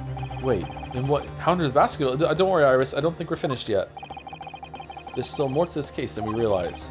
There must be, because there's still 8 hours left. There's one thing I'm absolutely certain of. Gina didn't shoot Mr. Windibank. That's beyond any doubt. Very well. We will proceed with the second summation examination of the day. He just knows that we're doing it. That's fucking great. Mr. Foreman, are you and the other jurors ready? Caradab Squadron is primed and ready for action, sir. Very good. Now stop horny posting. So, ladies and gentlemen of the jury, you will each explain on what grounds you have now determined the defendant to be guilty. Judicial examination, the jurors' contentions. Once a rogue, always a rogue, I say. Different breed to us law-abiding citizens. As only 2 bullets were found at the scene, I would say the whole case is done and dusted. Where was the bullet found that was... Did they find that bullet? Was it in him? You don't need a stereoscope to see the truth here. Every which way you look at it, it was that pickpocket. Oh, I never imagined that simple operation would cause me such grief. Oh my god, is he Herlock's surgeon and he's gonna say that the bullet was never recovered or some shit? Is he gonna be related in some way? There's no fucking way, right? Like, once again, he's involved. The accused attempted a theft on the previous day. I can see I'm in for a busy day ahead. I am ballistics expert. I have seen many shootings. There is nothing I do not know about guns. Okay, all right, cool. Thank you, Russian bro. It would seem there is little remaining room for doubt. I have to admit, I was rather bowled over by the argument put forward by the chap in black. But when that fell apart like a house of cards, I saw that I'd jolly well been hoodwinked. Well, no more. The whole courtroom is turning against me. It's not fair, Iris. That prosecutor's being mean. Just because Ginny's done some things she shouldn't have done in the past, that doesn't make her a murderer. My chalice runneth over. Allow me to savor this fruity vintage while I savor the spectacle of your fruitless debate on the matter. Here's to the truth coming out eventually. Oh, that's not the only thing that's coming out.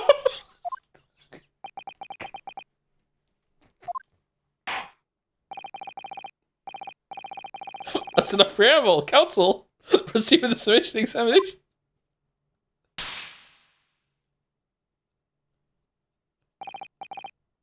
Yes, my lord.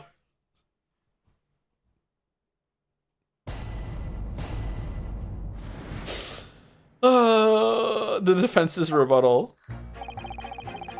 Once a rogue, always a rogue, I say. Different breed to a law-abiding citizen. Just because Miss Lestrade has a history of pickpocketing, she must be guilty of murder. Is that what you're saying? Yes. Oh, well. Are all members of the British Army so quick to judge? Yes.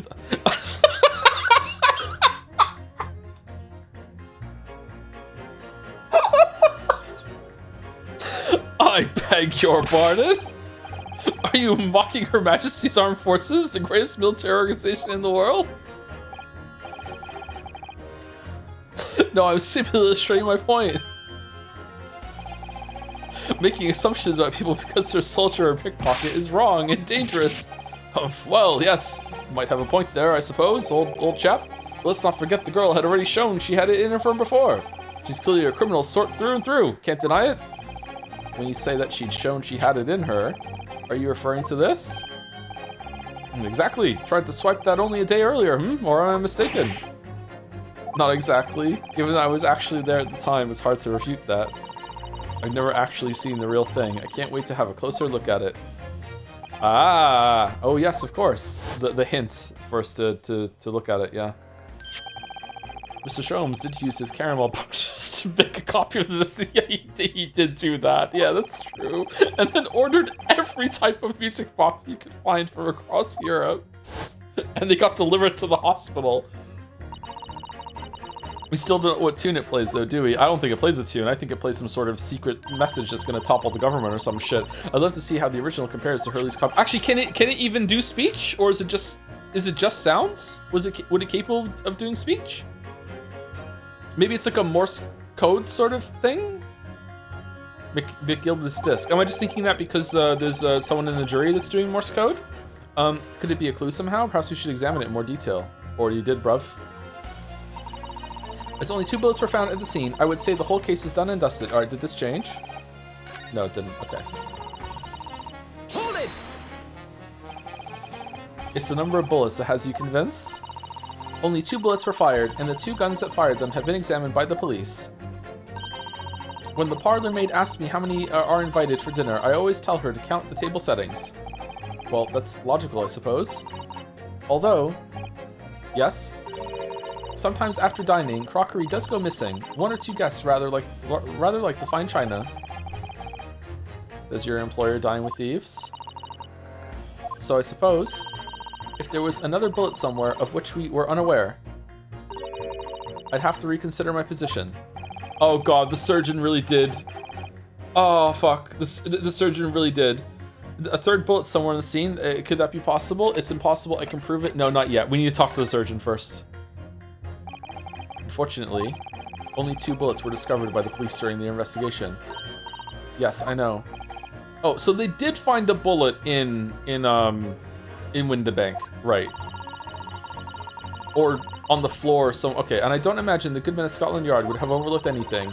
If I missed a bullet while I was cleaning his lordship's office, well, I should receive a sound scolding, I don't doubt. And he should receive a visit from the police, perhaps? It sounds like a crime scene to me. A 3rd bullet. It would completely turn things around if there was one, wouldn't it? Do you think we might find one lying around somewhere? Don't you stereoscope see the truth here? Does the coroner report mention it? No, it doesn't. At least I don't remember it mentioning it. Postman finds a single bullet wound found in upper half of victim's back. No other visible signs of trauma. Autopsy findings. Instant death from posterior anterior bullet wound to the heart. Bullet entered the body from the back on a gently rising diagonal trajectory. So I don't, like, it doesn't say that they found a bullet. It's implied. The bullet is definitely implied, but like I don't know where they have it. Yeah. So if I understood correctly, you need 2 pictures, a left eye one, and the slightly different right eye. Are we doing this bullshit again? Exactly. Then you can see the scene in 3 dimensions, like this. So if we have 2 bullets, I don't suppose you can see anything useful with them. Oh, if you cross your eyes, you can see a 3rd bullet. Oh, that's where it came from. My God. Yes. Good. I'm convinced that I think you'll find that no matter how much you squint, the truth of the situation always looks the same here. The only person who could have shot the victim is that girl in the dock. How can you be so sure of that? Think about it. The Skulkin brothers shot the great detective, didn't they? Yes, that's been mentioned once or twice. Well then, surely it's coming into focus now, isn't it? This is a waste of time. I'm not going to change this man's mind anytime soon. I never imagined that simple operation would cause me such grief. Here we go. Would you please stop muttering about things that have nothing to do with this trial, sir? Oh, what do you mean? The defendant's life is on the line here. Oh, well, the thing is, I couldn't really say that it has nothing to do with this trial, to be honest. Huh? I mean, there's no question that the man was shot, but the bullet had simply vanished from his stomach. It's quite inexplicable, don't you think? I almost don't want to ask, but this surgery you've been muttering about all this time, you were operating on... Oh, what was the fellow's name now? Hurlich? No, Herlock? No, Herlock? Herlock Shlomes, by any chance? Oh, yes, good lord. It was that Herlock fellow. What? You're the surgeon operating on Mr. Shlomes? That's right. He used the very latest anesthesia techniques I might add. They didn't work. He's fucking heroin addict, opium all the time. It was a fairly major op, I can tell you. This is crazy. Let me see. The fellow was brought in not long after midnight, if I remember correctly. They said he'd been shot by some criminal or other, so I opened them up like a shot. But the funny thing is, I went over his insides with a fine-tooth comb and couldn't find the bullet anywhere. So I'm afraid I have to throw up my hands and just stitch the fellow back up. Okay, did he have a bullet wound, or did you just fucking slice him open and go looking for a fucking bullet and then left your fucking scalpel in it? I hate to state the obvious, but yes, surely that's because the bullet is still at the scene of the shooting. The counsel for the defense, correct. As clearly shown in this photographic print. The bullet that the Skulkin brothers fired at Mr. Shromes hit him in the stomach region, then exited his body and lodged in the shop wall where the calendar was hanging by the door. How does that trajectory make sense? I think you'll find it's really quite simple if you just consider the problem three-dimensionally. Who do you think I am, son? Well, juror number 4 is about the best I can do. As soon as I saw the wound to the man's stomach, I flipped him over. Like a pancake? Are you saying you checked his back? Of course I did, and there wasn't a trace of injury. No sign that the bullet left the body at all. Oh, what the fuck is going on? What? That's the point. The only logical conclusion, this voice is so hard to do. The only logical conclusion was that the bullet was still somewhere in the man's innards. I just couldn't find it, which is exactly why I said about slicing him up. All over slice and dice, I had to find the bullet. Couldn't fucking find it. Went through 3 scalpels. I'm still none the wiser even now. How many times do I have to say it? Could somebody please explain how it happened? Could somebody please solve the mystery? It's almost as much of a mystery as how this jury was put together. Where's an expert when you need one? Oh, you're an expert. You know everything about guns. If this is a fake gunshot. Oh my fucking god. Oh. Mr. Shom Surgeon is on the jury. I've experienced some coincidences recently, but this is ridiculous. I'm so surprised as anyone. But there's no question that Mr. Shromes was shot. Well, that's what the police told me when they brought him in. No! Who told the police that? Oh, Shromes himself.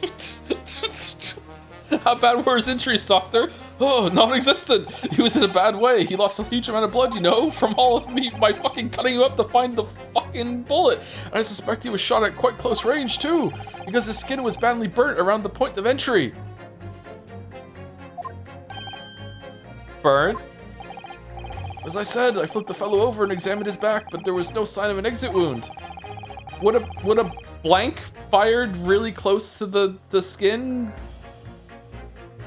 do that? Blanks are actually really dangerous still, but which is why I thought I better locate the lug and pop it out. And yet you say you found no bullet inside the patient? Well, I wouldn't have done, would I? Because it's in the wall of the pawnbroker. How did it get there? I need someone to solve this mystery before it drives me to insanity. If only there were some expert in ballistics, maybe from Russia with a mouse, who could help, even if he looked extremely untrustworthy. So we have a disappearing bullet on our hands. Hold it! What do you mean you're in for a busy day? Forgot to say stop. Do excuse me, stop. I'm a communications officer, stop. A communications officer? Does that have something to do with sending telegrams? Everything from a personal message written number of hours to the public, the latest news in the capital. Just yesterday, I even got asked by the Chief Justice to fucking, like, cook up a message from Japan about someone's dad being sick. I didn't know why I had to do that, but sure, you know, my job description means I have to, like, do some spy shit and fucking fake messages sometimes. Why the fuck not? Just rolled with the fucking punches. I just did it. Got paid fucking 10 guineas to do it. What is it? What's it to you? I convert all the messages into Morse code and tap it out the entire world electronically. To the entire world? That was, oh, for fuck's sake, that was some miles under the sea. Stop. Worldwide Communication Network, stop. Sometimes I'm really bad at Japanese Morse code though, so sometimes I make mistakes. Like I realized just today that I got a message that said someone's dad was sick, but actually it turns out that the message was, I'm doing great and there's no need to come back to Japan. Too bad that it's too late to rectify that. Hope it didn't cause any disruption. Information transmitted to and from all corners of the globe. Stop. Ah, yes. She was getting equally worked up about radio waves or like before, wasn't she? I specialize in communication information from government departments and newspaper offices. I see.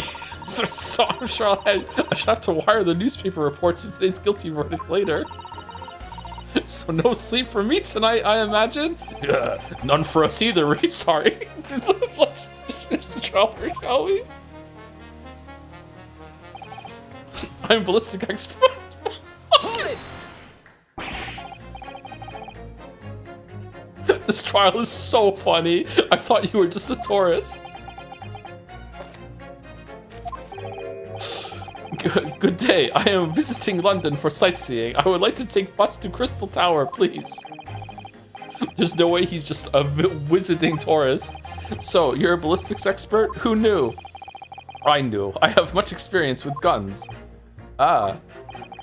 I have lived through many, how do you say, extreme and violent bath of, blood of, extreme violent bloodbaths, perhaps. Those. Extreme violent bloodbaths. English is very difficult tongue. Considering the sort of people you associate with, I'm surprised you still have a tongue. Anyway, if you have questions about bullets and guns, you ask me. There is nothing I do not know, no mystery I cannot solve. He's very confident in his knowledge of guns, that's for sure. Gee, I wonder what to do here. But if possible, please, only in Russian language. He's not very confident in his knowledge of English, though, is he? No, still, we should bear it in mind. He's our man if there's a mystery about guns or bullets. Van Zieks has managed to convince everyone. When you have eliminated the impossible, he said. But he hasn't. If we're going to fight back, we need more material. And we have to fight back. We have to turn this trial around again. What? Pitt, I can't believe he's a doctor. Objection!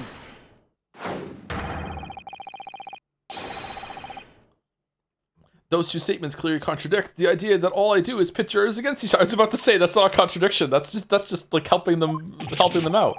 Oh, a ballistics expert. A surgeon. Pitting. P-I-T-T. On the night in question, Mr. Sholmes was shot by one of the Skulkin brothers, but since there was no sign of an exit wound on his back, we must assume the bullet didn't pass through him. However, no bullet was lodged in Mr. Sholmes' body either. Furthermore, a bullet was found lodged in the wall of the shop where Mr. Sholmes was shot. Okay, so when we went in, was the gunshot not at Sholmes? Was it actually just at Windabank, and that's when it happened? And there's just an why did he fake a gunshot? I don't understand what's going on here. Juror number 6. Hello, my name is Villain. Pleased to meet you. He's the villain. This apparent contradiction in the facts that is so clearly troubling juror number 4. Are you able to explain the mystery? I have seen very similar situation in Motherland. It was night. There was blizzard. I was running away along mountain road in freezing cold. Oh, golly. The snow was piling high on both sides of road. It was very narrow and dangerous. My pursuers had hunting rifles and they were on dog sleds. Mental note, don't ask too many questions. I was shot from behind and I fell down in snow. And this situation was very similar to what I hear today from Doctor. They could not find bullet in my body, and no sign of, how do you say, exit wound. Turned out it was boomerang bullet that goes in and then out again. Then where did the bullet go? Bullet never hit me. Well, if it never hit you, why'd you fall down? Bullet hit frozen wall of ice very close to my side. What? One small piece, very sharp, broke away from the lump of ice and pierced my body. Was it the lamp then? Glass?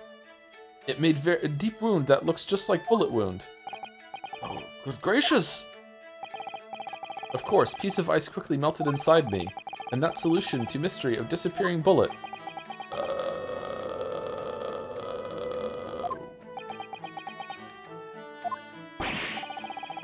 But that doesn't answer the question at all.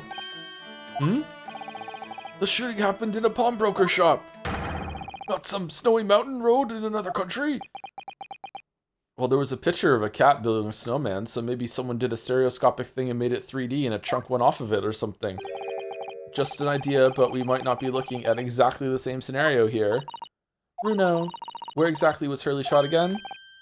Well, according to the report, in his stomach, sort of around this area, I think. Well, that's precisely where he always wears a little pouch on his belt that he keeps a supply of ice in case he needs to talk about ice. Not a pouch? Actually, I might have noticed something like that. Yes, a pouch. It's where he keeps 3 glass vials of very dangerous chemicals that he uses in his investigations. What? Really? Oh, are they full of opium and that's why the anesthetic wouldn't work? Doctor, where's the pouch Mr. Sholmes is wearing? Pouch? Well, the fellow had nothing like that on his person when he arrived at the hospital as far as I can remember. If I may. Lord Van Zeeks? While I realize it is forbidden for the prosecution to interject during a summation accusation, I'm doing it fucking anyway. I should inform the defense that I have the pouch in question in the antechamber outside the courtroom. Sorry? Why do you have it? As I understand it, when the police arrived on the scene and found Mr. Sholmes injured, they removed the pouch in order to assess the wound. Ah, thank goodness. I thought I was getting forgetful for a moment. Since then, it has been in my safekeeping along with all other evidence relating to the case. I can personally vouch for the fact that it has not been touched since the incident occurred. Okay, I like that Van Zeeks is fair. Very well, extremely unconventional during a summation examination. I must demand the prosecution presents the item in question with all speed. Bring forth Mr. Herlock Sholmes' pouch. Is there going to be blood on it? I see. So this is the pouch worn by Mr. Sholmes on the night in question, is it? Look at that. One of the files is broken, the leather around it is scorched black. It's almost as if the file exploded. Exploded! So, that night, the bullet from the Skulkin Brothers gun struck Mr. Sholmes' pouch. And it was the glass file exploding that caused the fellow's injury. Oh, I fucking fucked them up searching for the bullet for no reason. Oh, fuck. I mean, nothing happened. It was normal surgery. No scalpel lost inside of it. This bullet did not penetrate victim, but was deflected into wall of shop. But it wasn't. So where did the bullet go? A delightfully complex aroma. Well, it would appear one mystery has been solved at least. Though it has no bearing on the truth of this case. The bungling and burgling brothers shot the detective, and the accused shot the pawnbroker. The pertinent facts of the case remain unaltered. But at least the mystery is solved. I can sleep easy tonight. I'm having a great day. Gonna sleep well tonight. Thank you, young man. You know what? Not guilty, just for you. Thank you very much. Glad I could help. Due to its bearing on the conundrum just solved, the court will sequester this scruffy pouch as evidence. Hurley's pouch isn't scruffy. Sholmes' pouch has been entered into the court record. The pouch Mr. Sholmes was wearing around his waist at the time of the shooting. One of the glass files is smashed and there are scorch marks around it. Now, the summation examination. It would appear the defense is somewhat struggling to alter opinion, Please, my lord. A little more time. After all, that's a new piece of evidence. It could be a valuable clue, and you can't afford to overlook anything here, Rio. There's still a way to turn this around, somehow. I'm sure of it. Really? There's no blood on it? Oh, wow. This got fucked up. Wait, that's a bullet. Is it? Zeeks. It's really scorched badly just here. Oh, the strap is broken. Look. This must be where the bullet hit then. Let me see.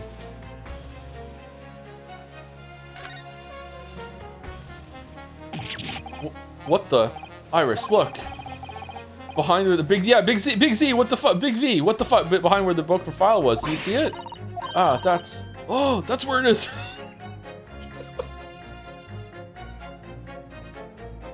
This is why I shouldn't do voices, because I can use them to make the character say things. The Skulking Brothers bullet.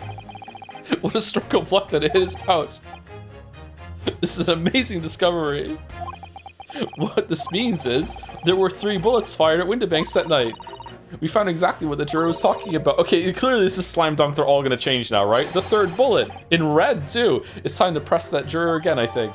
The 3rd bullet has been entered into the court record. A projectile we discovered lodged in Mr. Sholmes' pouch that caused one of the files to explode, injuring Mr. Sholmes. What was in the file?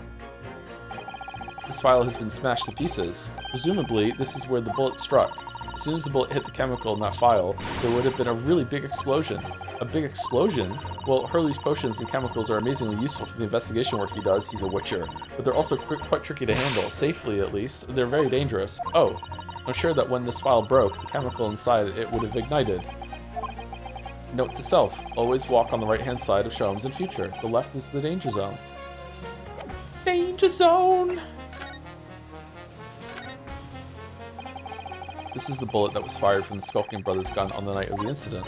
Yes, so it turns out it never actually entered Hurley's body at all. Thanks to the thick leather of that pouch he was wearing, it saved him. Hehe, Hurley's always lucky like that. Well, considering what he had to go through in hospital, I wonder how lucky he really was. Oh dear, poor Hurley. How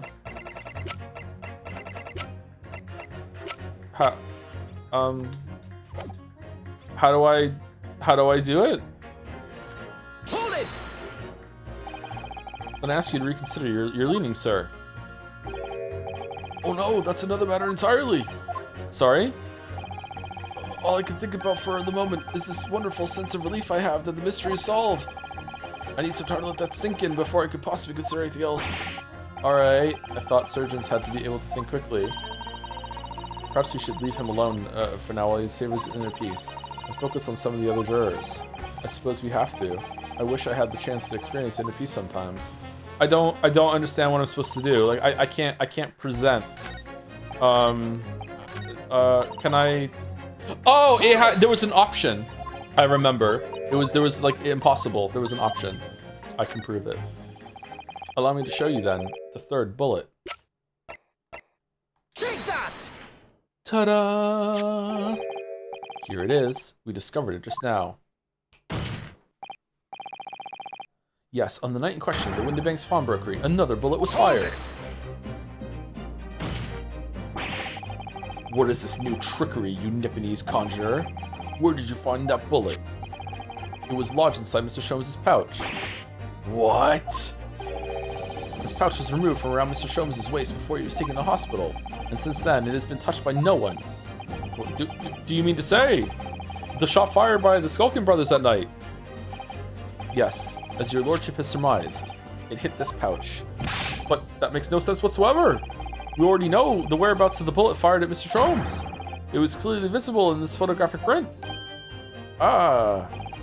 2 guns from the scene have already been submitted into the court record as evidence. Yes, that of Mr. Windibank, and that belonging to the Skulking Brothers. The examination of both guns revealed that only a single bullet had been fired from each. Alright, so where the fuck was Eggert hiding? Ah. But that must mean... That's right. Did he have some, like, fucking Hunger Games cake decorator disguise? And he was, like, in the corner of the room, completely blending in, and then he stood up and shot him, and then went back into position, and then fucking left when in the scuffle. Like, what the fuck are you talking about? That's the craziest thing I've ever seen in a movie, by the way, is that he used his cake decorating skills in the middle of the Hunger Game to go next to a river and paint himself fucking like sculpt him so he blended in. He just had all this shit, and he just did that for God knows how long. What a fucking stupid ass fucking plot point in that fucking movie. The rest of the movie was actually pretty good, but holy fuck, that was stupid. We now know that on the night in question, 3 bullets were fired. However, only 2 bullets were fired from the guns recovered from the crime scene. And until that incontrovertible inconsistency is somehow explained, we cannot and must not pass judgment.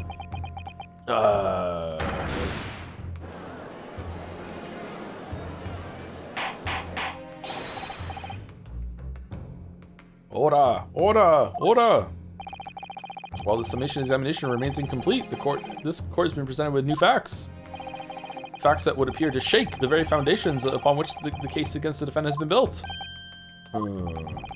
As is my prerogative in this situation, I hereby temporarily suspend the summation examination.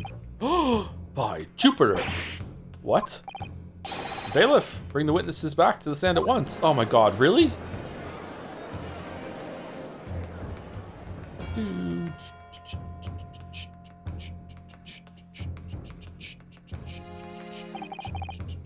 Witnesses. Governor, were you listening to the proceedings while the defense carried out the summation examination? We was, Governor, we was. Perhaps we can dispense with the tedious preamble. Simply answer this one question. A 3rd bullet has been identified at the scene of the crime. What do you make of that? Make of it, Gov? I didn't make nothing of nothing if I can help it. Is it one of yours? Gore blimey, Gov, gore blimey, not a chance. In that case, did you have an accomplice? What? What? Never. The Skulkin brothers work alone. Just the 2 of us, that's our trademark. How soon we forget poor Sulky. only 2 of the bullets from the crime scene originated from the firearms we have in evidence. The 3rd bullet was fired from another gun. Where is it? Lummy, that's an head scratcher?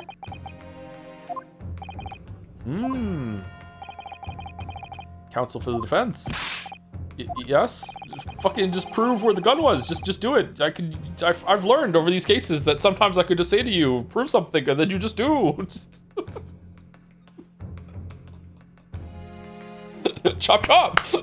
I should like to hear your thoughts regarding these new developments. The 3rd bullet and the mysterious missing firearm for whence it came. Thinking back over all the testimony we've heard and all the evidence we've seen, I'm starting to form a picture of what really happened that night. My lord, I think it's clear what this 3rd bullet tells us about the Skulking brothers. They had a secret accomplice, they had another gun, it has nothing to do with them. I believe it has nothing to do with them. Nash, eh? That's right. Yeah, nothing to do with us, Gov. We've established that 1 bullet was fired from each of the 2 guns already known to the court. The logical conclusion, therefore, is that on the night in question at Mr. Windybank's pawnbrokery, there was another person present in possession of a 3rd firearm. Whilst the brothers may have had nothing to do with the 3rd gun or the bullet fired from it, it's inconceivable that they had nothing to do with the 3rd man. Yes, the brothers were working with an accomplice who was carrying a gun. Wait, what? I thought it had nothing to do with them!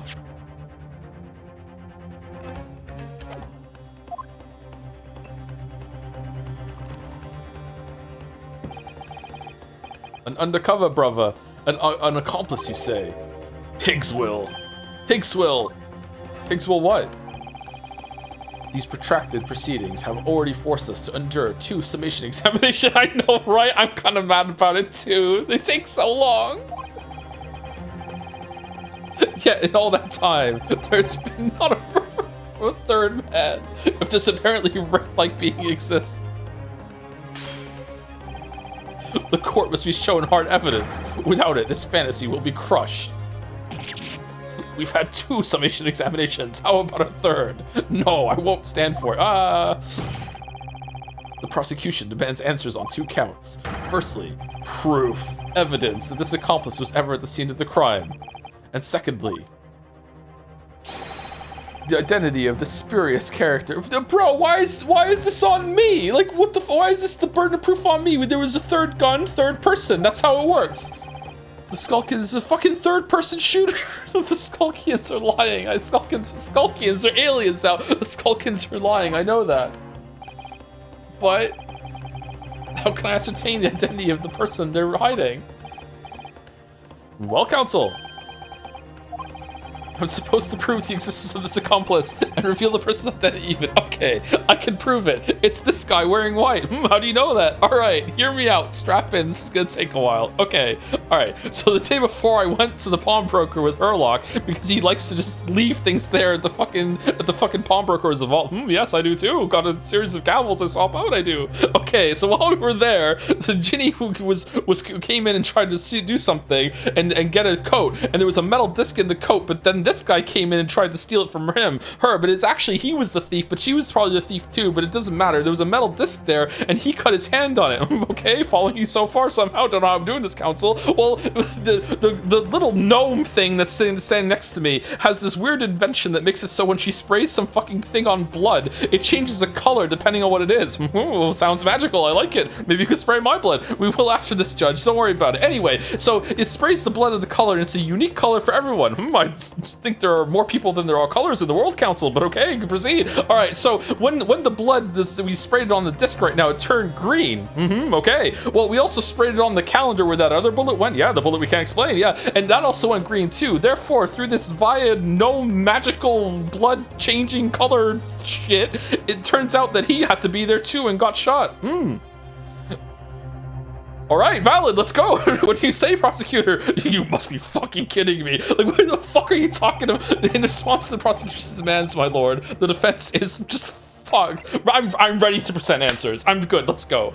All right, here we go. The defense is ready. I believe I can provide all the answers the prosecution demands.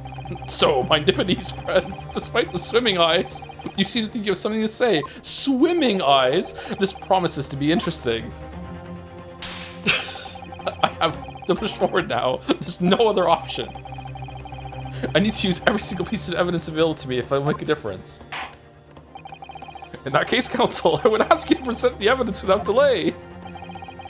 On the night in question, in the moments leading up to the death of the victim, what proof have you that there was a third intruder present at the scene? Oh, what the how do I do that? The blood? The bullet? The bullet, the gun? I don't know. I think it's this. I think it's this. Take that! The evidence is right here in this portfolio. By Jove, that portfolio again, is it? Do you expect the court to rifle through your papers itself? Be more specific. Well, I'm glad you asked, Big V. Strap the fuck in. You claim one of those blood samples proves the presence of the third intruder. Well, which one is it? I mean, both of them, right? I'm gonna go with this one. This is the blood sample that proves it. You perplex me, Counsel, by looking so pleased with yourself despite this quite displeasing answer. That's not it? You would do well to take your irrelevant specimens of blood and go back to whence you came. What? And I see that you should go down with this court's history as an equally irrelevant specimen. Uh-oh. Well, I think it takes a certain genius to give such a completely wrong answer, personally. The kind of genius I could really do without. Time to think again. Claim one of those blood samples proves the presence of the third intruder. Which one is it? Okay, hold on. It's not that one, and it's not that one. Okay, I guess it's this one.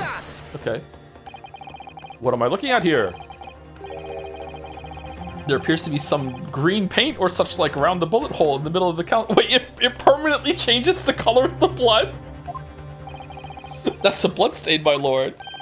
A bloodstain.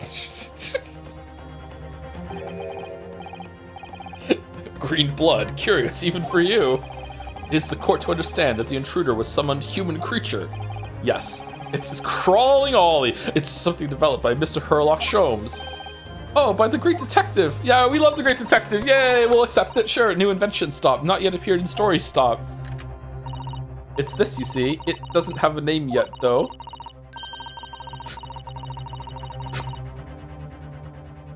This fogger spray is a chemical that reacts with the different elements in people's blood to change its color. Well, different elements of people's blood? Yes, everyone's blood is slightly different, you see? Because it's made up of different elements. So by seeing what color it changes to, you can tell in a flash whose blood it is. Oh, that brings a whole extra dimension to looking at blood.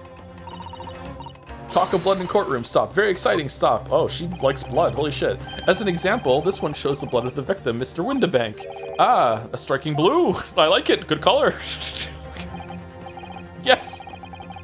So you see, the green color of the blood stain on the calendar, that's a different color. It shows that somebody else was shot in the main part of the shot. Now hold fire there, young man. Could be from some unrelated incident, couldn't it? No, it's not unrelated. The date showing on the calendar is the date on which the Mr. Windibank was killed. Oh, by golly. Therefore, we can assume that whoever was shot on the same day.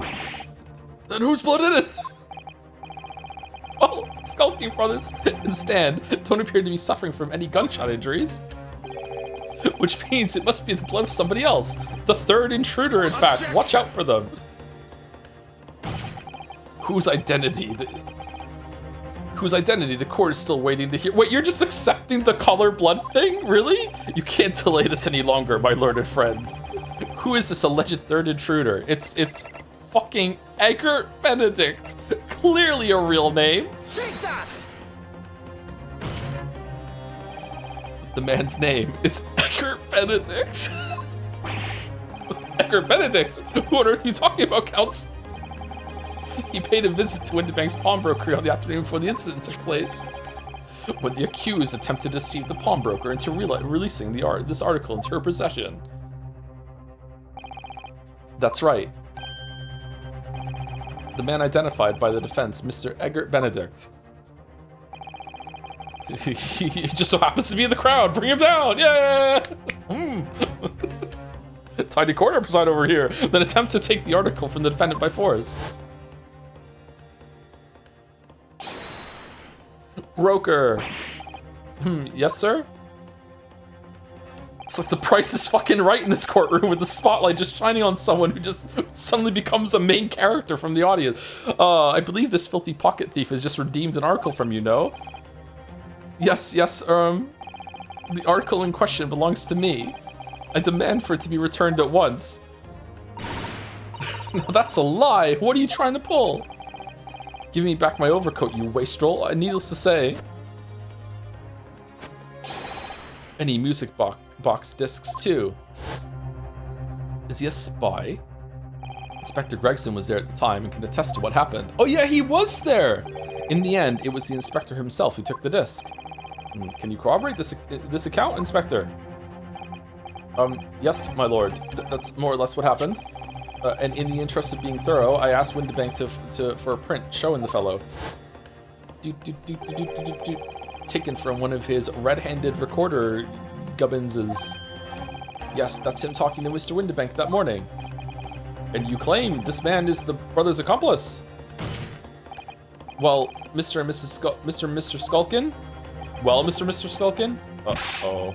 Never seen the geezer before in me life! On me life, Gov, on me life, never seen him! I don't believe you. I believe this magic bullshit instead. Well, somewhat unsurprisingly, it appears our witnesses disagree with the assertion. I'm sure your lordship recalls my learned Nipponese friend's actual assertion, which was that he could prove the identity of the alleged accomplice. Yes, and I can. Then show us the evidence. I agree. We must see proof that the clean-cut gentleman in the photograph is the filthy criminal you say he is.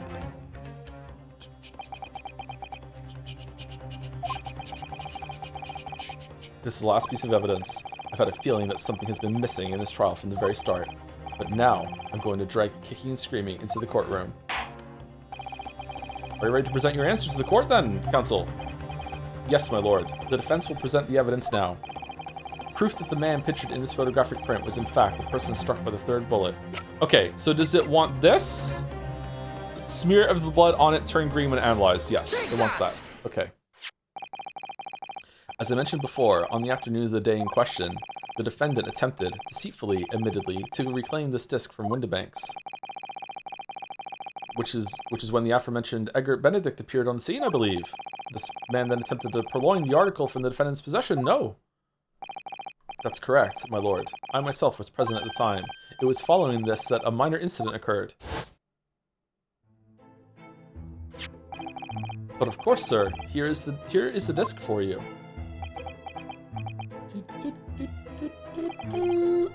Very well. Then I shall bid you farewell. Say goodbye to style. Oh, you could see that it's ripped even here. Look at that. Wait a minute. That disc is mine. Ugh. What do you think you're doing, you little tramp? You've drawn blood, you filthy animal. How did this happen? Scrape him through his glove, maybe? Being a music box disc, it has countless small but sharp metal protrusions over its surface. These protrusions cause Mr. Benedict's finger to bleed, and the resulting smear of blood is still visible on the disc now. Goodness, a bloodstain, is it? My assistant and I have just analyzed the bloodstain here in this very courtroom, using our magical bullshit detection gun, using my trusty fogger gun. Yeah, yes, and we added the results to this portfolio. It's fucking green. I say, it's green. It's exactly the same color as the blood around the calendar. The evidence is conclusive. Sure, the man calling himself Mr. Edgar Benedict, who was in Windy Banks earlier in the day, is the accomplice who was present at the scene of the crime the same night. Uh-oh. So there was someone else there. Look at those two brothers now. They're sweating buckets. They're brothers, not brothers. Who are you talking about? It's boiling in here. My lord, it is the opinion of the defense that Mr. Edgar Benedict should be summoned to the courtroom to testify. It would certainly seem that we can ill afford to ignore this gentleman's apparent presence. Objection! This has gone on long enough now. This flagrant ignorance of the mechanics of law. Sherlock Sholmes, you say? Yes, I've heard the name. The protagonist in a series of short stories for the vulgar classes, a god of detection or some such. And now you employ chemical substances devised by this fantastical persona in the highest court in the land? Do you expect us to take you seriously? The samples made by this plaything are not fit to be called evidence. Yeah, you know what? You got a point. So the bloodstain turned a shade of green. What of it? Here's to you successfully proving that no other blood in the world would turn the same color. He's 1000% right. Like, it's not even funny how right he is. Like, holy shit, man. Well. And pray, do not even think of suggesting that we should take Mr. Sholmes' word for it. Ugh. Is he right? Is Mr. Sholmes' concoction a load of rubbish? I don't know. I mean, he is a great detective. What are you talking about? We can't let him get away with that. All right, everyone prick their finger. Let's go around and see what color everyone's blood turns into. I knew it would come to this. Of course, Mr. Sholmes' invention isn't going to be recognized by any official body, but what other choice did I have? I'm just remembering what Father Christmas over there said before about how he was temporarily suspending the Summation Examination. In other words, Sumari, the examination isn't over yet, is it? Good grief, what did you just say, young girl? And in a summation examination, the decision as to whether or not the trial continues is in the hands of the 6 jurors, isn't it? Shit. So the way I see it, it doesn't matter what certain other people think of Hurley's invention. At least, not for now. Yes, she's right. Young lady, you have quite the devious mind. It really just comes down to one thing: how well I wrote my stories and if they like them. Whether these ladies and gentlemen of the jury are convinced by what you say, Runo. Is that about right, would you say? Or did I misunderstand something? Unbelievable. Mr. Sholmes' partner is a force to be reckoned with. Iris Wilson, sharpshooter. What do you think, everyone?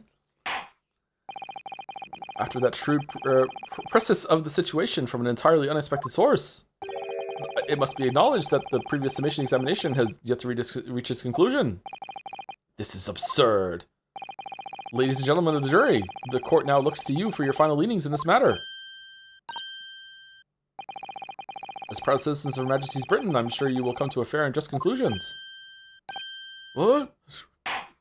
We're in Britain? So then, state your final decisions in turn, please. Guilty. Not guilty. Not guilty. Guilty. What? Guilty. Bro! Not guilty.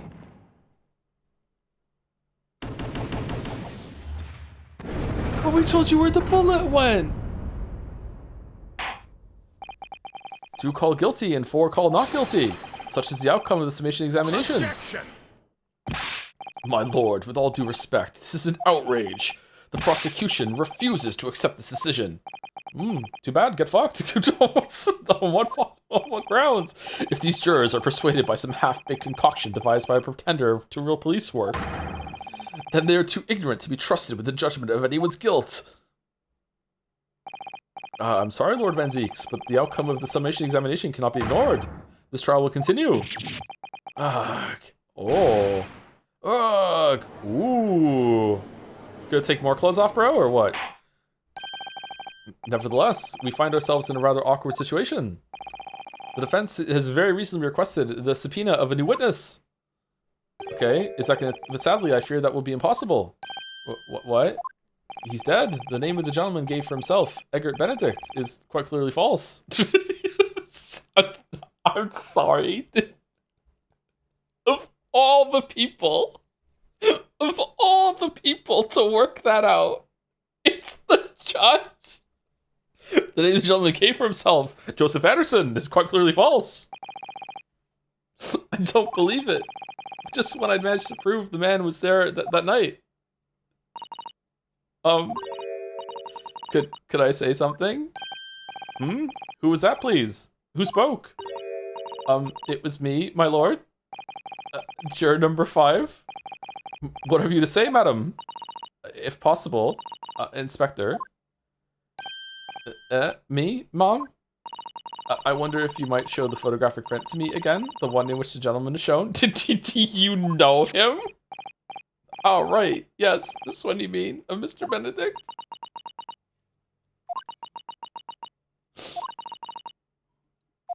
Yes, there's no doubt in my mind. Juror number 5, you don't mean to say you know this man? Yes, I know him. What? No, good gracious.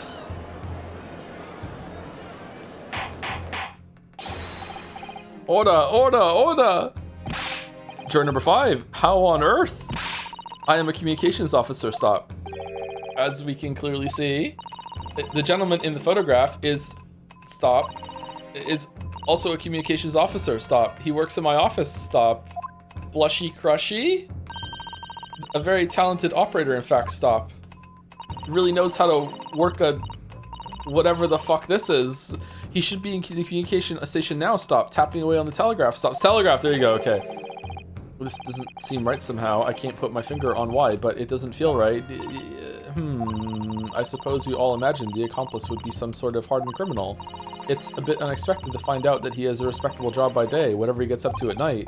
Yes, I suppose that's it. I suppose that's why I felt something was wrong.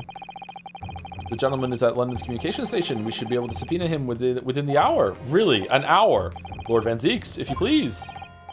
Yes, my lord. Make the necessary arrangements, with all haste, as your lordship bids. The court will recess for 1 hour. Also 1 whole day. When the new witnesses arrives, we shall reconvene to hear the gentleman's testimony. Inspector Gregson. Yes, my lord. I should like to hear from you specifically about the events at the pawnbroker on the day in question. Come to my chambers during the recess. Yes, sir, my lord. Very well. Court is adjourned until 1:40 p.m. Get some lunch. All right, is this actually a good place to stop, or will we be set up to finish tomorrow, or no? I forgot to say that if you were to stop now, then you would have about 39% of the case left for tomorrow, according to my time wizardry calculations, which have been accurate so far, so you may want to go for a bit longer still. 39% is not too bad. 33% every single day, so we'd have to go 6% more tomorrow. We're not doing fan art tomorrow, if that's the case. I don't think we're doing fan art tomorrow anyway. I'm kind of tired. I'm feeling lightheaded from laughing so much, and I'm also very, very hungry. And this is a really good place to stop, I think, right? This is like at a break. Is there a better place? Is there a good place to stop in like 15 minutes. Like if we go back into the court. Yes. All right. Let's do just a slightly little bit more then. Okay. No, I like this here because this is also like people come tomorrow and they'll be here and we can do the recess here and then we can get and we're not right back into the court right away. Now this is better. This is better. Let's do that. Oh man. Okay. Maybe I'll try and start a little early tomorrow after we do the yapping so we can actually start reading like at 1 o'clock sharp instead of starting at 1 o'clock yapping for a bit. Maybe I'll go live 15 minutes early or something like that. Oh man, thank you Cat Set for the bits. I'm curious on your thoughts on the Hunger Games book series. Have you read the newer ones Suzanne Collins has released? I struggle with certain ones because its protagonist was so insufferable even though I knew it was purposeful. I actually don't remember if I've read the first Hunger Games book. I definitely haven't read all of them. I might have read the first one at some point. I've seen the movies. I actually quite liked the movies. I thought the first movie was pretty good except for the cake part. I really enjoyed the movies. They're not my favorite movies in the world or anything like that, but I thought they were decent. They were watchable. The first one was probably the best one. I don't think I've read the books. I might have read the first one. I can't remember. I should get to them at some point. Oh man. Oh, anyway, anyone for community life? I'm gonna go get some food and I don't know. I need to recover from this. This stream was wild. Holy shit. RT Game and Alessandra are live for raid purposes. We haven't raided RT Game in ages. Let's raid RT Game. Life has been unkind on Tax Haven Island. Oh shit. It's not a big fan art haul this week, so maybe it'll be okay next week. How much are we talking, Balder? Is there like less than 10? Because if there's like less than 10, we can definitely do it tomorrow still. Like I can get through 10 fan arts. I even start earlier to do that if that's the case. A spade of fan arts. It's around 12. Okay. Well, don't push yourself to get it ready, but if it is ready and it's around that still tomorrow, then that's doable, I think, if I start a bit early. Yeah, I think. I don't mind going a bit later as well. And then Pathologic 2 on Saturday, and then Road to Empress with Walrus right after. And then no stream Sunday, no stream Monday, and then new game on Tuesday. I don't know what we're going to do. Probably Pragmata. I think I'd like to do that. More people will submit now, though. Perhaps, yeah, some people... I know some fan artists get their stuff done right at the end, yeah. So probably no fan art tomorrow. We'll probably just do finish this tomorrow. Excuse me. Anyway, see you all tomorrow if you're watching the conclusion of Greatest Attorney, and then we're going to do part 2 in like a week or two. After that, I might take a week off after the Greatest Attorney Part 2. Haven't taken a week off in a while. Might take a break. Anyway, we're just going through. See you tomorrow. Have a good weekend if I don't see you. Do, do, do, do, do, do. Do, do, do, do, do, do, do.